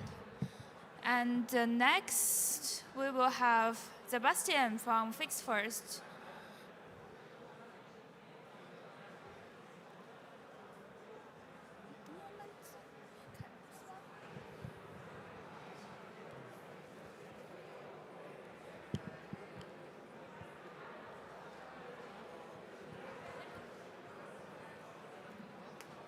All right, thank you very much. Hi everyone, my name is Sebastian and I'm one of the founders at Fix First. And with Fix First, we are building an operating system for circular services. When I was working still for my father's company back in school holidays, this is a picture I was pretty familiar with. So they do electrical installation and a couple of repairs as well. And what I realized already back then is how difficult it is for a company, for a small company, to deal with repairs efficiently, and our consumers often thought that the new version would be the better option. But we all know the consequences. Electronics is now one of the fastest growing and most toxic waste streams, and it's really a big issue right now. When in reality, what we have to do is to avoid that in the first place by keeping our products in use as long as possible using circular services, such as repair, maintenance, and all the other ones as well, which is what the circular economy is about. But when we looked into the industry and found it Fix First, we actually realized that often the processes in the back keep us from doing that. Just think about yourself and your washing machine. If you're trying to fix that, you will find yourself often with too high costs, just going to take forever. You're not sure if you can trust the people who can do it. And as a service company, as I described and had the experience myself, it's often really hard to make it efficient. You have to organize it. Technicians sit around about 30% just driving around to make an inspection. And if you're a brand, such as a manufacturer or retailer, you want to make sure that every customer is getting the service in a dedicated location. You often don't know really what's happening on the ground, what the service partners are doing, and there's a huge lack of data and collaboration. So we said we have to change that, and we need to reshape how the processes are being done, which is why we're taking the operating system approach. And what we do is we essentially start with the beginning in the process. So we build a B2B SaaS platform that helps the service providers manage all the leads and requests that are coming in from a customer with tools that they can integrate into their different channels and that allow for easy check in the beginning. We also help them with the full operations, so anything that comes from the order, managing it on site, doing the inspection, things like that. And we have the complete data flow around the process. And we also enable them to launch things like video inspection, so they don't actually have to drive there, they can help customers. So essentially we're trying to lower the barriers for repair in the market as well. And coming to the brands, such as the manufacturer or retailers, we help them manage the whole service partner network, all the data and about errors, what the service partners are doing can be integrated into a current landscape, such as an SAP or a Salesforce. And we also help them engaging with their customers and getting feedback, as an example. And with that, we are helping them getting a better customer experience, operational excellence, but also increasing their sustainability and circularity, while having an impact on the UN Sustainable Development Goals and can save a lot of CO2 just by extending the lifetime of our products. Well, where do we stand?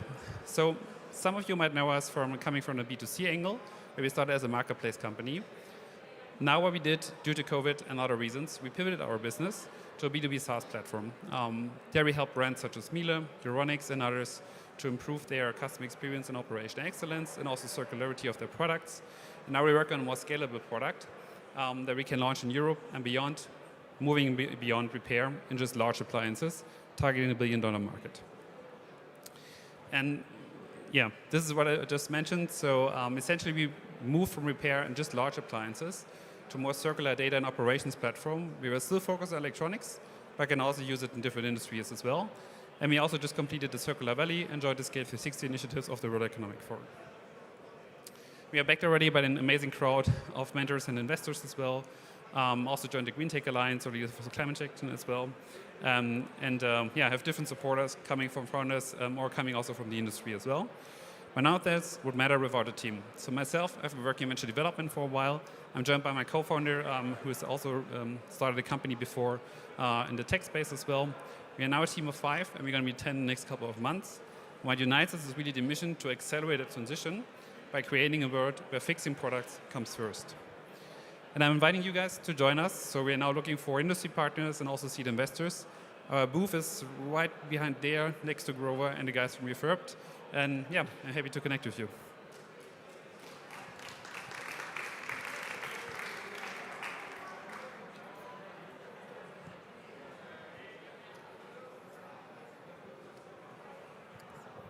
Okay, thank you very much, Sebastian. I hope you all get a peek into the Fix First. And now on stage, I think is Yan? Yeah. Is Yan with me?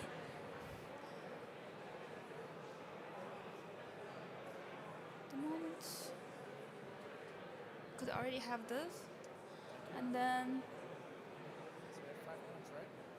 yeah. Please welcome Yan from Function. I will set the timer. Okay.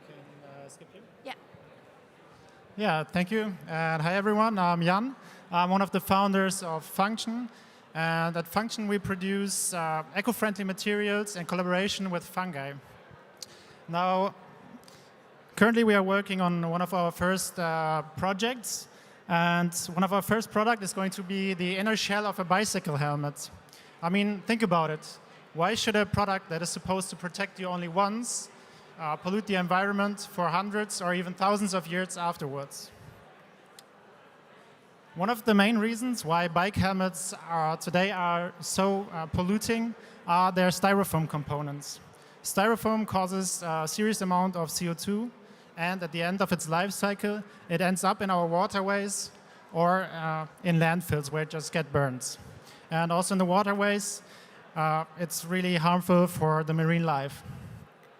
With our material, we can now offer eco-friendly and attractive alternative to this harmful material. To give you a better understanding of what it is that we're actually doing, I will briefly guide you through our production process. It all starts with this common tree fungus that we collect in one of the forests around Berlin. We take a little sample of the fungus, bring it to the lab, where we isolate the fungus, and then get this fluffy white stuff that you can see here in the picture, which is the root structure of the fungus, the so-called mycelium. The mycelium we can then use to bind agricultural waste streams like hemp or rapeseed straw, for example. And after a while, the mycelium grows through the substrate, and we get this completely white covered substrate. At this point, we can shred the substrate and then fill it into basically any form that you can think of. For example, a bicycle helmet. Now, the combination of the plant-based substrate and the mycelium fibers results in a two-phased material, which greatly benefits its shock-absorbing qualities. Speaking of our qualities, or the qualities of the material, our material is 100% bio-based, it is 100% biodegradable, it is up to 20% more shock-absorbing than styrofoam, and up to 10% lighter than styrofoam. This way, our customers, the helmet producers, will first have the opportunity to sell a safer, lighter, and more sustainable helmet. We already built the first prototype. You can see it on the left here, which we also tested according to the EU norm for bicycle helmets. And this test proved the improved shock resistance of our material. Yeah, of course, I'm not doing all of this by myself, so I'll briefly introduce the rest of the team. We have Nyren, our finance guy with a background in social business. We have Lisa, our biochemist, and we have Basti, who came up with this crazy idea of making a helmet out of mushrooms. Yeah, he's a biotechnologist, sorry. And me, I'm Jan, and I'm in charge of most of the organizational tasks and the creative work. Yeah. If you're not in the biochemist industry, which I guess most of the people are here, there are plenty of other options for our material. And our idea is to later on expand also into other markets like the packaging market or the building industry. Yeah, the greater vision would of course be to replace all styrofoam with mycelium alternatives, which would save up to 42 million tons of CO2 and would prevent up to 8.8 million tons of styrofoam waste each year. Yeah, through our step-by-step process, we want to establish our material in the mainstream over the coming years and thus contribute to a greener tomorrow by preventing toxic waste streams and CO2 emissions. Yeah, and if you have more questions or want to know more about our material, please just come to our stall. It's right over there at the end. Yeah, thank you.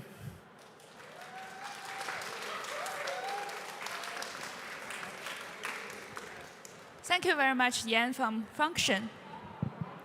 And now I think we will come to our last pitch before the break.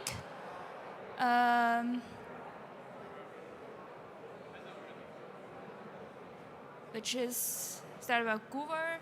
And please welcome Sebastian from Goover. Hi. Hi, everyone. Thank you. Yeah, I'm Sebastian from Grover. I run Grover's business development. We also have a very nice booth over there. So for people who don't know us, want to introduce us a little bit. So what is it, what we do, what do we do?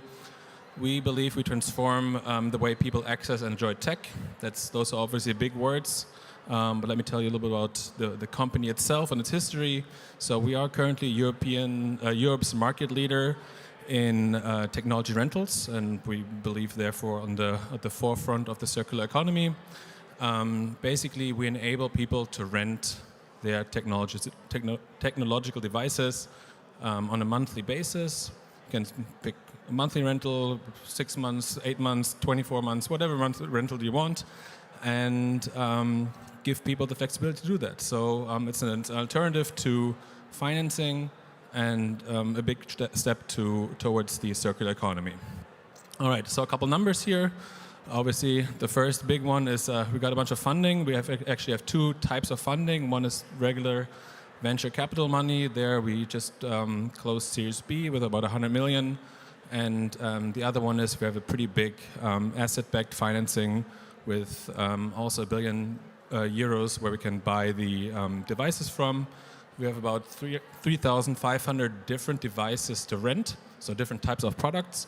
And a big part of our presence is not just the online presence, but also the offline presence. So we work with MediaMarkt, Saturn, Carves, Conrad, all the big consumer electronic retailers that you can think of.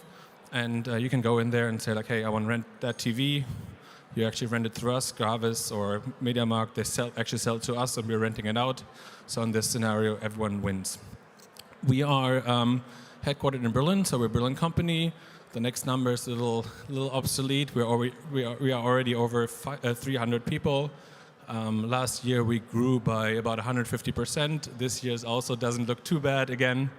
We have 1 million registered customers with about 260,000 running subscriptions at the moment, and obviously quite a lot of growth per month.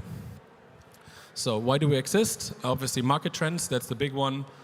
We believe that people are shying away a little bit from owning stuff, accumulating all these devices, and they're piling up in their drawers. So this whole access over ownership, you just pay for what you use.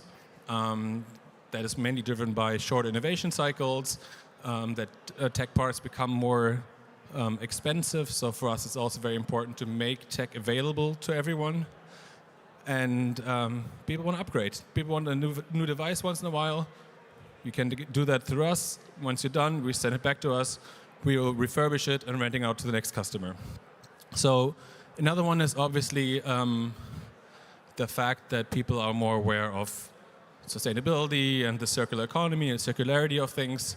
So for us, that's also a big part. It's a nice effect. We recirculated about 475,000 devices so far, which is about 2 million tons in e-waste, 2 million kilos in e-waste that we saved the environment for, and yeah, reducing the CO2 footprint and whatnot. And kind of a little bit of a analogy here. So obviously people are very accustomed to not owning stuff anymore. Like, think about people don't own their movies anymore. They have Netflix. People don't own their music anymore. They use Spotify and like so forth. So we're just the logical next step, and we believe that the future is everything as a service. So I kind of got into that a little bit already. So how does it work? Actually, people, the whole circularity, people rent the device either through us or through a partner.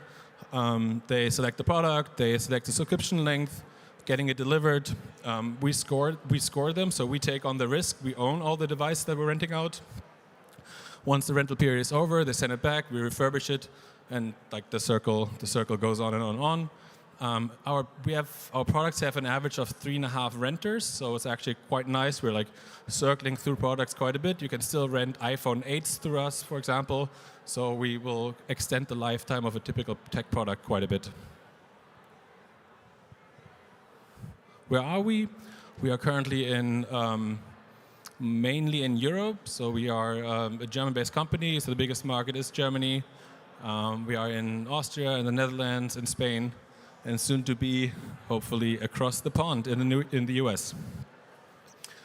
We have a pretty big partner network, and there's also a little bit of a call to action here. So everyone who wants to become a partner with us, either start renting their devices, their technology, or offering a rental model, please contact us. Come to our booth, come to me. As said, we have a big network of retail partners. We also work with a lot of brands. So, for example, Samsung, you can go on the Samsung website, rent the device instead of buying it. iRobot, same thing, and we have different other type of more marketing affiliate type partnerships with Microsoft, N26, and so forth. So, and to wrap it up, what's the benefit to everyone, and especially to hopefully new partners, is you'll be able to tap into new target groups, obviously increase the turnover. It's relatively risk-free because we assume the risk. We are owning the devices. We're buying them from you. You get to take the lead in terms of being at the forefront of the circular economy, and obviously nice marketing and PR. So I think this was a quick rush through what we do, who we are. If you have more questions, there's our booth. Otherwise, here are mine and Tom's contact details. Please get in touch. We'd love to hear from you. Thank you. Thank you very much, Sebastian from Grover. And we will take a 10 minutes break, and we will be back at 16 o'clock and continue with pitches also in the innovation area of resource efficiency.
So, ladies and gentlemen, we are back from our break on the innovation stage.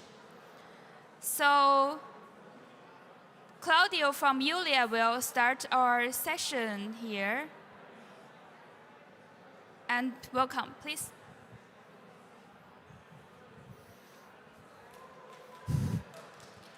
Thank you, thank you. Hello, everybody. Welcome to Joulia. We are a Swiss company based in Biel, and we are dealing with heat recovery systems. You know that heat in the building is becoming more and more important, and especially in heating up the shower water, because more than half of the energy of modern buildings is now used for hot water, and the other half is used for heating the building. So what we invented is a heat exchanger for shower drains. The beauty of the thing is it works without IoT. You don't need the app, no electricity. It's just a physical process, and it's invisible, integrated in the shower drain. So you don't see anything about the efficiency of the system. On the left side, you see how it's connected to the shower. So instead of connecting the cold water pipe directly to the mixing valve, where you have 10 degrees, normally you connect it to the heat exchanger in the shower drain and preheat the cold water up to 25 degrees.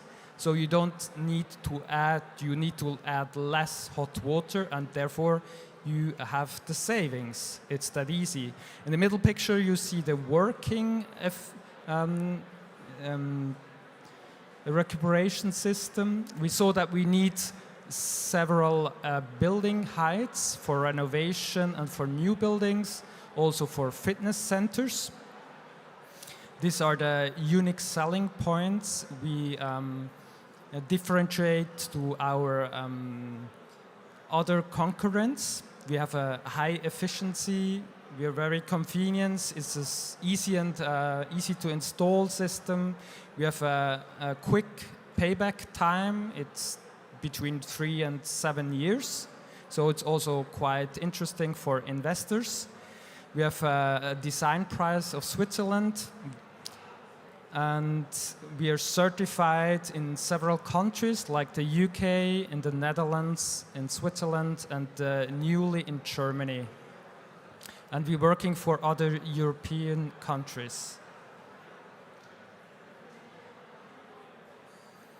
So we are looking for mainly for partners which want to work for us, for our core technology, like sheet metal suppliers, solid surfaces, and also water heating manufacturers, that we can combine our system. And we are also, of course, looking for clients. That could be hotels, fitness centers, private building cooperatives, like everywhere where you shower. Underneath you see like the market we detected. We're now starting in Germany because we received the drinking water certification after 5 years. So it needs a lot of time. We have different revenue models. We like offer the whole product, the whole heat exchanger with the drain. We also deliver only the heat exchanger to different manufacturers, and we also offer like a licensing model for faraway markets. These are more figures. We already like produced more than several thousand pieces, and the numbers are quite increasing, especially during Corona. We got like 30 to 40% increase of our production. One of the main markets are at the moment the Netherlands. but also like the northern countries are very interesting market where the temperatures of cold water are very low. This is our team. We are at the moment 7 people. Well, we are 8 right now because we got a new employee in the production, and we are supported by the German Wieland Gruppe. They're known for their copper pipes, and we have their products in our heat exchanger. So we also financially good, well backed up at the moment. This is it. If you have any questions, I'm happy to help. And my booth is just over this side. You can visit all the different models we offer. Thank you very much.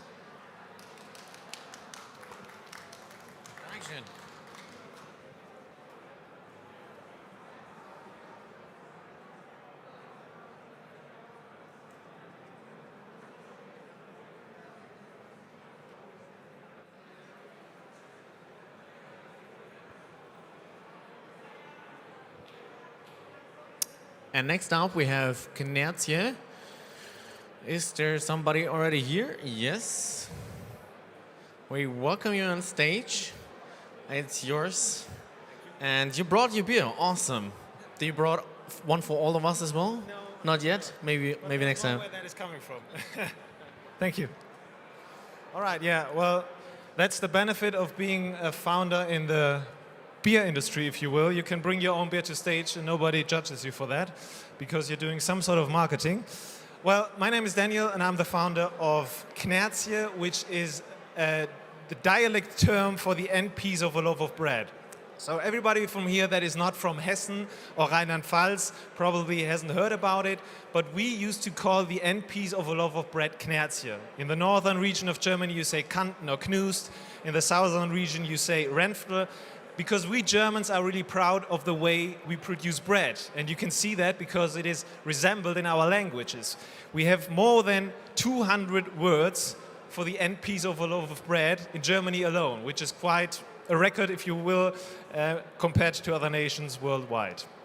But this is also our brand, and we have a mission, we have a big why we're calling our beer Knertje and what we want to achieve with it, because we want to tell people about the topic of zero waste, of waste in general, but more specifically about zero food waste, because here the impact, the potential impact in terms of sustainability is pretty big.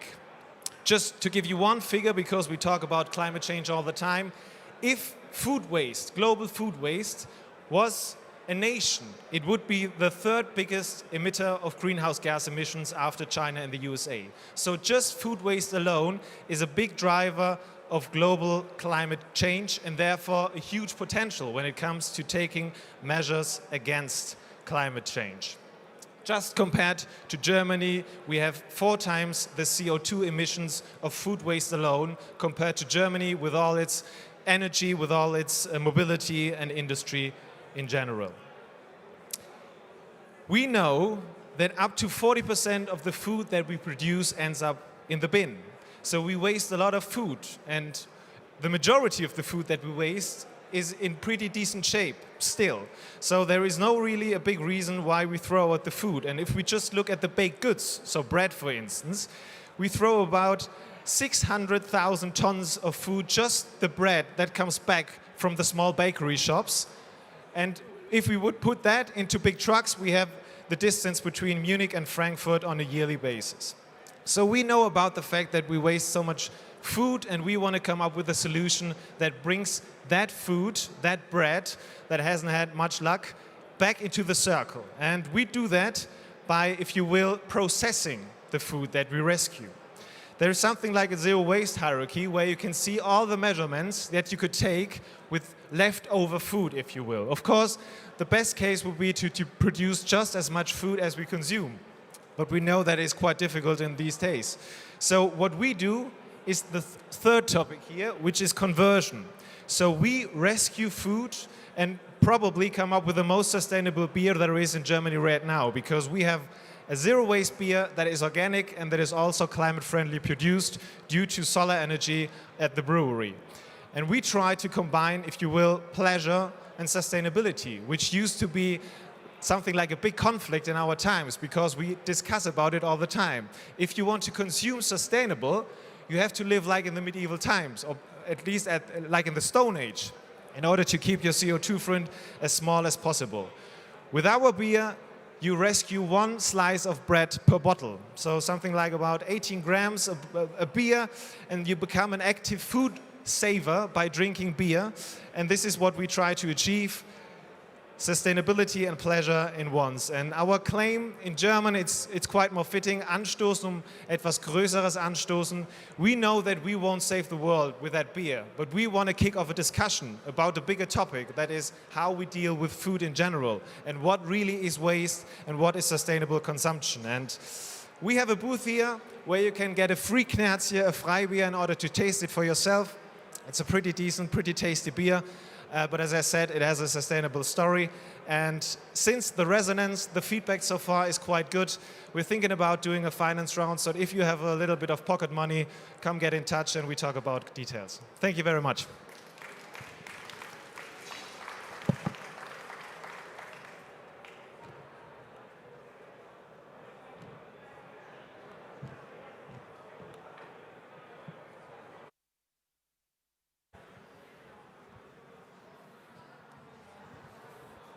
Yeah, I think about that offer. Certainly gonna check it out. We'll have a break for 1 minute and be right back.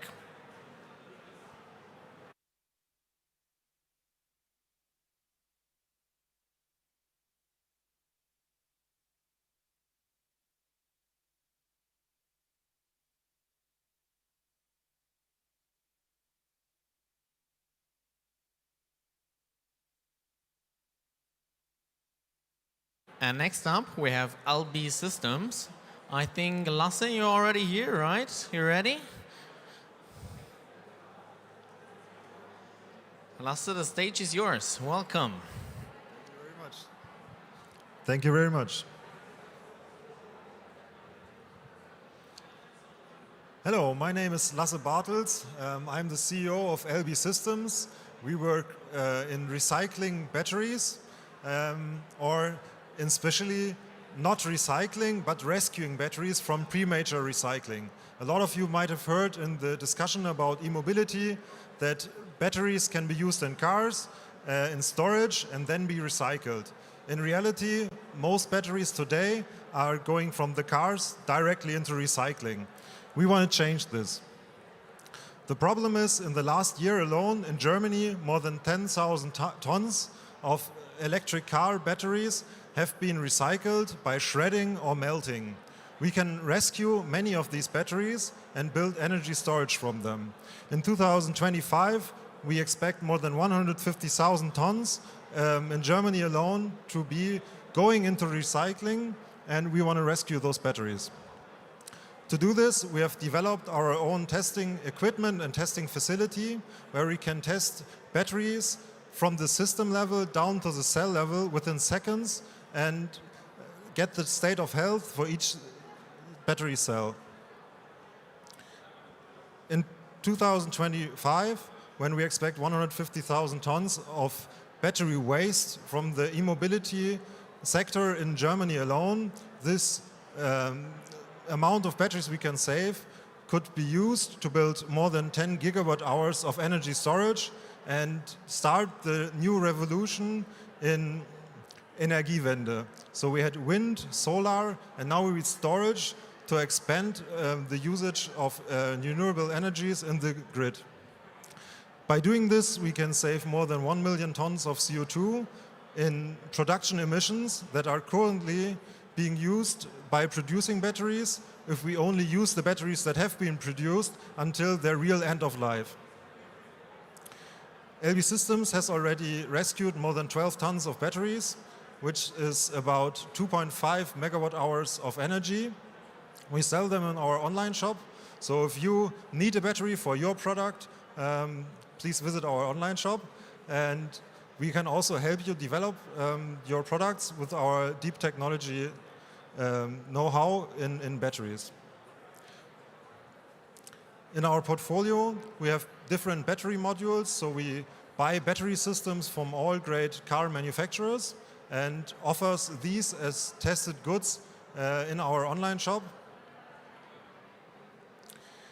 And the next step will be not only to offer batteries, but full turnkey solutions, so you can buy energy storage for your home, or if you're a company, to buy energy storage for larger industrial products to have uninterrupted power supply.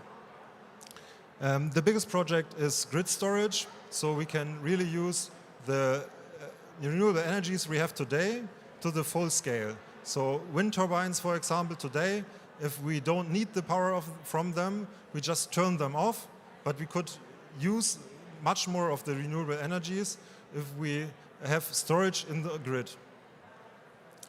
Here you can see some of our projects we are currently working on. So it's from small batteries used for drones, electric cars, bicycles, up to home storage for solar installations, industrial storage where you can use the solar energy your company produces to fill the cars of your employees, up to the big energy containers for grid storage. Our team consists of Lukas, Lasse and Karina, and we would like to have you at our stand, number 56, just over there. Thank you very much.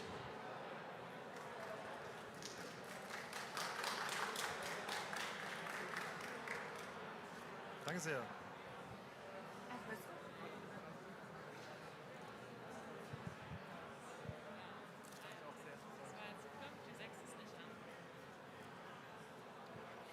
Thank you very much, Lasse. Next up, we continue in 1 minute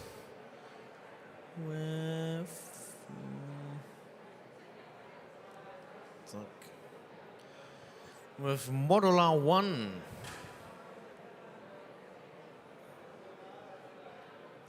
Yeah, welcome on stage. Don't be shy. The stage is all yours. So Modular One, welcome, and I give it to you. Thank you.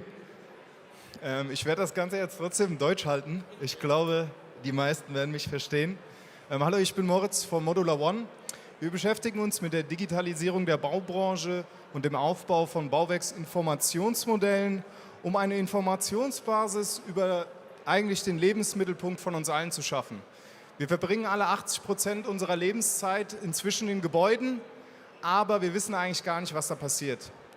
Daher bauen wir Bauwerksdaten auf, um Mengen zu berechnen, um Baukosten zu ermitteln, um Bauzeiten zu ermitteln und darauf aufbauend natürlich auch nachhaltige Aspekte zu simulieren und Optimierungssimulationen darüber aufzuführen. Das heißt, wir simulieren in einem ganz schnellen, einfachen Prozess, wie können Sie Ihr bestehendes Gebäude nachhaltiger gestalten, wie können Sie die Energieverbräuche reduzieren und auch die Ressourceneffizienz dementsprechend steigern. Man sieht jetzt hier ein bisschen ein undurchsichtiges, großes Bild. Das ist so das von uns definierte BIM-Universum.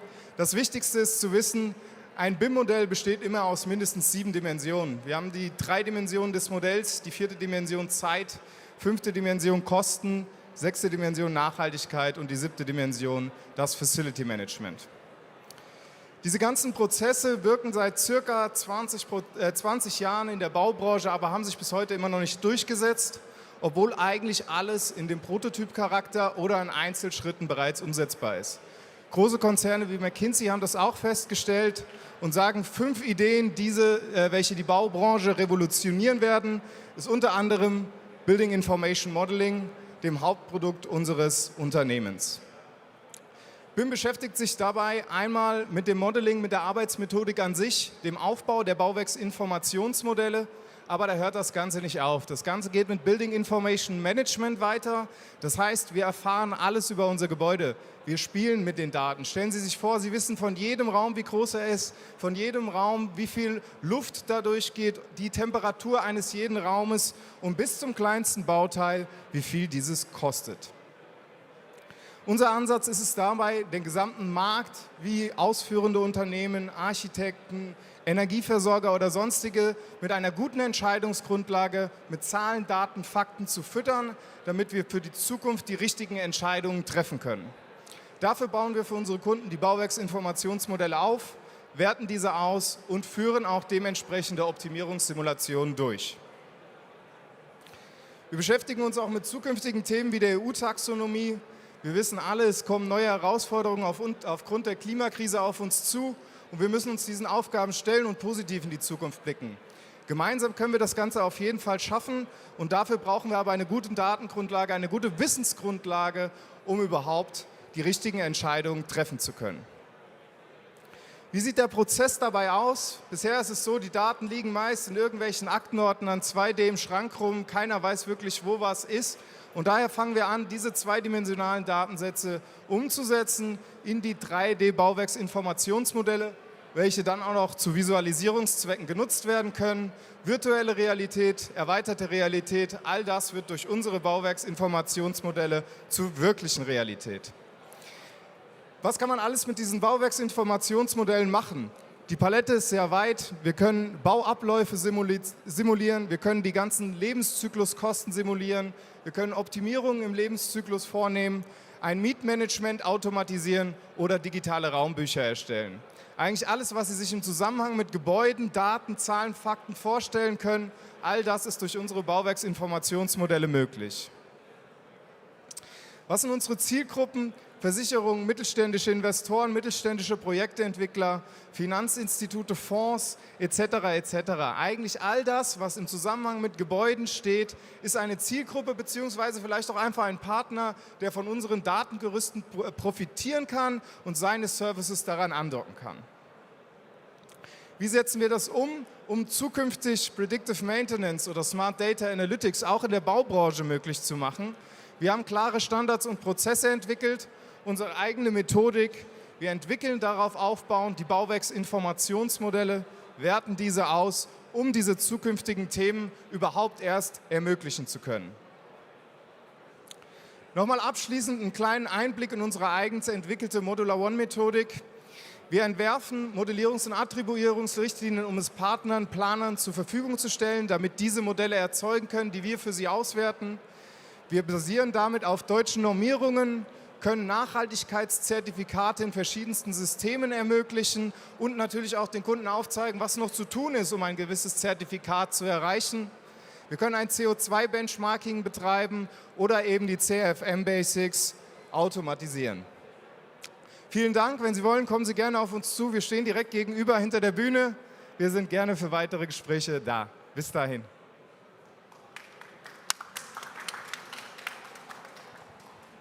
Very good. Thank you. Thanks.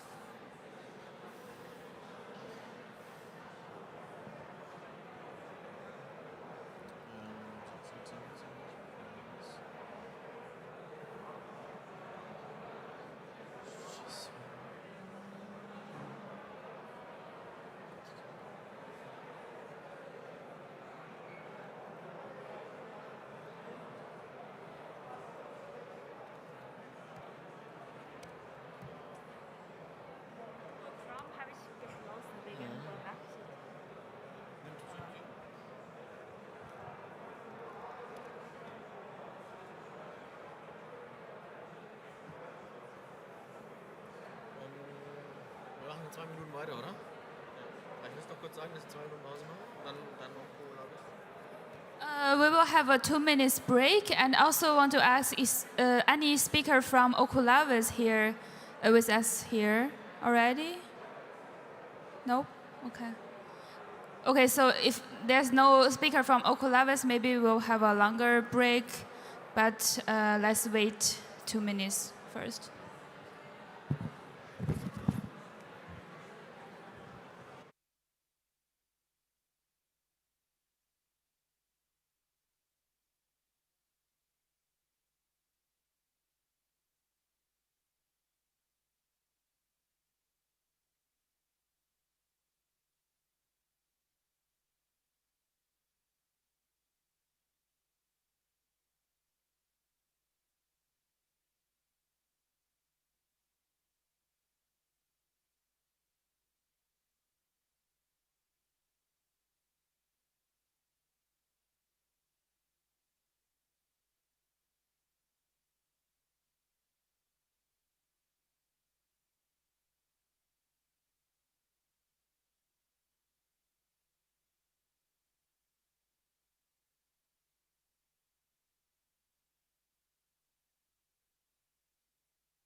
Hello, we will continue from now. Is any speaker from Perto here? Okay, then welcome to the stage. And, Thank you so much.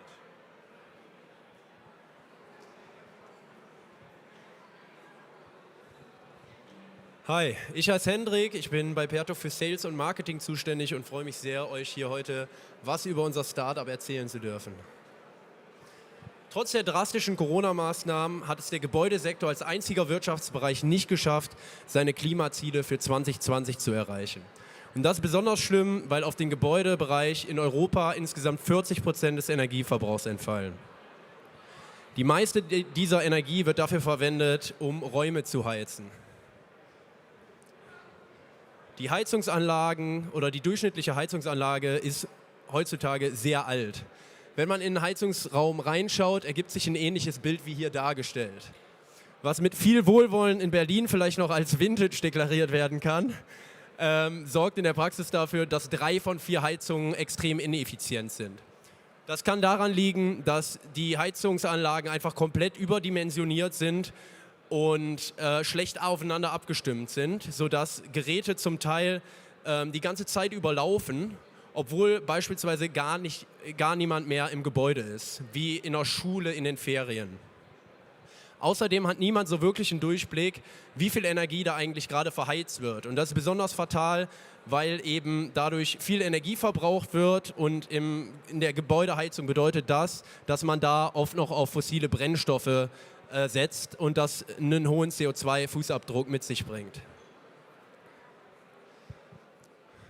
Mit modernen Technologien könnten eigentlich die Probleme vom intransparenten Verbrauch und von der fehlenden Energieeffizienz auf einen Schlag gelöst werden. Beispielsweise, wenn die Heizungsdaten von den Heizungsgeräten an die Cloud gesendet werden und dort Transparenz über den Verbrauch geschaffen wird. In die andere Richtung könnten dann aus der Cloud heraus die Geräte so gesteuert werden, dass der Betrieb optimiert wird und so die Energieeffizienz, also Energie und CO2 eingespart wird. Neue Geräte verfügen über digitale Schnittstellen und könnten eigentlich so die dargestellte Lösung erzielen, theoretisch. Denn eine Neuanschaffung als Digitalisierungsansatz bedeutet, dass man einen langwierigen und komplexen Planungs- und Installationsprozess hat, an dem viele Akteure beteiligt sind und der ein hohes Risiko für Fehleranfälligkeit mit sich bringt. Das heißt, die bessere Variante für effektiven Klimaschutz im Gebäudesektor lautet, die alten Heizungsgeräte oder die vorhandenen Heizungsgeräte zu digitalisieren.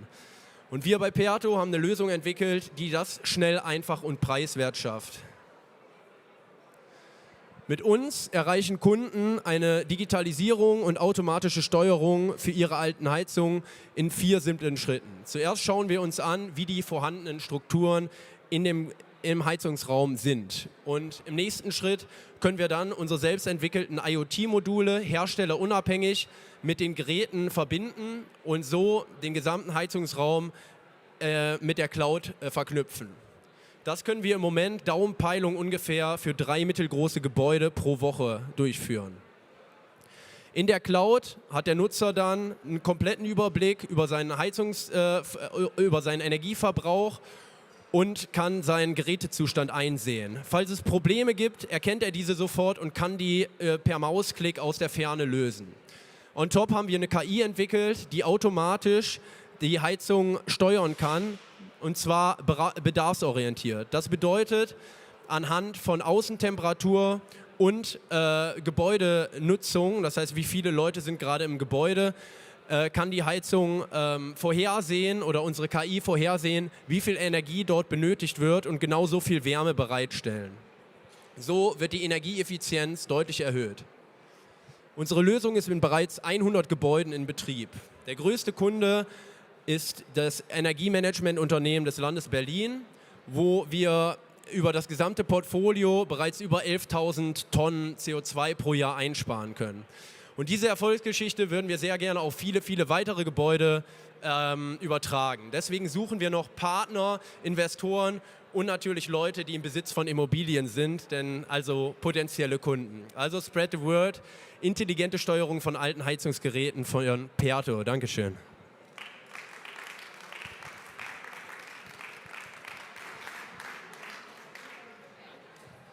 Vielen Dank.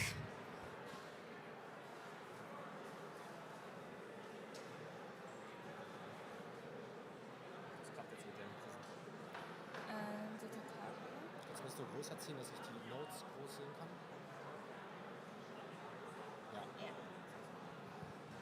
Okay, I already have my colleague here, David. He will introduce us Quantum Circle.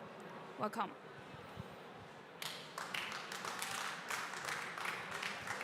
Hello? Yeah. Can I start? Okay. Hello, everyone. With Quantum Circle, we will become Germany's leading community that understands quantum technology. My name is David Gorsen. I'm in the research and development of Mind Incubator from Commerzbank, dealing with quantum computing and inspired systems. The success of a company depends to a large extent on the technology it uses. Therefore, it's essential to understand new technologies and to assess their impact to set the course early on. But why quantum computing and what is so special about it?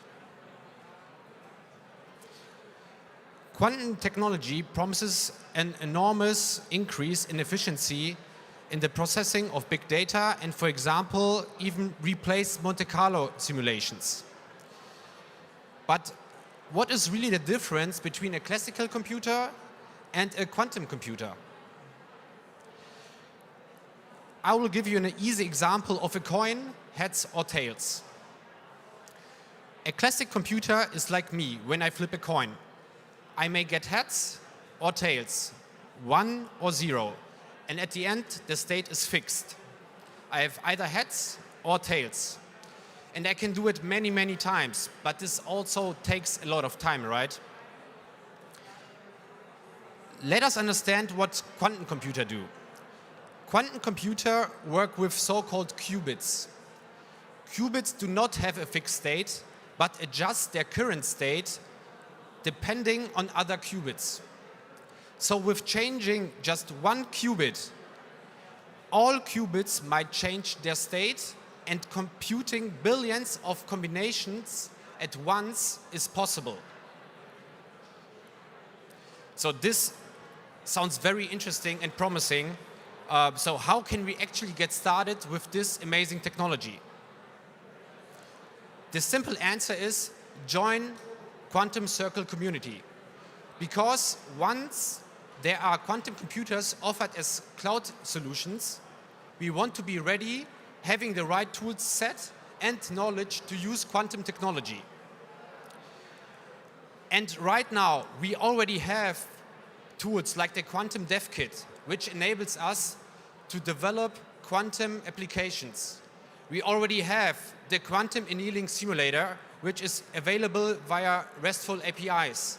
And we also have developed ready-to-use Python packages and online learning to get started in the world of quantum. So in summary, we already have ongoing projects, and most importantly, we have all the tool set to get you started in the world of quantum. So let's take a look where we can actually apply those tools. We want to solve problems that cannot be realized with state-of-the-art technology, but with quantum computing. So when we look at the supply chain optimization for supermarkets, we have many products, we have very different conditions, like dynamic demand, we have food shelf time, we have storage temperature, and so on. So in summary, we have a high-dimensional mixed integer programming problem, which can be solved or at least get a very good approximation by quantum computing. Another complex example is in material development. We need to consider material properties like physical and chemical parameters in simulations. And with quantum computing, we enable highly complex simulations in the fields of battery research, building architecture, and also space tech. So how can you actually get started with quantum computing? With Quantum Circle, you have the opportunity to join Germany's leading quantum community. and with ready-to-go tech environment. So check out our website at quantum-circle.com or check out our booth in Hall 1, right on the other side, near the main entrance. And we are happy to talk more quantum computing. We are ready for the quantum era. Thank you.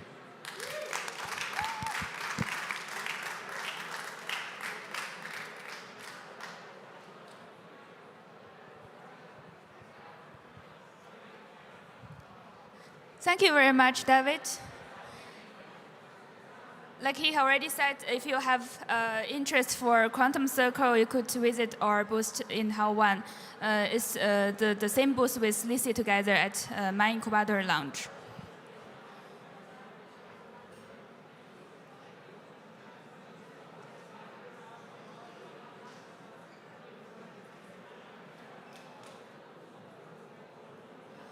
So the next one on stage will be R8 technology. Welcome. And you could have this.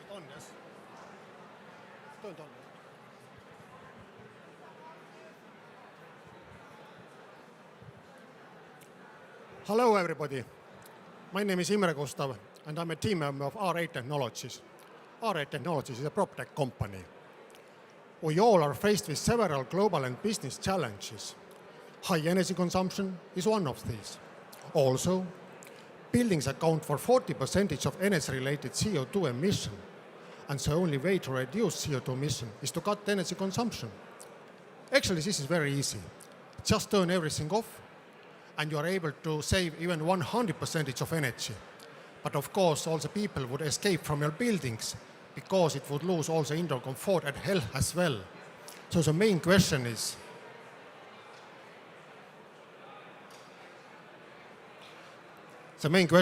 how to save energy and increase indoor comfort at the same time.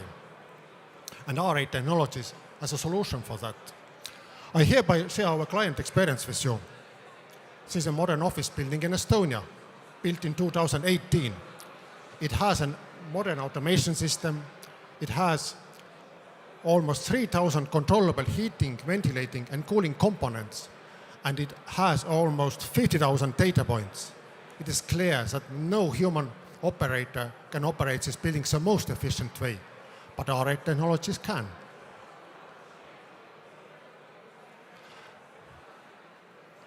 As a result, we were able to increase indoor comfort from 60% level to 90% level, and at the same time, we were able to save over 30% of total energy costs, reducing over 200 tons of CO2 emission in 4 months is a remarkable number also. And all this without any investment or additional hardware. And of course, this is not the only case. Here you can see some more clients of R8 Technologies. Shopping malls, office buildings, and hotels all over Europe. Probably you would like to know how we can do it. And the most easiest way to explain it, our artificial intelligence is just more efficient than humans. But of course, I believe that you would like to have a more detailed overview about our secrets. So for the first stage, we just integrate your building according to the highest IT security standards. And of course, we do everything remotely. We don't add any additional hardware. For the next, we just create valuable insight from the building automation system information. And after that, the most unique, we change automatically settings in heating, ventilating, and cooling systems to offer you the best comfort and optimal energy costs. And the most important, our digital operator takes account 3 main key performance indicators: energy efficiency, indoor comfort, and building's technical condition. Always an interesting question, where does the money come from? R8 Technologies earn from the value that we offer for you. If we don't offer any value for you, goodbye and thank you. Also, it's very easy to remember about R8 Technologies' unique value. Remote setup, So like I mentioned, we don't add any additional hardware. There is no need for a new user interface. We offer results instead of monitoring or analytics only. And finally, results-oriented pricing is a money-back guarantee.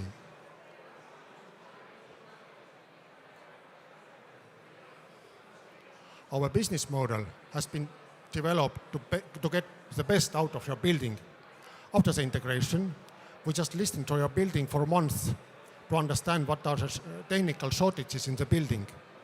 And after that, we just launch our autopilot to optimize your energy usage and to offer you the best indoor comfort. At the end, I would like to say some words about R8 technologies as well. We were founded in 2017. Our headquarters is located in Tallinn, in Estonia, and we don't have any geographical limitations. Also, may be interesting to present you that beside our satisfied clients, we have received different awards and certificates that prove very clearly that R8 Technologies is a reliable partner. So, what else can I say? Just take your chance to lower your operational costs and increase your sustainability. Now, contact us. And here, you can see our contact details. Before I leave the stage, just one more thing I wanted to share with you. This small piece of paper, do you know what is that? This is not just a paper, this is a ticket. This is a ticket for a better world of real estate. And the most important, every ticket wins thousands of euros. So think about it. Thank you.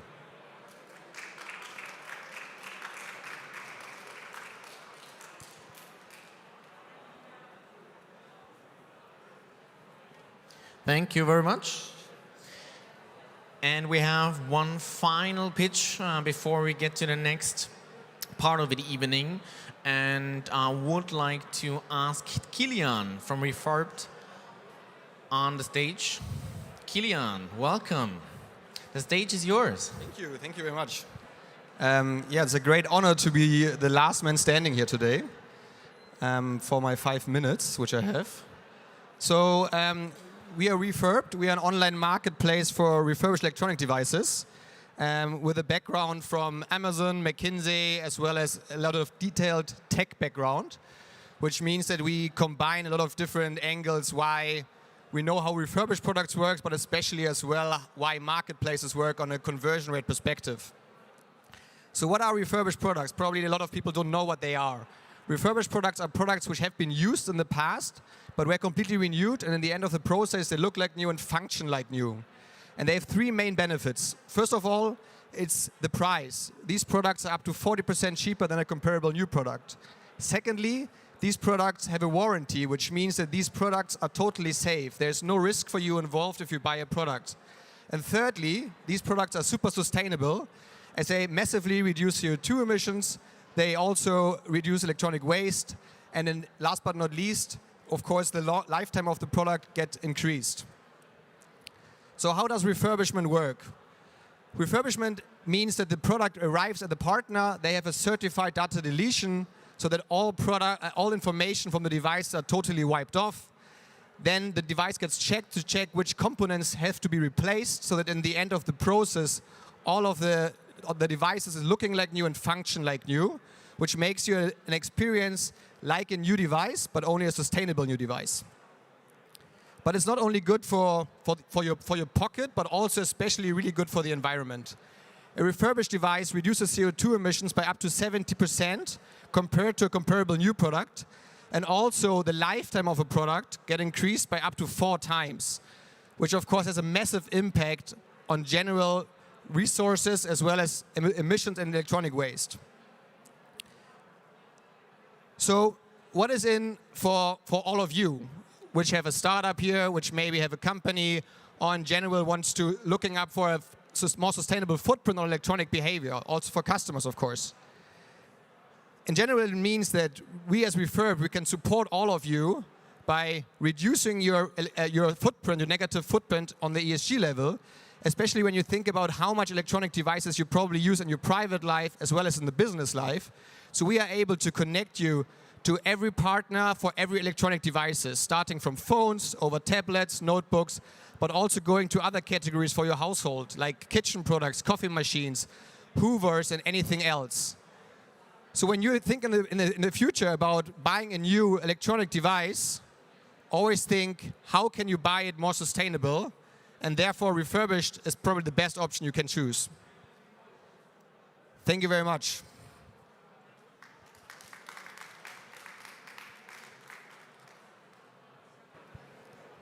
Thanks.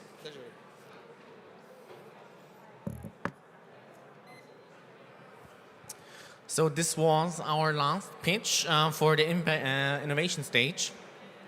And we will continue in 10 minutes. So we have a short break. We're gonna set up the stage here for the next round. And we're gonna have the EIT Matchmaking, which is gonna be super interesting. This will be hosted by the European Institute of Innovation and Technology. And I also wanna let you know that we have the Impact Awards ceremony at the main stage at 7 p.m. So these are two very good events which you really don't want to miss. So we will set up here the stage and be ready for you at in 5 or 6 minutes, 8 minutes to be exact. So feel free to grab a coffee and be here in 5 minutes. See you then.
Good evening. Hello, ladies and gentlemen, distinguished participants of this excellent event. Are we all happy to be on a face-to-face meeting again? Hey, raise your hands, good. So, very warm welcome to this exciting panel of EIT Manufacturing, a European organization. EIT stands for European Institute of Innovation and Technology, and is operating to make the European manufacturing competitive and to keep the competitiveness of European manufacturing industry. In this panel, we will talk about a very special aspect of manufacturing, about green manufacturing, about sustainable manufacturing.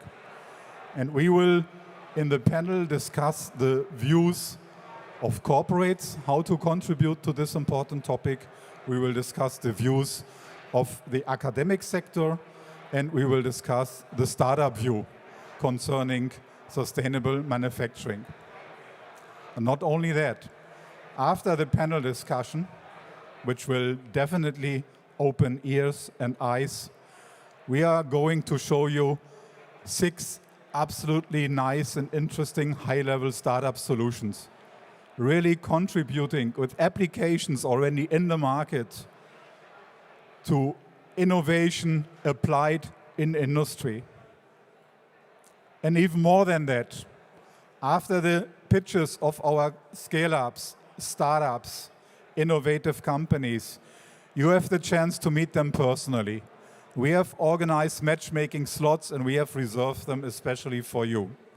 In the main hall, you will find matchmaking tables, and during the matchmaking session, we will shade light into the topic and answer the questions, how can I meet the startups?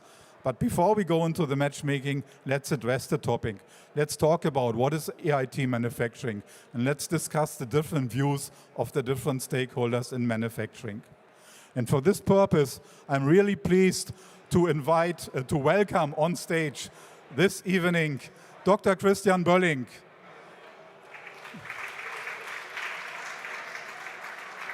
Christian is the Managing Director of EIT Manufacturing Central GmbH in Darmstadt, the innovation hub that covers all innovation topics around manufacturing in the mid-European belt.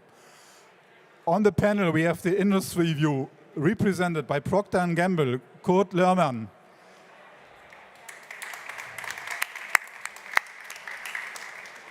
We have a very exciting startup coming from Wales, giving you insights into the view from the startup perspective. Steph Locke, Nightingale HQ. And as said, we have the academic view, and I'm very happy to welcome now Professor Dr. Hannes Utikal, Provadis Hochschule from Frankfurt Höchst. Welcome. Enough said now. Let's give the floor to the speakers, and let's give the mic to Christian. Christian, yeah. Good luck for your topic. We are really looking forward to it. Thank you. Yeah, thank you, Wolfgang, for this kind introduction. Dear audience, welcome to our EIT Manufacturing, Networking and Matchmaking event here at the Impact Festival with the topic Sustainability in Manufacturing. And first of all, I would like to thank the organizers for this exciting event and the opportunity to be here today with our matchmaking event. Before I go into that topic, I would first ask you one important question for us. Who of you have ever heard about EIT manufacturing? And I would like to ask and raise your hands. So that are already quite a few, and I expected fewer. So that is very good. But for all of you who haven't heard about us, I would briefly explain who we are, what we are doing, and what our objectives are. So EIT Manufacturing is that European innovation network. And we are shaping, together with our partnership, the future of European manufacturing industry. We are doing that with the support of the European Commission. Wolfgang already mentioned that. We are supported by the European Institute of Innovation and Technology, and we have a long-term support for more than a decade. That means we have a yearly budget of more than 40 million euro to spend in innovation in manufacturing. And how do we spend that money? First, we foster innovation from a prototype to a marketable product. Second, we invest in education and training in all pillars of the educational system. And the third one is, and that's what we are doing today, we support startups, scale-ups, and SMEs in their sustainable growth. And that's not all. We also connect people. So we connect science with industry, we connect startups with their investors, and we connect solution providers with their customers. That's EIT manufacturing in a nutshell. Of course, there are a lot of different opportunities how you could join that. One is to get in contact with Wolfgang as a startup. We have open calls during the year where you can submit proposals for innovative projects. We have other calls established for different purposes. And we are doing that not only on our own, but together with our strong European partnership. And what you can see here is that we have partners from industry, we have partners from academia, and we have partners from the research organizations. Just to name a few, in Germany it's Volkswagen, it's KUKA, it's Festo, it's a university in Darmstadt, it's Fraunhofer Association, all well known for manufacturing and innovation in that topic. And together with them, our goal is to strengthen the competitiveness of the European manufacturing industry. And to do that, we work together in topics like digital transformation, social and environmental sustainability.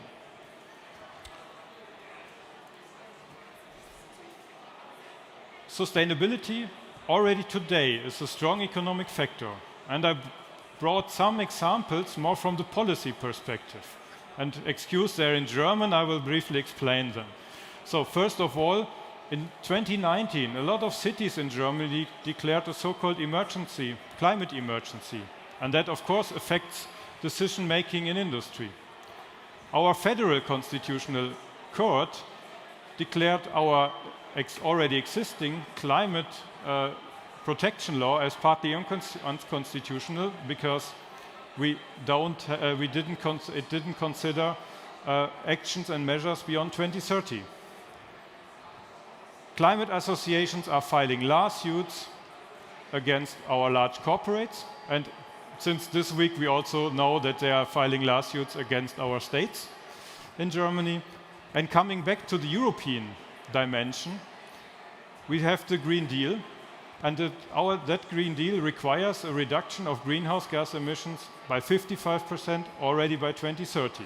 So all of that puts a lot of pressure on the economics and the manufacturing sector in specific. And if we look on a few numbers, then we already see that manufacturing is a strong pillar in the European economy. Today, we have more than 2 million enterprises working in the manufacturing domain. They create a turnover of 7 trillion euro. And what is as important is that they secure 32 million jobs. And all of that demonstrate that manufacturing is an integral part of the overall value chain in the European economy. And of course, we want to strengthen this manufacturing domain. And in the pathway towards sustainability, that requires, of course, a commitment to net zero emission. If we look globally today, then we see that 5,600 companies track and report carbon emissions compared to the 2 million companies in manufacturing in Europe only. That's a very small number. Even fewer have adopted science-based climate targets, and even if we look on the Fortune 500, then only 10% have committed to net zero by 2050. So that means the number of companies need to be that commit to net zero by 2050 at the latest need to be increased drastically. And that is also, of course, one of our goals and one of our targets as a European manufacturing ecosystem. But what is the difficulty with that? We could simply say, okay, now all commit to that topic. Yeah? But then we end up in the question, okay, where are the emissions deployed? So that means, okay, we have, of course, every company has some direct operations. We have direct emissions, so-called scope 1. That is controlled and owned. That seems to be quite easy. We are going further and see we have upstream processes, procurement, pre-processing. There we have indirect emissions, so-called scope 2, which are controlled and owned by the company. Okay, that can be done as well by the company itself. But then we have a large portion of indirect emissions coming from outside, from the supply chain. And that, of course, requires interlinking between companies, and that requires also a work along the entire value chain. And we have the same on the other end, on the downstream side. We have logistics, we have the use, we have the end-of-life treatment, recycling, all those things. So we have really a circular economy in the end, where we have to control and reduce and compensate the emissions at all to achieve real net zero by 2050. And now we could say, okay, then everyone should reduce its emissions accordingly. But if you look here into detail, we see that a lot of those companies are SMEs, and especially SMEs have limited capabilities. SMEs have limited capacities, and they often have a lack of knowledge in all those kinds of questions. Yeah, that even tracking and monitoring of emissions will become difficult. Yeah? We are not talking about reduction in that moment. So that means here we need to support the SMEs in Europe in their pathway towards sustainability. And of course, as an European innovation network, we have made some thoughts. How can we do that? And we have implemented our so-called transform call to especially support the SMEs in their journey. What does it mean? We have, on the one hand, a service package, access to coaches, mentoring, access to expert project facilitation. That's already quite helpful, we think, but it's not sufficient. So we also created a so-called financial support package where we co-invest in our SMEs. And here we also can connect the SMEs with our startups, because startups very often today provide solutions to reduce the greenhouse gas footprint. And here we can combine the solution of our startups with the needs of our SMEs. So all in all, we as EIT Manufacturing have developed a concept where we also can support the SMEs, and especially the SMEs, in their pathway towards sustainability. And let me also say that the journey has already started. So, I mean, we will later see that companies have made thoughts on that and already defined goals. We see that academia is playing an important role on how to achieve net zero emission, also in different sectors of the manufacturing industry. And that will be play an increasing role, because the market demand, from our point of view, will increase and grow. So that means the greenhouse gas emission will play a decisive role whether a product is marketable or not in the future. The second point for us, which is important, is that circular economy aspect. So net zero emission is not a mission for only one company, it's a mission along the entire value chain. And first, the third one is already mentioned extensively, the SME support. So we need to support our SMEs in that journey. And I not only mean the public sources. So we are from the public sources, but we also mean the private side, the investor side, and others. And altogether, what is our goal is that green manufacturing is led by Europe. So we will contribute to that target and that objective. I hope all of you will play an important role as well. And I would like to also repeat our opportunities we have to you. So you can meet our experts. You can today use the chance to meet our innovative startups. And all together, you can get in touch with us whenever you like. So today, later on, so feel free to contact us. You have already seen Wolfgang. We have colleagues here which can be identified by our logo. So please feel free to get in touch with us and see how we can support your business. So coming to an end, so my message is let's get started, and I would like to thank you for your attention.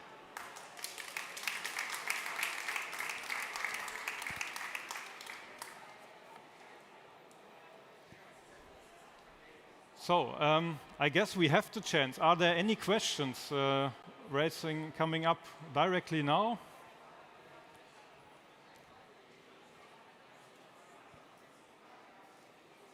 If not, then we will continue, and I would like to welcome our first guest today, Kurt Lehrmann from Procter & Gamble Service GmbH. Kurt Lehrmann is Head of Engineering Services as a part of the P&G Global Business Services. You all know Procter & Gamble, I guess, quite well. It's a multinational company known for consumer goods, headquartered in Cincinnati, Ohio. And Kurt is an IT leader with 35 years of experience across multiple industries, startups, global enterprises. And you will introduce us the view of Procter & Gamble and how your pathway towards sustainability looks like. So, the floor is yours, yes. Does it work? Yeah, it works now. While Christian is looking for my slides, which are in a different folder, sorry.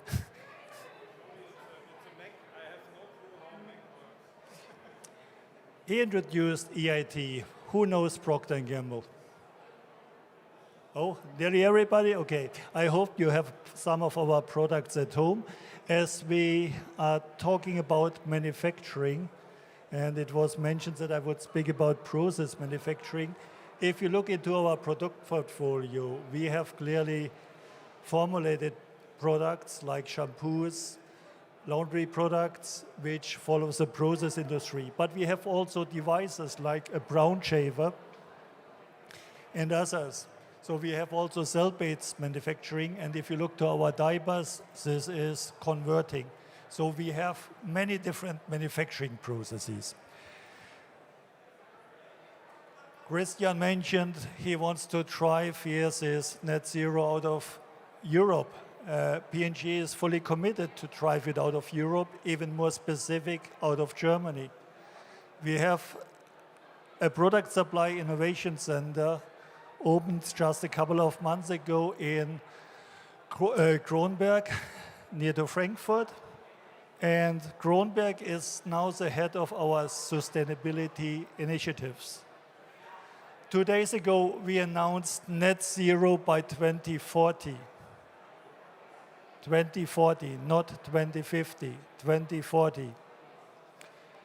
We are on this journey for a while. We defined in 2010 our 2020 goals. We achieved them in 2080. Then we defined our 2030 goals. And now we declared this is all not enough. If we just do what we plan to do here, it will not be enough to bring our greenhouse gas where it has to be. So we push now for 2040. Do we know how we do this? Absolutely not. I spent the whole morning in Kronberg in a workshop with smart engineers where we discussed different topics. There are many, many question marks. We declared now 4 sites for net zero in 2 years, or in 18 months to be precise. And we're working with these 4 sites. And we hope we are successful, learn from them, and then we scale. So is this going down? Oops, that was too fast. If we speak about net zero, it is not just manufacturing.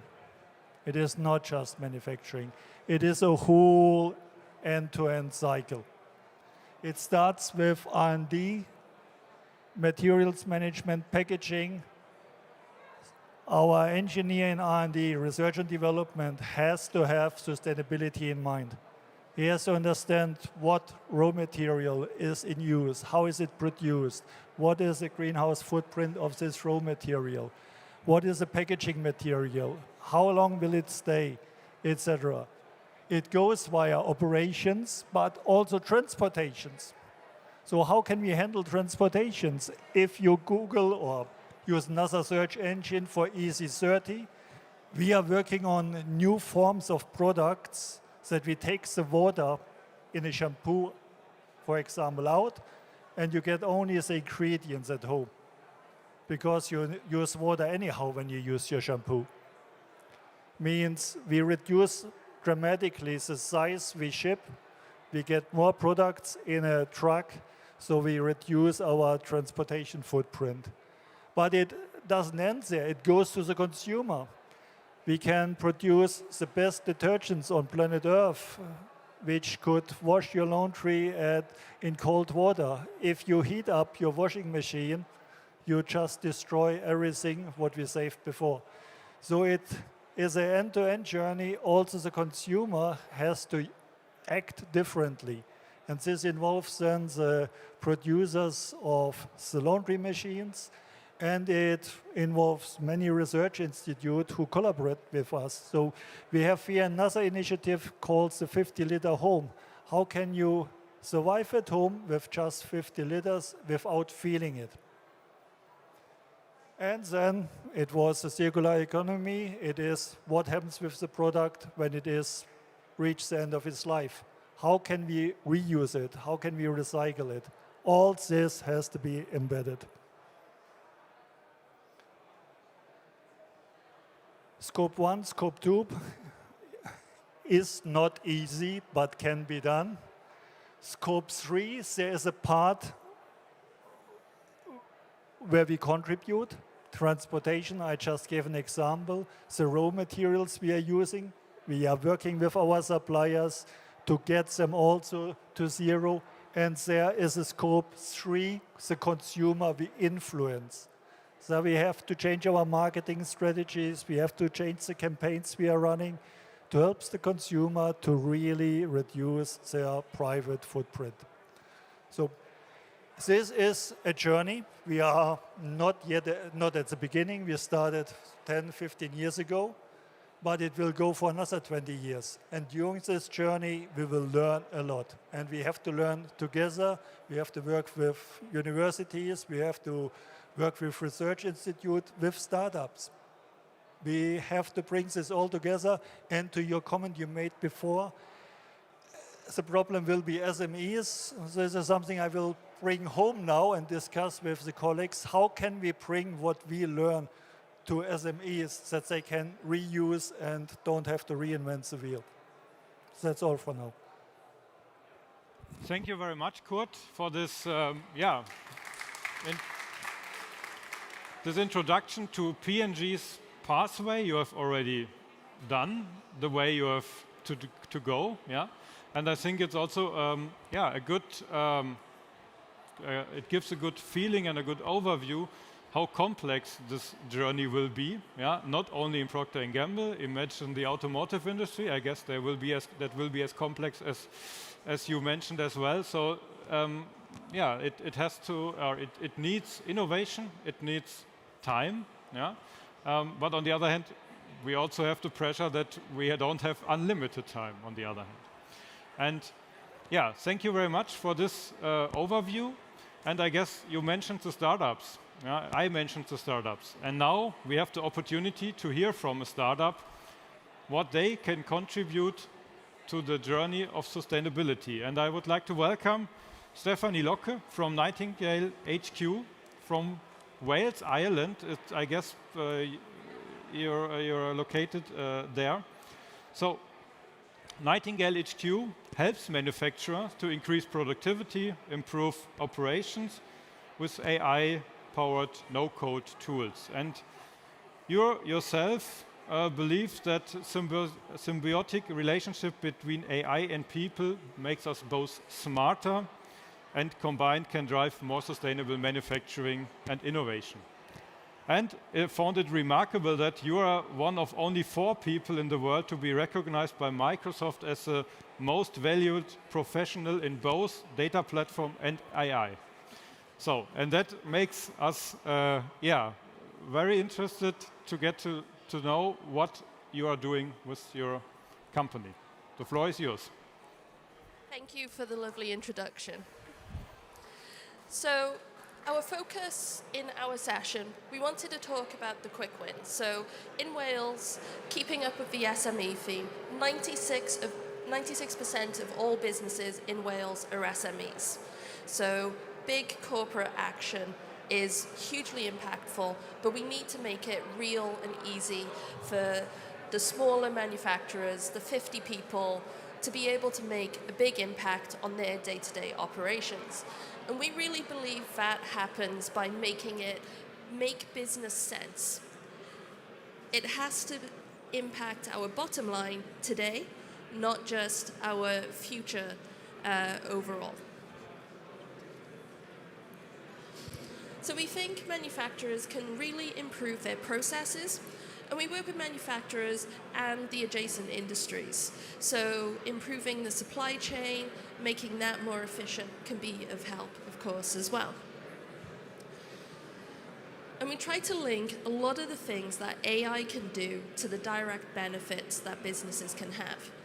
So if we detect defects, we find products that have problems before they go to a final quality point, so further upstream through the process.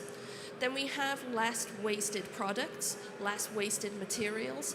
Overall, it improves the fit of the company and means they waste less vital resources, particularly in things like electronics, where we're dealing with batteries and all sorts of rare materials.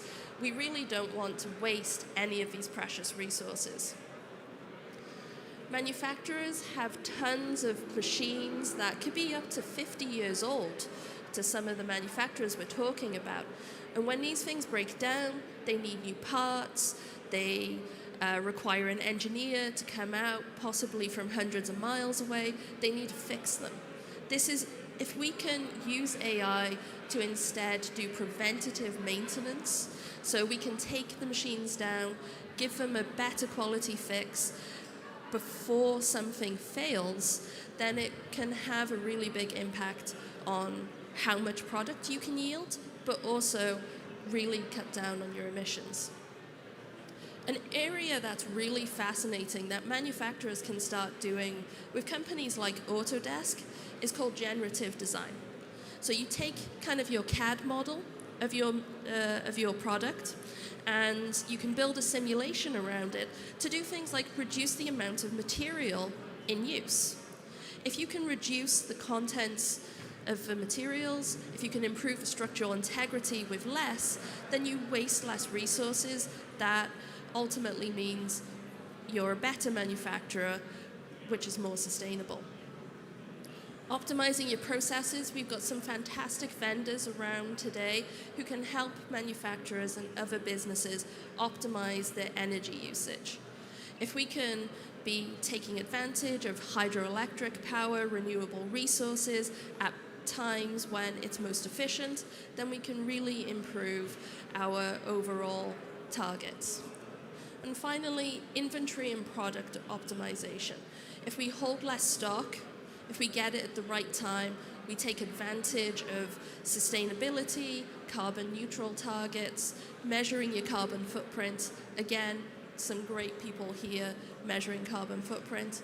Then you can improve your manufacturer's fitness, have increased capital, more liquidity, but save a lot of additional miles.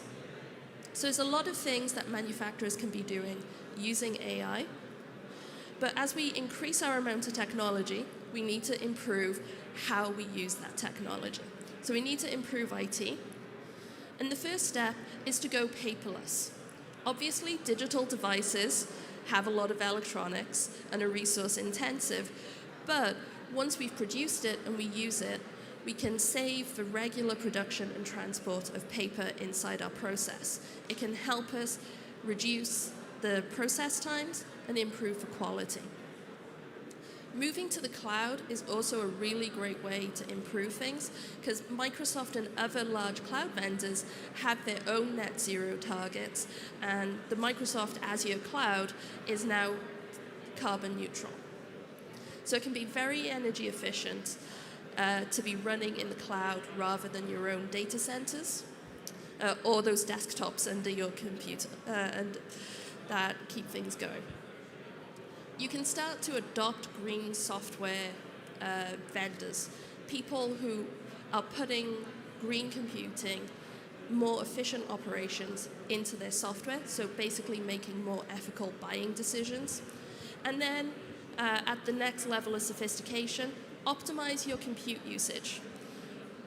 Kind of at the very beginning, the process that never happens is the most energy efficient process in many respects. It's like the fastest code is the code you delete.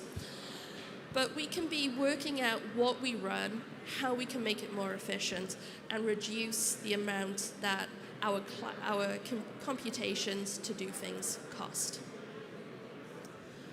So as an organization, we help manufacturers improve. We're a startup. Startup means that we practice with a lot of manufacturers. We help deliver pilot projects to do things like defect detection and improve things. So if you want to get in touch, you've got our contact details. You can schedule a call with me. And we're also in the matchmaking coming up so that we can, if you're a manufacturer or just somebody who wants to do any of the things I mentioned, we can really help you achieve that goal. Thank you.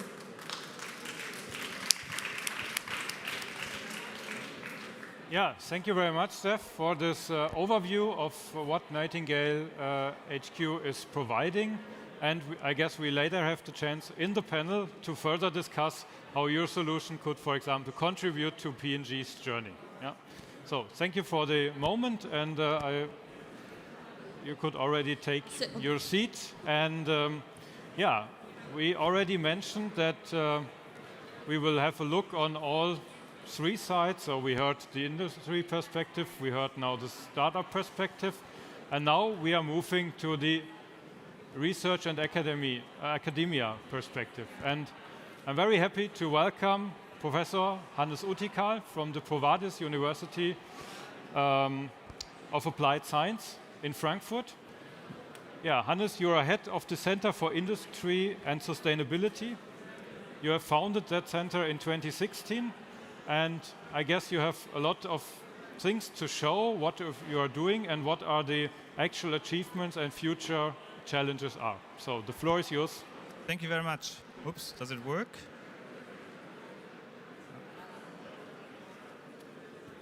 So I think we started the exercise today with asking who knows EIT Manufacturing and who knows Procter & Gamble, and I could ask who knows the company Höchst. Oh, there is 1, 2, 3. There are quite a few, surprisingly. Okay. So that was one of the largest chemical and pharmaceutical companies in the world, but they stopped operations around 20 years ago. And by now we are talking about a cluster, about this industrial park, Frankfurt Höchst, where around 90 companies are working together in a cluster setting. They're working in the field of chemicals, pharmaceuticals, different service providers as well. And we founded this year one cluster for a climate-neutral process industry in Hesse, so in the state where you are right now. Why is that of importance? It's of very high importance as we are changing as part of the European Union and within Germany as well, to this CO2 neutral industry within Europe. And as we've heard before, a lot of the large corporates, they do have a pathway how to achieve this. But on the other hand, within a cluster like this one, we don't have a shared vision on how to come up with this perspective. So how do we realize as a cluster, as a location, this transformation pathway? That is a totally different story in comparison to a global actor who could have this global footprint optimized and could decide where to locate its activities. This industrial park is based in Germany, and all legal aspects that are changing will affect the way how business can be made in this area. So our core idea with this cluster is, how can the process industry in Hesse, so here in the region, can become carbon neutral and be at the same time still economically profitable? And this encompasses a variety of subtopics. So this encompasses that we need to identify what are the core levers for CO2 neutrality of this process industry. And that could be, for instance, a topic for the different startups, saying I've got this and that lever where I've got a new solution, either with specific new raw materials, with the reuse of carbon dioxide, or with specific IT solutions you provide. How do we create new business models? While in the past, probably your profit model was that you are selling the more and more shampoo, the better, I would guess, right? The larger the package size, the better. As the consumer said, oh, it's a good price for the huge packaging.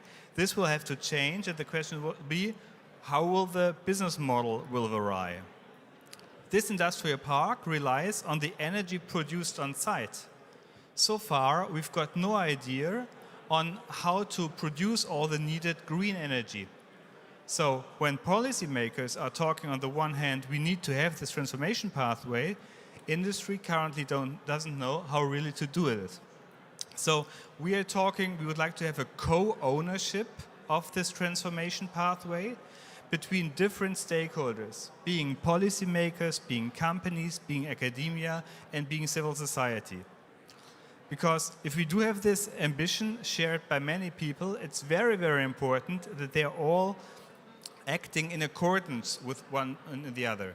And we do have, for instance, the coal phase out in Germany, where this societal consensus was organized on when to stop coal production.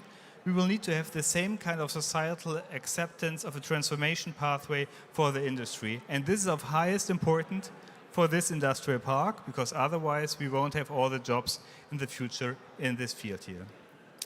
We are working together with different innovation partners as well. So while we do have a network of different academic institutions, we've got as well associations working on that.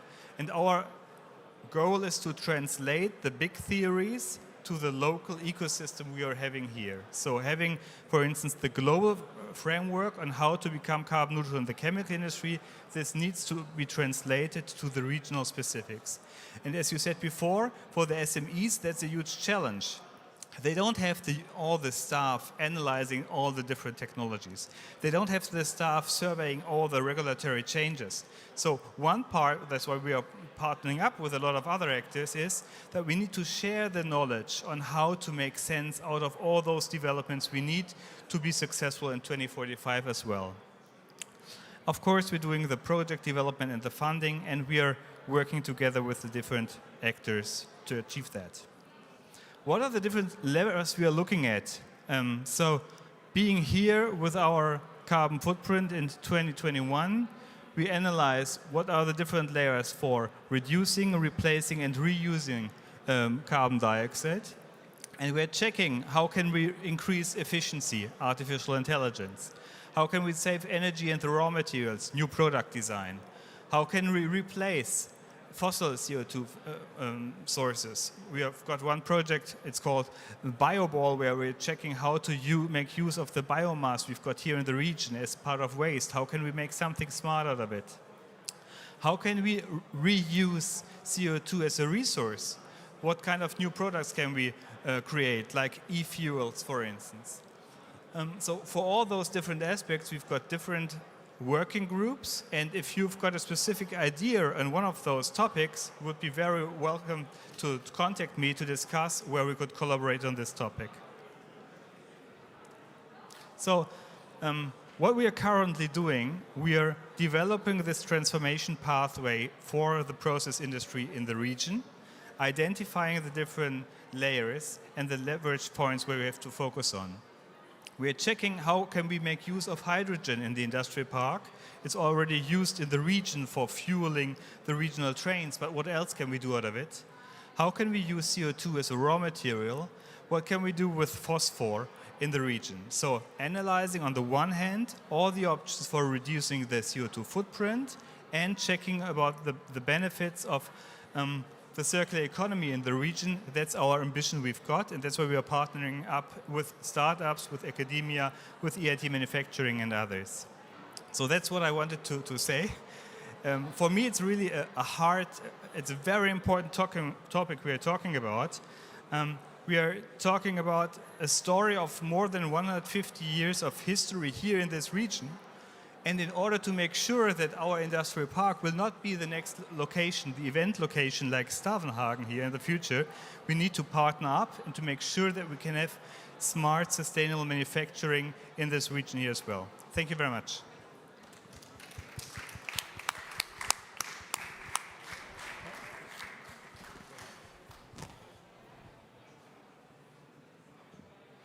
So, thank you to all. Thank you to Hannes Uttikal for your speech. And now we have the possibility to also discuss among us, but also with the public, with the audience. So, if there's any questions, so please raise your hand. Wolfgang will have an eye on it and get us a sign that you also can take part of this discussion. So, feel free to intervene whenever you have one of that. So maybe we start with the established industry, 150 years of history. And you already mentioned some challenges, some overarching challenges of the industry. So what role, and I start, let's say, a bit also with the relationship of us, what role can plays the ecosystem? But where's the, let's say, what can a local ecosystem achieve, and what is a part also for us as EIT Manufacturing, and we have already seen that we have partnered up already. So I believe that in terms of how to make the circular economy happen and how to organize the transformation pathway, industry can't do it alone. It's not only a technological issue either. So of course all the engineers, all the academics in this field, they have to collaborate. So that's for sure. That's nothing new. On the other hand, I think we need as well the collaboration with the social ecosystem. Being, for instance, citizens accepting the necessity of having manufacturing in a city like Frankfurt. So we need to team up with them as well. We need to reflect as well whether all the products we are having, specific colors produced in the industrial park, specific kind of plastic materials, are they still needed? So it's not that the manufacturing industry is saying, oh, we have to go that direction and the others have to follow. It's to a certain degree a way of rethinking, redeveloping manufacturing industry to coming up with products that are in line with all those societal goals we are having. So we have got this local ecosystem that is needed in order to activate the knowledge and to have the societal acceptance. And we need to work globally or European-wide in order to translate the different or to transfer the different knowledge that is generated in different regions. For instance, one example, we've been working with EIT Climate-Kick in the past as well, and we did there as well projects on the topic how to have impactful clusters. What makes a successful cluster?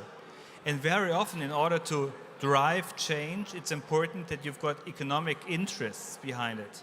So create platforms where startups or other actors can fulfill their own economic goals as well and thereby drive the change.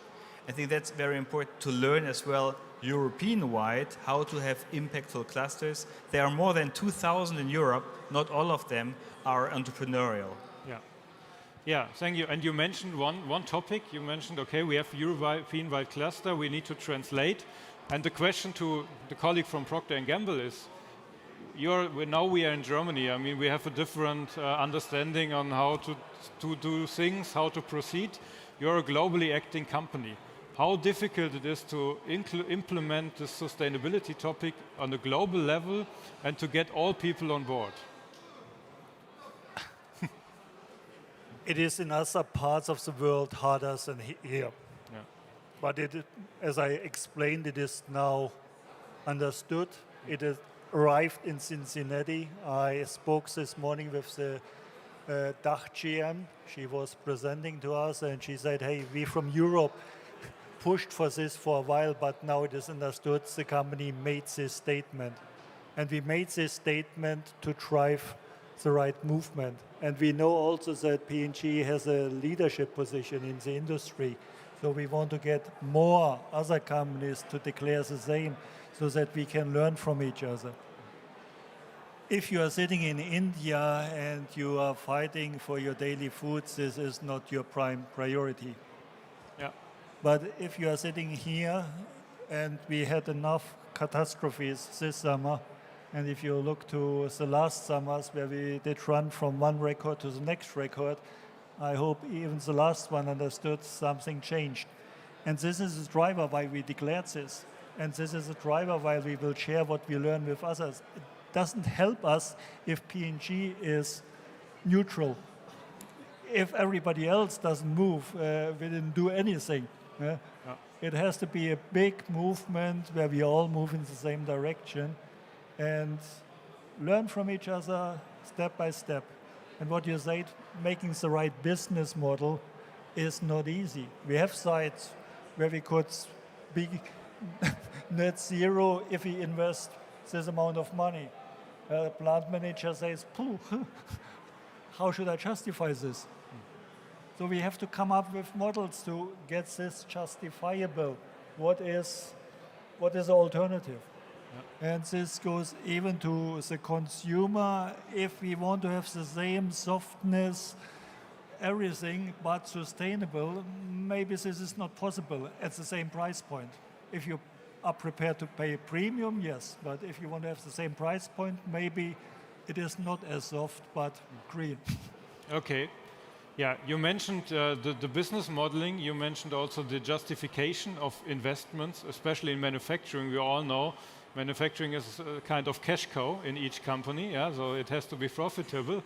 So, and my question to you as a startup, so how do you see that? Yeah, so how difficult is it for you to get your technology in those, let's say, traditional manufacturing area? It can be difficult. So one of the things that actually we find works quite well with manufacturers, being predominantly engineers, if you can make a numbers case for something, it can really drive change. So we're able to say, you know, if you digitize this process, you can save yourself 100 hours a month. That staff can then go and grow the business by X amount and you succeed.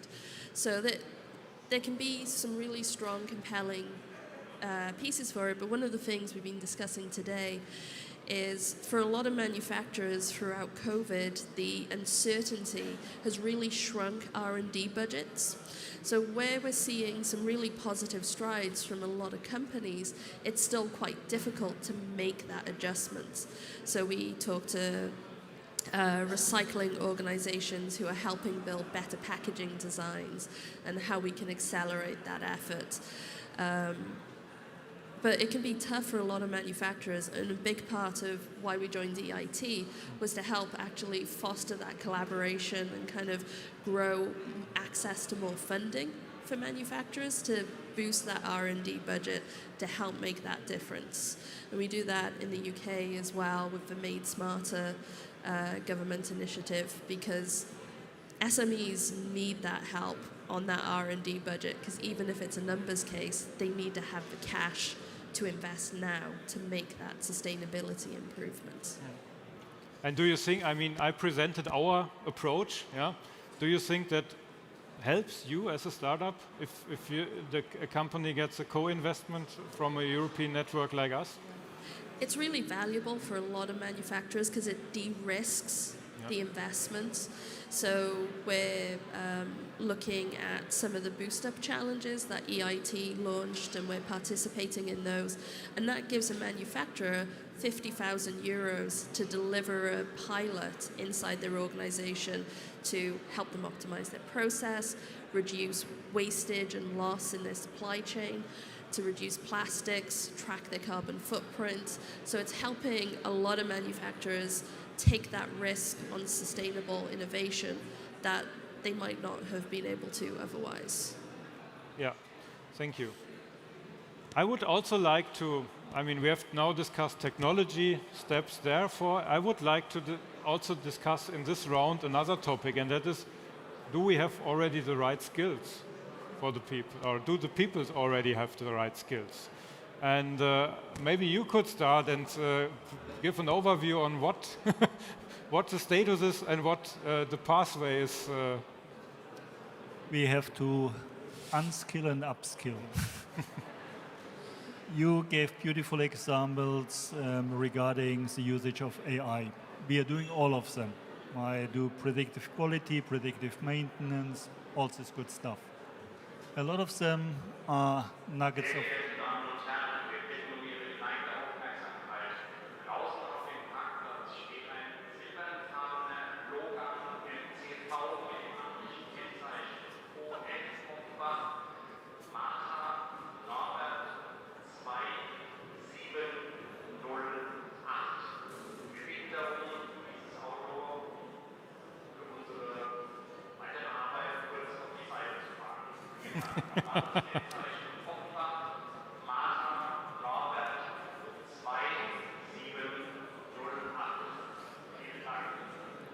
Okay.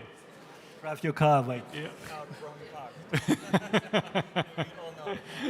So for our online audience, that was briefly an interruption, the wrong parked car. Yeah? So I guess we can continue. Right. But many of them are pilots. And coming out of this pilot mania into a scale play is not easy. It's not easy. And it is not a data scientist problem. Yes, we need more data scientists and we need more data engineers. It is a domain knowledge combined with data scientist problem. You have to understand what is this equipment doing, what is the process, what materials do I operate, and you need data science skills. And if you now speak about a scale play, then I build models on the cloud, run them on the edge. So I need MLOps pipelines. Now I need IT skills. So I need process engineer know-how, I need data scientist know-how, I need IT skills know-how. You can't find that anybody can do it all. So we need much more tools, techniques. Therefore, I speak this evening to the company you mentioned before.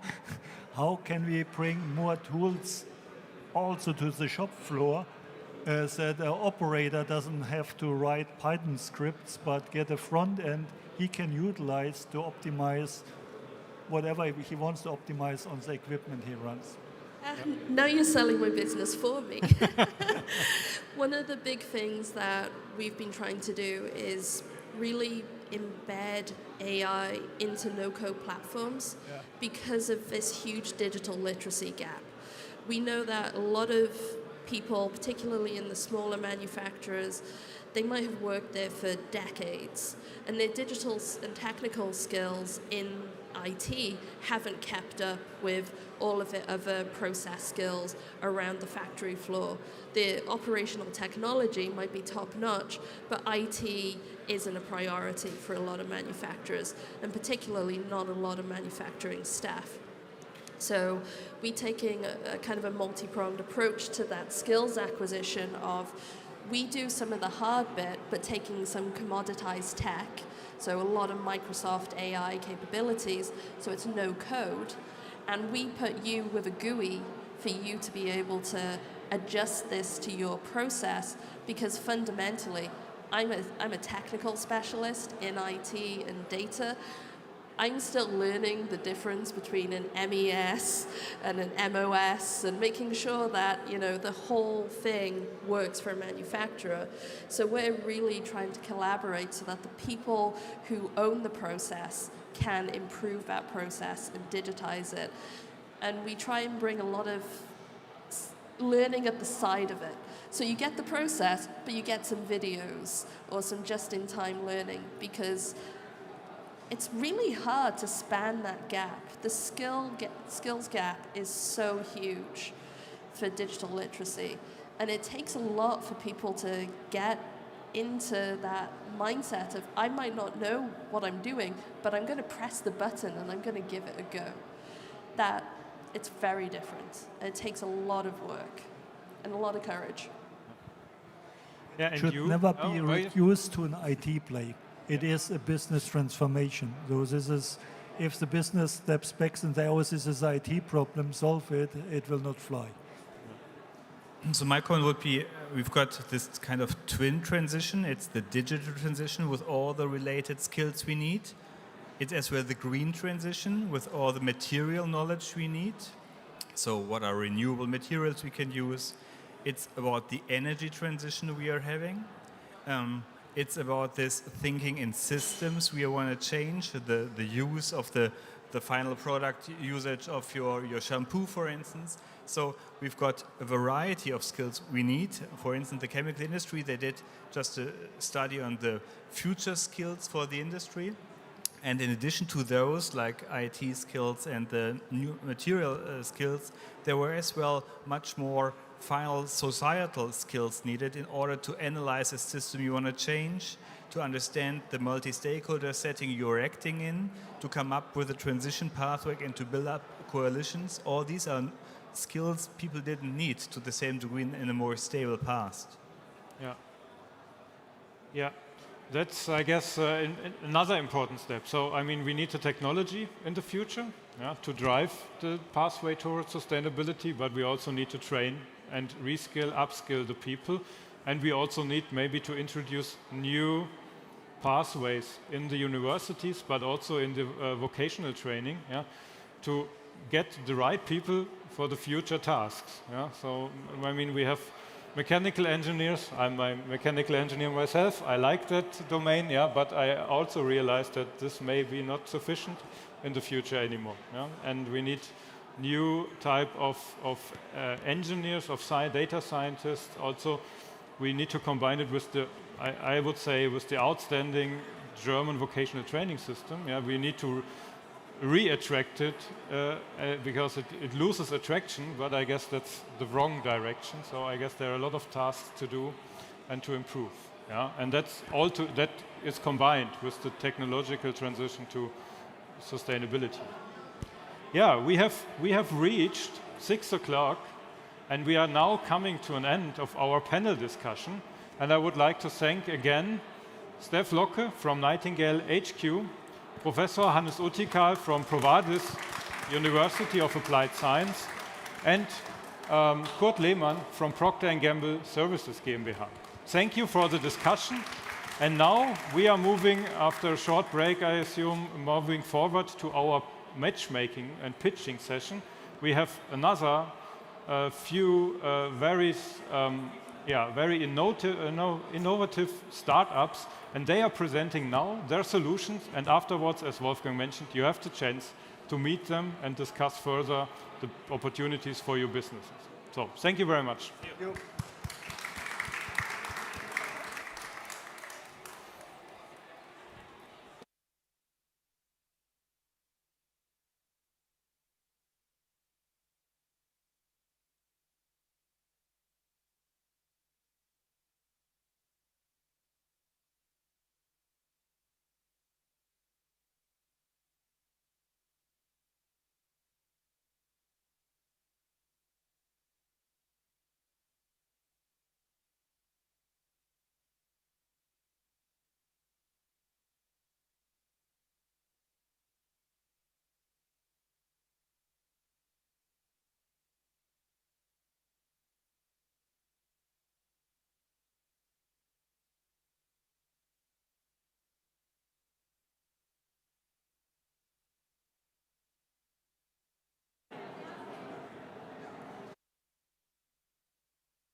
Du sprichst erst nach 10 Minuten? Genau, ich spreche noch 5 Minuten und dann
Oh, attention. So we are back again after a very interesting panel with the startup, P&G and the university. We are starting with the pitches. Basically, we would have the award-winning startups from our portfolio pitching today. And the audience has an opportunity to express interest at Wolfgang. So you could drop in your visiting card. We have reserved a place in the main hall where you could have a bilateral discussion with the startup. And that's enough of talking for now. I'd like to invite Björn, the startup called Giri. And floor is yours, Björn. All the best. You just need to change this to this. Ah, that's good? Yep, perfect. Okay. Yeah, no, sorry, I need to speak English. So it's quite nice to be back on stage and getting feedback from people not speaking through a screen. So my name is Björn, co-founder of AI Experts, and we were talking about upskilling today. And upskilling is the key for sustainability, or one of the keys. Here's your personal upskiller, not me, but our app Jiri. And Jiri does something, it transfers knowledge from your head to your head, or from your head to your head. Jiri is basically the fastest platform for creating augmented reality-based instructions. And it's not just me saying it's the fastest platform, it's also EIT saying, and we just got a big award, best of 120 startups working on those technologies. So, why do we need this in industry? Why do we need augmented reality in industry? Why do we need to do upskilling? We spend 50 to 300 hours annually per worker with training, with upskilling. This costs us 20,000 euros of waste. A little bit of this is training costs. The other cost is waste because of all the errors people are doing because of bad training. With us, with augmented reality, you can save 12,900 euros of this 20,000 euros. So, how is this going to happen? Not with this technology. Let me try it out like that. So, why do we solve it with augmented reality? Because with augmented reality, one trainer can train 5 to 10 times the amount of people, because people can qualify them by themselves. It's a lot of fun and it's quite engaging, that's what our customers say. And that's why you remember 70% more when you train your people with augmented reality.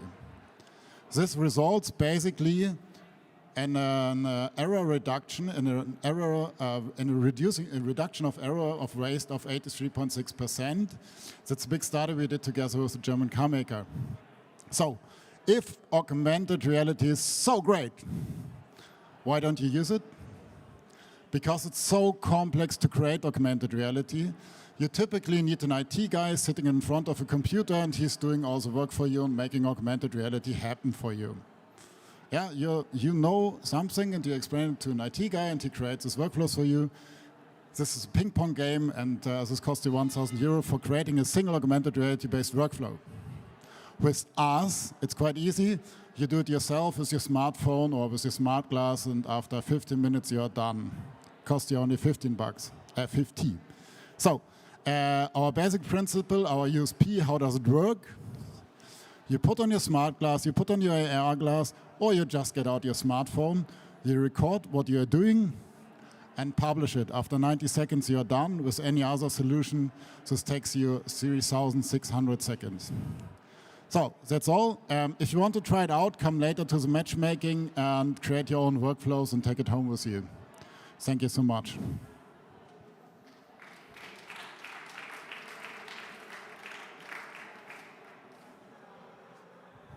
Thank you, Björn, for the lively pitch.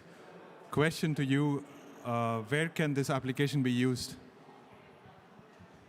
So we did a lot of experiments with our clients and looking what kind of workflows they were recording. And basically everything where you need to do something. And it starts with your coffee maker. Yeah, we're having, for example, people recording things for the coffee maker to not have rubbish with the coffee maker. Digitalization helps a lot already with the easy tasks. Don't try to do all the complex things, but start with the easy things. That's also a big learning we had. So if you record all your easy workflows, you've got a lot of people using it. Start with your coffee maker. Very good. Start simple, start with the coffee maker. For your startup, where would you like to go in terms of geography? Are you looking at Europe? Are you looking outside Europe? Yeah, so we're having clients mainly in Europe, but also in the US. Honestly, I need to say US people are quite more faster in adapting new technologies. It's quite a set point where we need to put a lot of education. It's probably you also need to help. Yeah, European people are quite fast in adopting technologies.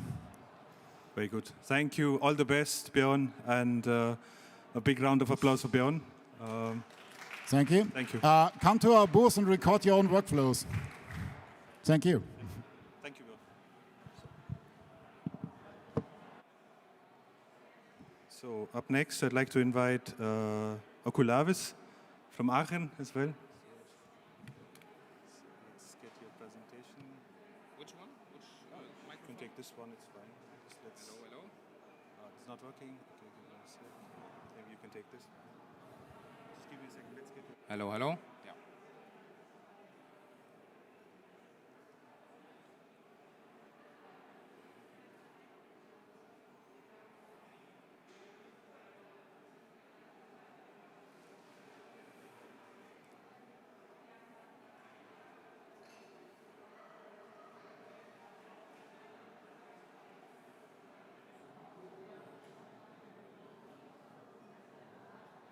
That's looking good, yeah. Okay. Yeah, thank you very much for the invitation to speak about the beginning of the remote age and how to use augmented reality in processes, and especially in service processes. Yeah, our journey started 2016 with this little picture, which I personally took back in the years at the Fraunhofer Institute, where I saw these former colleagues trying to get in contact with the manufacturer of that machine. And as you can see, he's like having two smartphones doing wild gestures. What this actually shows is that this is not really following a process. And in the end, of course, it causes machine breakdowns, downtimes, travel costs of experts needing to travel on-site. All this is, of course, undesired. And that's why we have the vision to put a very well-defined process in the interface of humans and machines that can look like this in one picture. So we have a possibility to connect to a remote expert that can be your internal colleague, or it can be an expert of the manufacturer of that machine. But you can also empower those employees to do things on their own, like we've already heard, to provide step-by-step instructions in a multimedia way, as you can see here, but also to provide it as a 3D overlay on top of geometrical components of your machines, and all to bring knowledge to any place on Earth without needing to travel there. And that's, of course, also the impact side of our solution, saving travel costs and travel-related CO2. Yeah, these are all our modules, like I already explained, and maybe one more comment on this asset relation, as we called it, that starts with the simple question: how do you actually get in contact with the right information or with the right expert? So nowadays, as we have seen, you might call an expert, but our simple idea here is to connect our solution with the installed base of machinery and equipment. That means with this little QR code, as you can see here, for example, you can provide a physical access point to our solution, to all this information, to the service history, to the right experts, and make it accessible directly at your physical object, at your machine, at your equipment, etc. Yeah, what are the benefits? That's quite obvious. So saving travel costs, but also more importantly, to increase the uptime of machinery and equipment, which is the monetary target of our solution. But most interesting is the right side here, so to create digital business models and service. That's what our customers are doing, to create or to monetize the positive effects of our solution towards their end customer. So imagine you're a machine manufacturer and you provide a better and a faster service, and then you charge your end customer for using that kind of service. And that's also the beauty of the business, I would say. Yeah, and the impact side, if you remember that little picture here, dating back in the first lockdown in China, and we saw that the CO2 was quite reduced quite impressively, as this picture shows. Yeah, and what I want to point out here is that it's not only about using a cool technology, but also creating some impact. That's why we are all here today. And yeah, you as a manufacturing company, you should always think about your processes and ask yourself the question if it can be done or executed remotely for different kinds of scenarios, not only this troubleshooting scenario, but also for remote audits, remote commissioning, remote setups, and stuff like that. Yeah, we have about 200 customers, and we're looking for more customers. That's why we're here today. So if you're a manufacturing company, looking forward to talk to you. And thank you very much for your attention. Perfect. Hello? Perfect. Yeah, Thank you, Martin. Great presentation. Question, where would you like to go from here? You are one of the few startups I know is completely bootstrapped. And in terms of geography, in terms of customers, where would you like to go next? Yeah, so we just started our first international offices in Shanghai and in the United States to foster our growth across the borders of Europe. But of course, the nice thing about our solution is that it's already carrying itself to the world by just doing remote things. People on the other side of the world recognize that some things, that service is being executed remotely. So that's already working quite nice. But being present in a market with an own office, that's then a different story. Yeah. Very good. And in terms of technology? Would you like to develop your technology further? Yeah, of course. We go on developing in lots of details, but also connecting our solution with IoT and predictive maintenance systems, because that's a logical step when you have a predictive maintenance algorithm predicting something and it's saying, okay, next week your machine might break down, then at least the point is reached where you want to interact with humans and see if that's really true, or prepare for a spare part to be assembled and things like that. Yep. Interesting. Yeah. So all the best to you. Thank you very much. To the audience, Martin is available today between 1910 to 20. I'm also available at my own booth. So if you want to discuss this further, I want to see it live, just come to my booth. It's just around the corner, and we can discuss it tomorrow or later on. Thank you very much. Check is good. Yeah, all the best. Thank you, Martin. Yeah. Round of applause for Martin. Thanks. Up next is OndoSense. Do we have? Yeah. So.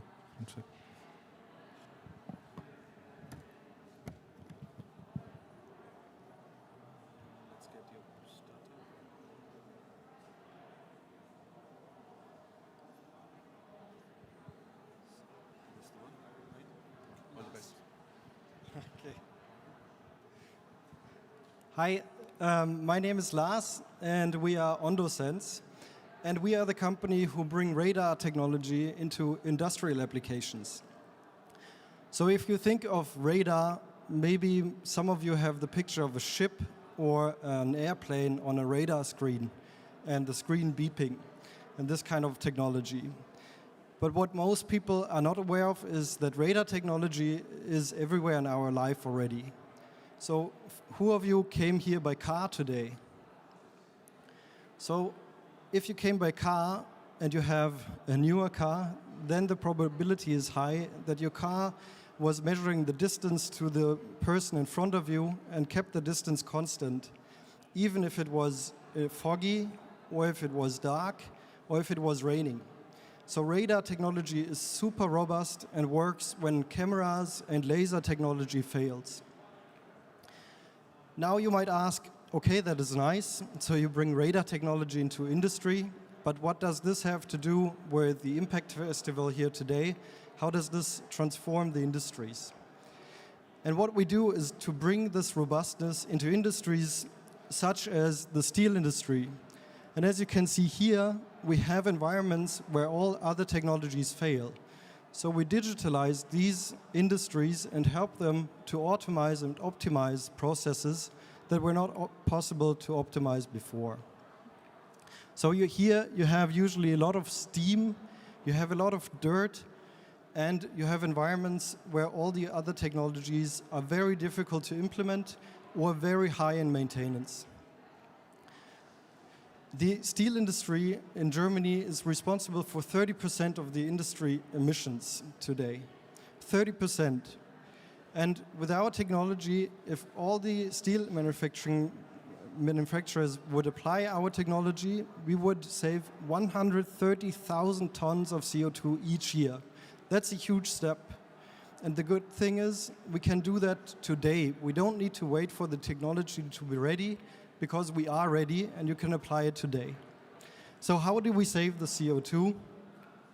We have radar sensors measuring the dimensions of the steel slab. So we can connect our radar sensors into a network and measuring all the dimensions at the same time. And what I didn't know before I joined OndoSense was that the steel industry always produces a little bit too much of the steel because they need to have safety margins, because they are not able to measure these distances.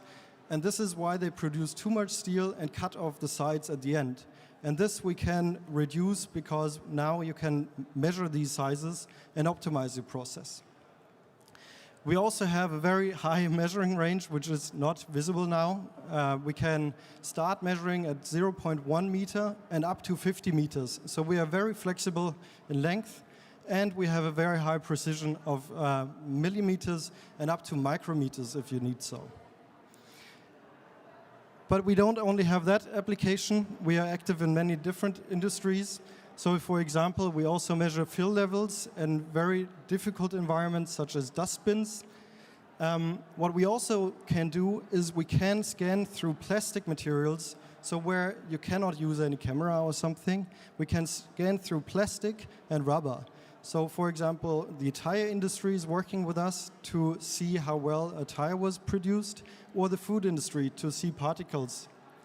And we can also measure the height of crops to optimize how much fertilizer use where. So if you have any questions, then please come to our booth outside at the meeting area, and you can order our sensor now. It's ready. Thank you. Thank you, Lars. A big round of applause. So, OndoSense, personally, I'm quite excited about your journey. Starting from the steel industry, question to you would be, how do you interact, or what kind of challenges do you face when you meet potential buyers of your solution? Well, you always need to work with the customers very closely and really understand the use case, and then follow along with them through the whole journey. Yeah, we don't need to just send them a prototype and then leave them alone, but also go there and implement the use case with them. And after that, it starts going easily. Yeah, but you need to get them through the whole journey. Okay, very good. And the same question too as well. Where do you go from here? Where would you like to go in terms of geography, in terms of technology? So we start in the steel industry because we see huge potential there, but we have a lot of other applications, as you saw before, which we will bring on our roadmap step by step. So what we have, which differentiates us to other companies, is that our processes, algorithms run on the sensor. So if you have any other idea and you have a problem, please just come to us and we can adapt our algorithms and our solutions to your use case. Very good. Thank you, Lars. So steel industry, plastic industry, rubber industry, please look at Undersense, check out their booth, and have a good evening then. Thank you. Thank you. Round of applause, please. So, up next, all the way from Braunschweig, Sebastian, and for his startup Probability. Let's get your pitch. So, ja, you can try this. Funktioniert der kann funktionieren, das kannst du probieren. Falls nicht, kannst du direkt. Nee, auf dem Laptop. Yeah, hi everyone, I'm Sebastian. I'm a co-founder and I'm a CTO of the startup Probability. And we have developed the first transponderless real-time locating system for industrial use. So it's pretty abstract. I want to... Oh, it's not working. Mit den Pfeiltasten? Ja, genau. Geht nicht?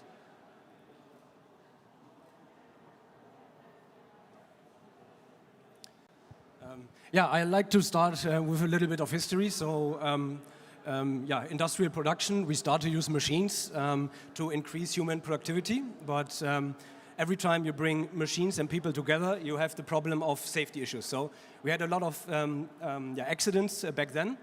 But things have changed. And right now we have a lot of laws and a lot of regulation and standardization organizations. And things got better. So, but how did we solve the problem? We put basically fences on everything. So our main concept is fences. And you might ask yourself, so we have so much fancy technology right now, so haven't we developed anything better than static physical fences? Yes, we have developed better fences. So here you see laser scanner, light curtains. So they're more flexible, but they are basically also fences, and the concept is separation. So we separate human from machines. This is our current concept. And this is also the problem for the transformation of industrial manufacturing in the future. And to see the problem, we have to look at the challenges. So I'm pretty sure you're aware of the challenges and also the climate laws and greenhouse gas emissions is a huge problem. This is also relevant for our event here today. So what are the possible scenarios for European manufacturers? So one thing could be just relocate the manufacturing to another region where there's less strict regulations, where the costs for energy are less, so the problem is solved, right? But the problem with that is it's not good for our economy, not good for our society, and it doesn't solve the problem of the climate change. So it would be even counterproductive if our regulations leads to companies emitting even more greenhouse gases in other regions. So globally, this wouldn't solve the problem, so let's not do that. So the other thing is, let's aim for sustainable and profitable European manufacturing. So what do we need for that? We need transformation, we heard about it, so we have to transform, but what does transformation here mean? So you heard about Industry 4.0, cyber-physical systems, but what is like the concrete terms? What is it? It's basically more automation, it's intelligent automation, and this leads to autonomous systems, so autonomous machines and autonomous vehicles. So you see here an example for an automated autonomous transport system. And now back to the problem of safety and operation. So what now? Our concept is separation, fences. So we can't put fences on moving vehicles, right? But we are doing exactly that. So we are installing fences around vehicles. And the problem with that is navigation is done statically by static maps, and operation and safety is done by static fences. This leads to huge downtimes and traffic jams, and yeah, it doesn't work. It's a huge problem right now with implementing autonomous systems. And you don't even have to look to the future to see the problem with the concept. You can look at manual transport vehicles. So we have no concept at all. It's like the 1900s, right? So safety and operation is completely done by human behavior, and we see it in the statistics. So we have, alone in Germany, 36,000 accidents with human involvement, and it's a huge unsolved problem. It's basically killing machines, and we don't have a good concept to solve it. So the concept is separation, what we have right now, and what is a good concept now? We think it's integration. So we should not separate human from the factory. We should integrate them. So this should be the concept. So the problem here is you want to bring together machines and human. And a lot of companies, a lot of startups are focusing on machines, so optimizing machines. But see, this is not the problem. So machines are completely deterministic right now. We have sensors, we have everything. We know the state of every machine. The problem is the unpredictable human behavior. This is the problem. We have to solve that one. If we solve this part of the equation, we solve the problem. So how can we do it? So the solution to that is real-time locating systems. So we have to know more information about the players on the shop floor. We have to know what the trajectories, what the position of people are, where the objects are, where the machines are, and we have to bring it to the factory. And by doing that, we create real smart factories. It's not about just data analysis and giving good advice. We think intelligence means the ability to react to unpredictable human behavior. So this is the goal here. And there are technologies like UWB. So the concept is good, but the technology is not good. And this is why these systems haven't spread like on a larger scale in the industry right now, because they come with huge drawbacks. They are transponder-based. I need human interaction. I need handover. And here's what we are doing. So we have developed the first optical transponderless system. It's based on an optical AI model. By extrinsic calibration, we can determine the positions. And we can give it to the factory, to the machines. And yeah, we solve, so this is our first use cases. We concentrate on probability. This is what I talked about. It's AGVs and it's collision prevention. And we basically can solve this problem here. So my last slide, I know I have to sprint a little bit through my slides because I don't have so much time. So my last slide is about the relationship to EI manufacturing. Right now we have a project, it's called SAFE. It's about bringing our technology to food production. It's after the steel industry, the industry with the most accidents, so huge pain point. And we have test beds in Lithuania, Germany, Netherlands, and Spain. And if a company is listening here which is interested in doing a project afterwards, on our test beds, I'm more than happy to talk to you about a project. Thank you very much. Hello. Thank you, Sebastian. Quick question. So tell us more about the current project with EIT Manufacturing and EIT Food. Yeah, it's basically a cross-kick project. We already heard we need more than just one skill, and now we are from EIT Manufacturing, so we cover the knowledge about manufacturing processes. So the use case is from EIT Food, so our partners where we implement our technologies from the food industry, where a lot of accidents are happening. And then we have another partner from EIT Digital. So yeah, we are pretty good, diverse consortium. And yeah, we are deploying our test beds until the end of the year. And this is also like a rollout for our system. So yeah. Very good, very good. So you're looking at making factories smarter, safer, and digitally able. Where would you like to go next? What kind of support are you looking for? Yeah. What I haven't have time to go into detail is the solution for the AGVs, for example. We are using AI for it, yeah, right? And this is a safety application. And I already told, like in the first slide, we have regulations for that. We have standardization processes. And right now, there's no standardization process for AI, for safety application. And this is one major thing we are concentrating to really get a way to certify our system for safety application. And this opens up like a huge another level of applications for a system like that. Okay, thank you. So I invite the audience to look at the website of Probability. It is a very exciting startup coming from Braunschweig. And all the best to you, Sebastian. Thank you very much. Round of applause.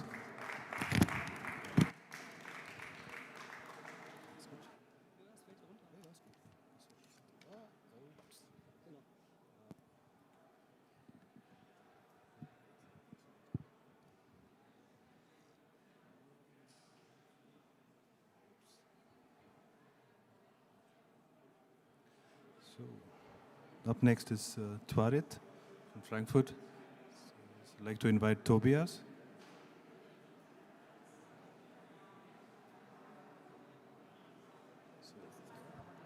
Yes, maybe you can try the pointer at the laptop. So all the best, Tobias.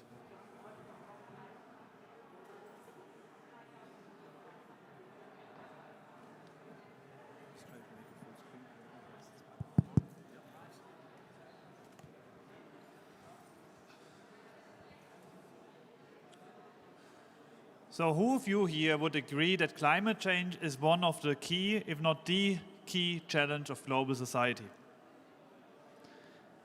Well, I think we come to a conclusion that this is a big problem. And the main driver of climate change is CO2. And when we look at the CO2 emissions that are caused, unfortunately, one of the key drivers of that is the manufacturing industry. As much as I love it, they produce a lot of emissions. Which is why we as Twarit made it our vision to drive manufacturing towards sustainable and zero waste manufacturing. Sounds good. How do we do that? To answer this question, shortly and briefly, by applying artificial intelligence on manufacturing processes. By various use cases: predictive quality, predictive maintenance, production planning, addressing the key challenges of manufacturing industry and key waste sources. But also one topic that I would like to touch on today, which is energy optimization. How does this work in principle? When we look at a manufacturing facility, we have various data sources. On the one hand, we have machine data, we have cooling devices, air conditioning, we have so-called metadata, such as the material, such as the geometry of materials being casted or produced, and we have utilities that are somehow supporting the manufacturing process.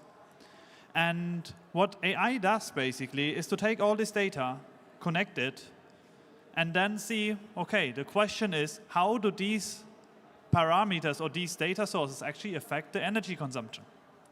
And we used our Twarit Industrial AI platform to answer exactly that question. So when we look at it, the questions our clients ask in these kind of projects is, first of all, how big is actually the energy consumption per component? Secondly, what are the key factors that are driving my emissions and my energy consumptions? How are machine settings and machine parameters actually affecting the energy consumption? And last but not least, what exactly do I need to do to reduce my emissions? And this is exactly the approach and the software that we provide, a predictive energy solution to optimize energy consumption in manufacturing processes, which gives, on the one hand, a traceability to understand what are the emissions per part.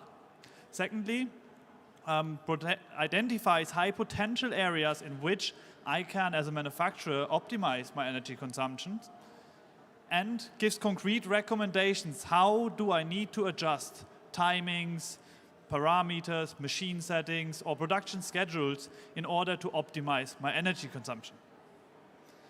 As we only have 4 minutes, and I want to end on time for Amardeep, if you have further questions, feel free to reach out. Either contact me via mail or phone, or get in touch with me here. Thank you. So, Tobias, question, energy consumption, a big topic. Are you looking at specific industries, steel, casting, processes? What is your focus area? So one of the key things that was also told before that was process understanding, which is very important. So the key area that we focus on is the metal industry, in particular the casting industry. Correlated to that is also plastic molding industry. So these are the areas where we focus. Thank you. Maybe a provocative question. There's a lot of talk about AI, a lot of talk about solutions being the silver bullet for everything in terms of energy consumption, waste reduction. There's the end user, there's the solution provider, which is you. But there's also a huge amount of energy being required to train the workforce, to understand the algorithm, to understand the solution. So how does Twarit help, say, employees of companies to solve this problem? That is a good question, Amardeep. So as said, a good technology and a solution doesn't mean that it solves a problem in the manufacturing industry. And what we do is to follow actually exactly 3 steps. On the one hand, we incorporate the whole project team that is involved. We work exactly with the shop floor people from the beginning on to understand what they know and to get them onboarded for the project. Secondly, we provide clearly understandable UI for the usage on the shop floor. And thirdly, we have exactly this bridge between process understanding and data science, which helps us in the work with our clients to implement the project in a way that actually makes sense. Very good. Thank you. A big round of applause for Twarit. Thank you.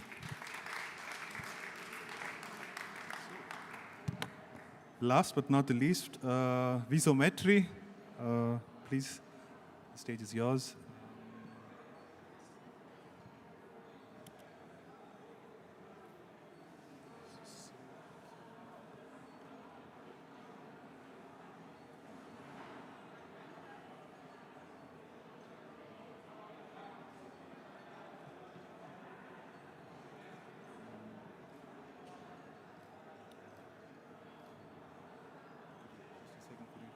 Is this your pitch?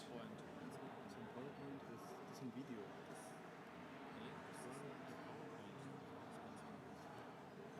Das PowerPoint mit Video. Ah, okay.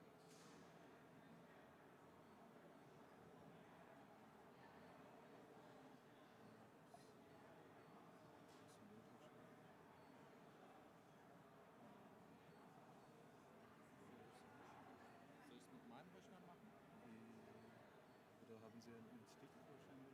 Nee. Okay. Oder was geht los mit Video?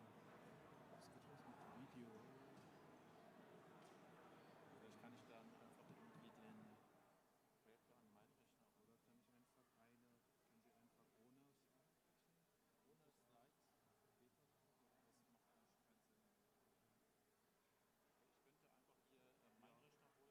Just give us a few minutes. There's a technical problem with the pitch.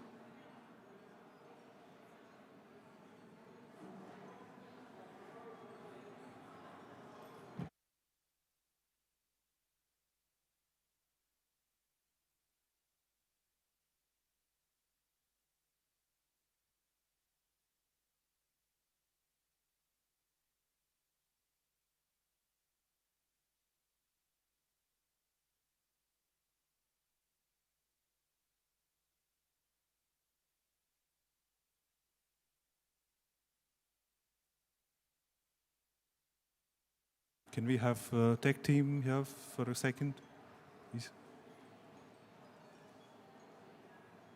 It's fine. It's fine. It's good. Thank you. Thank you. Perfect, Ulrich. All the best. Yes. Hello, my name is Uli, and I'm from Visometry. And the product I want to present you is our quality. Thanks. Our augmented reality quality inspection tool, Twin. And the motivation of my call is, as said in many of these presentations, that manufacturing and production is responsible for a lot of CO2 emission and for a lot of energy and resource consumption. And I found this report, and this tells that only for metal forming and welding products, you need in Germany only 7 million tons of CO2.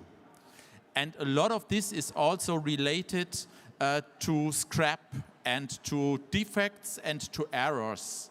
And in particular, in the ramp-up phase of production, you have a rate of 5.0% of errors and defects, and thus 400,000 tons are already related to defects and to errors and to scrap. And that's the reason why you need to care for quality inspection procedures and why you need to look how you can detect these defects very early in the production process.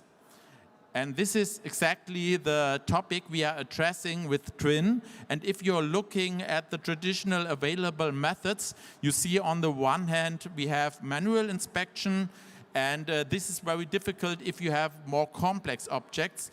And on the other side you have very sophisticated metrological scanning and measurement machines. And these are really very, very good systems, but for a complex machinery, it takes 4 or 5 hours to do the inspection process. And that's the reason why we are using augmented reality with the aim to do such a quality inspection within some minutes only. And this is how our system looks like. You see here is the quality engineer, of the land machine manufacturer Krone. And every day they are receiving a lot of incoming goods. And now they are using the augmented reality system to exactly align the CAD model to the captured objects. And thus, within some few minutes, they can identify the differences and they can detect errors and defects. And thus, they have the possibility to significantly increase the sample rate of objects that are verified within this process. And it's not only for incoming good or outgoing good inspection, it's also for the control of assemblies. Here you see a very complex machinery, and the colleague from Krone is checking this assembly, and he has now detected several errors, a lock barrel that was wrong positioned, or a camera adapter that was misplaced. And thus, within a few minutes, he can stop the production, he can correct the errors, and thus save a lot of resources and a lot of CO2 emission. This is how our system looks like. You have a PC component, and on the PC component you can set up new use cases, and it's very easy to load the CAD data into the system. Then automatically the CAD data superimposes to the captured components, and the result is a report that shows which parts you have controlled and which parts you have classified as not okay objects.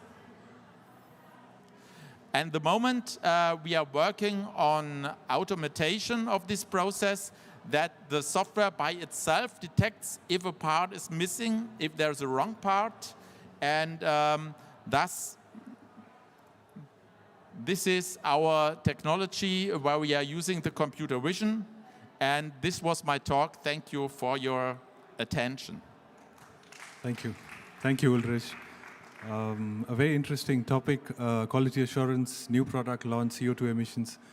Where would you like to go from here? What kind of technologies you're looking at? What kind of industries would you like to look to solve problems?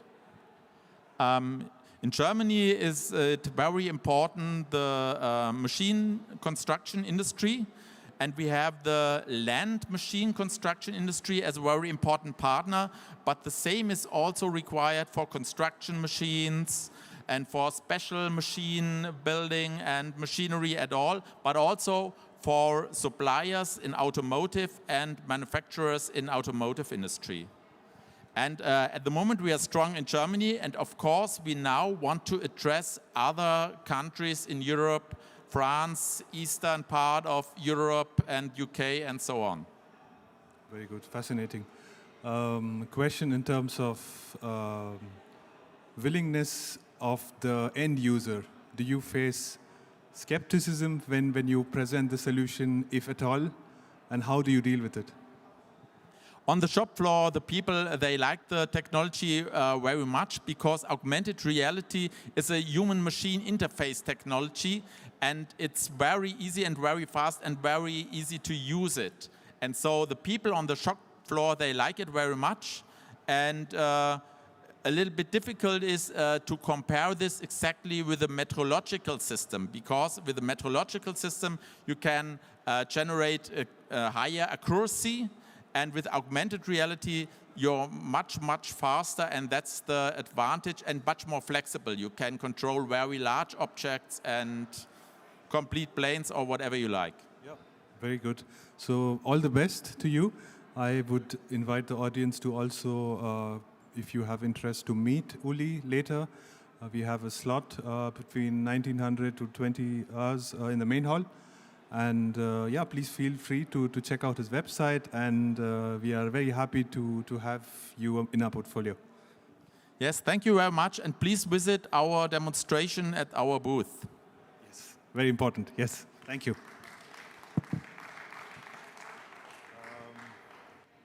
So we have the 6 pitches for today.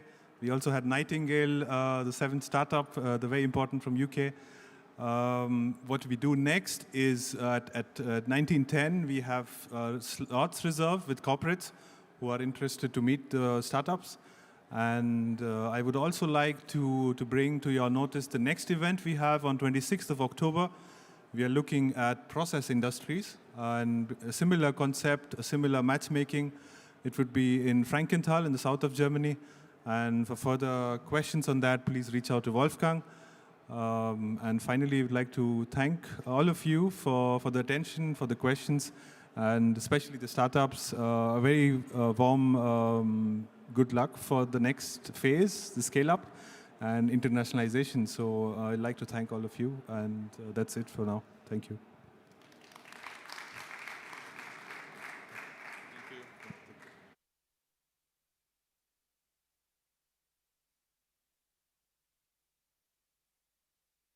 I can invite what?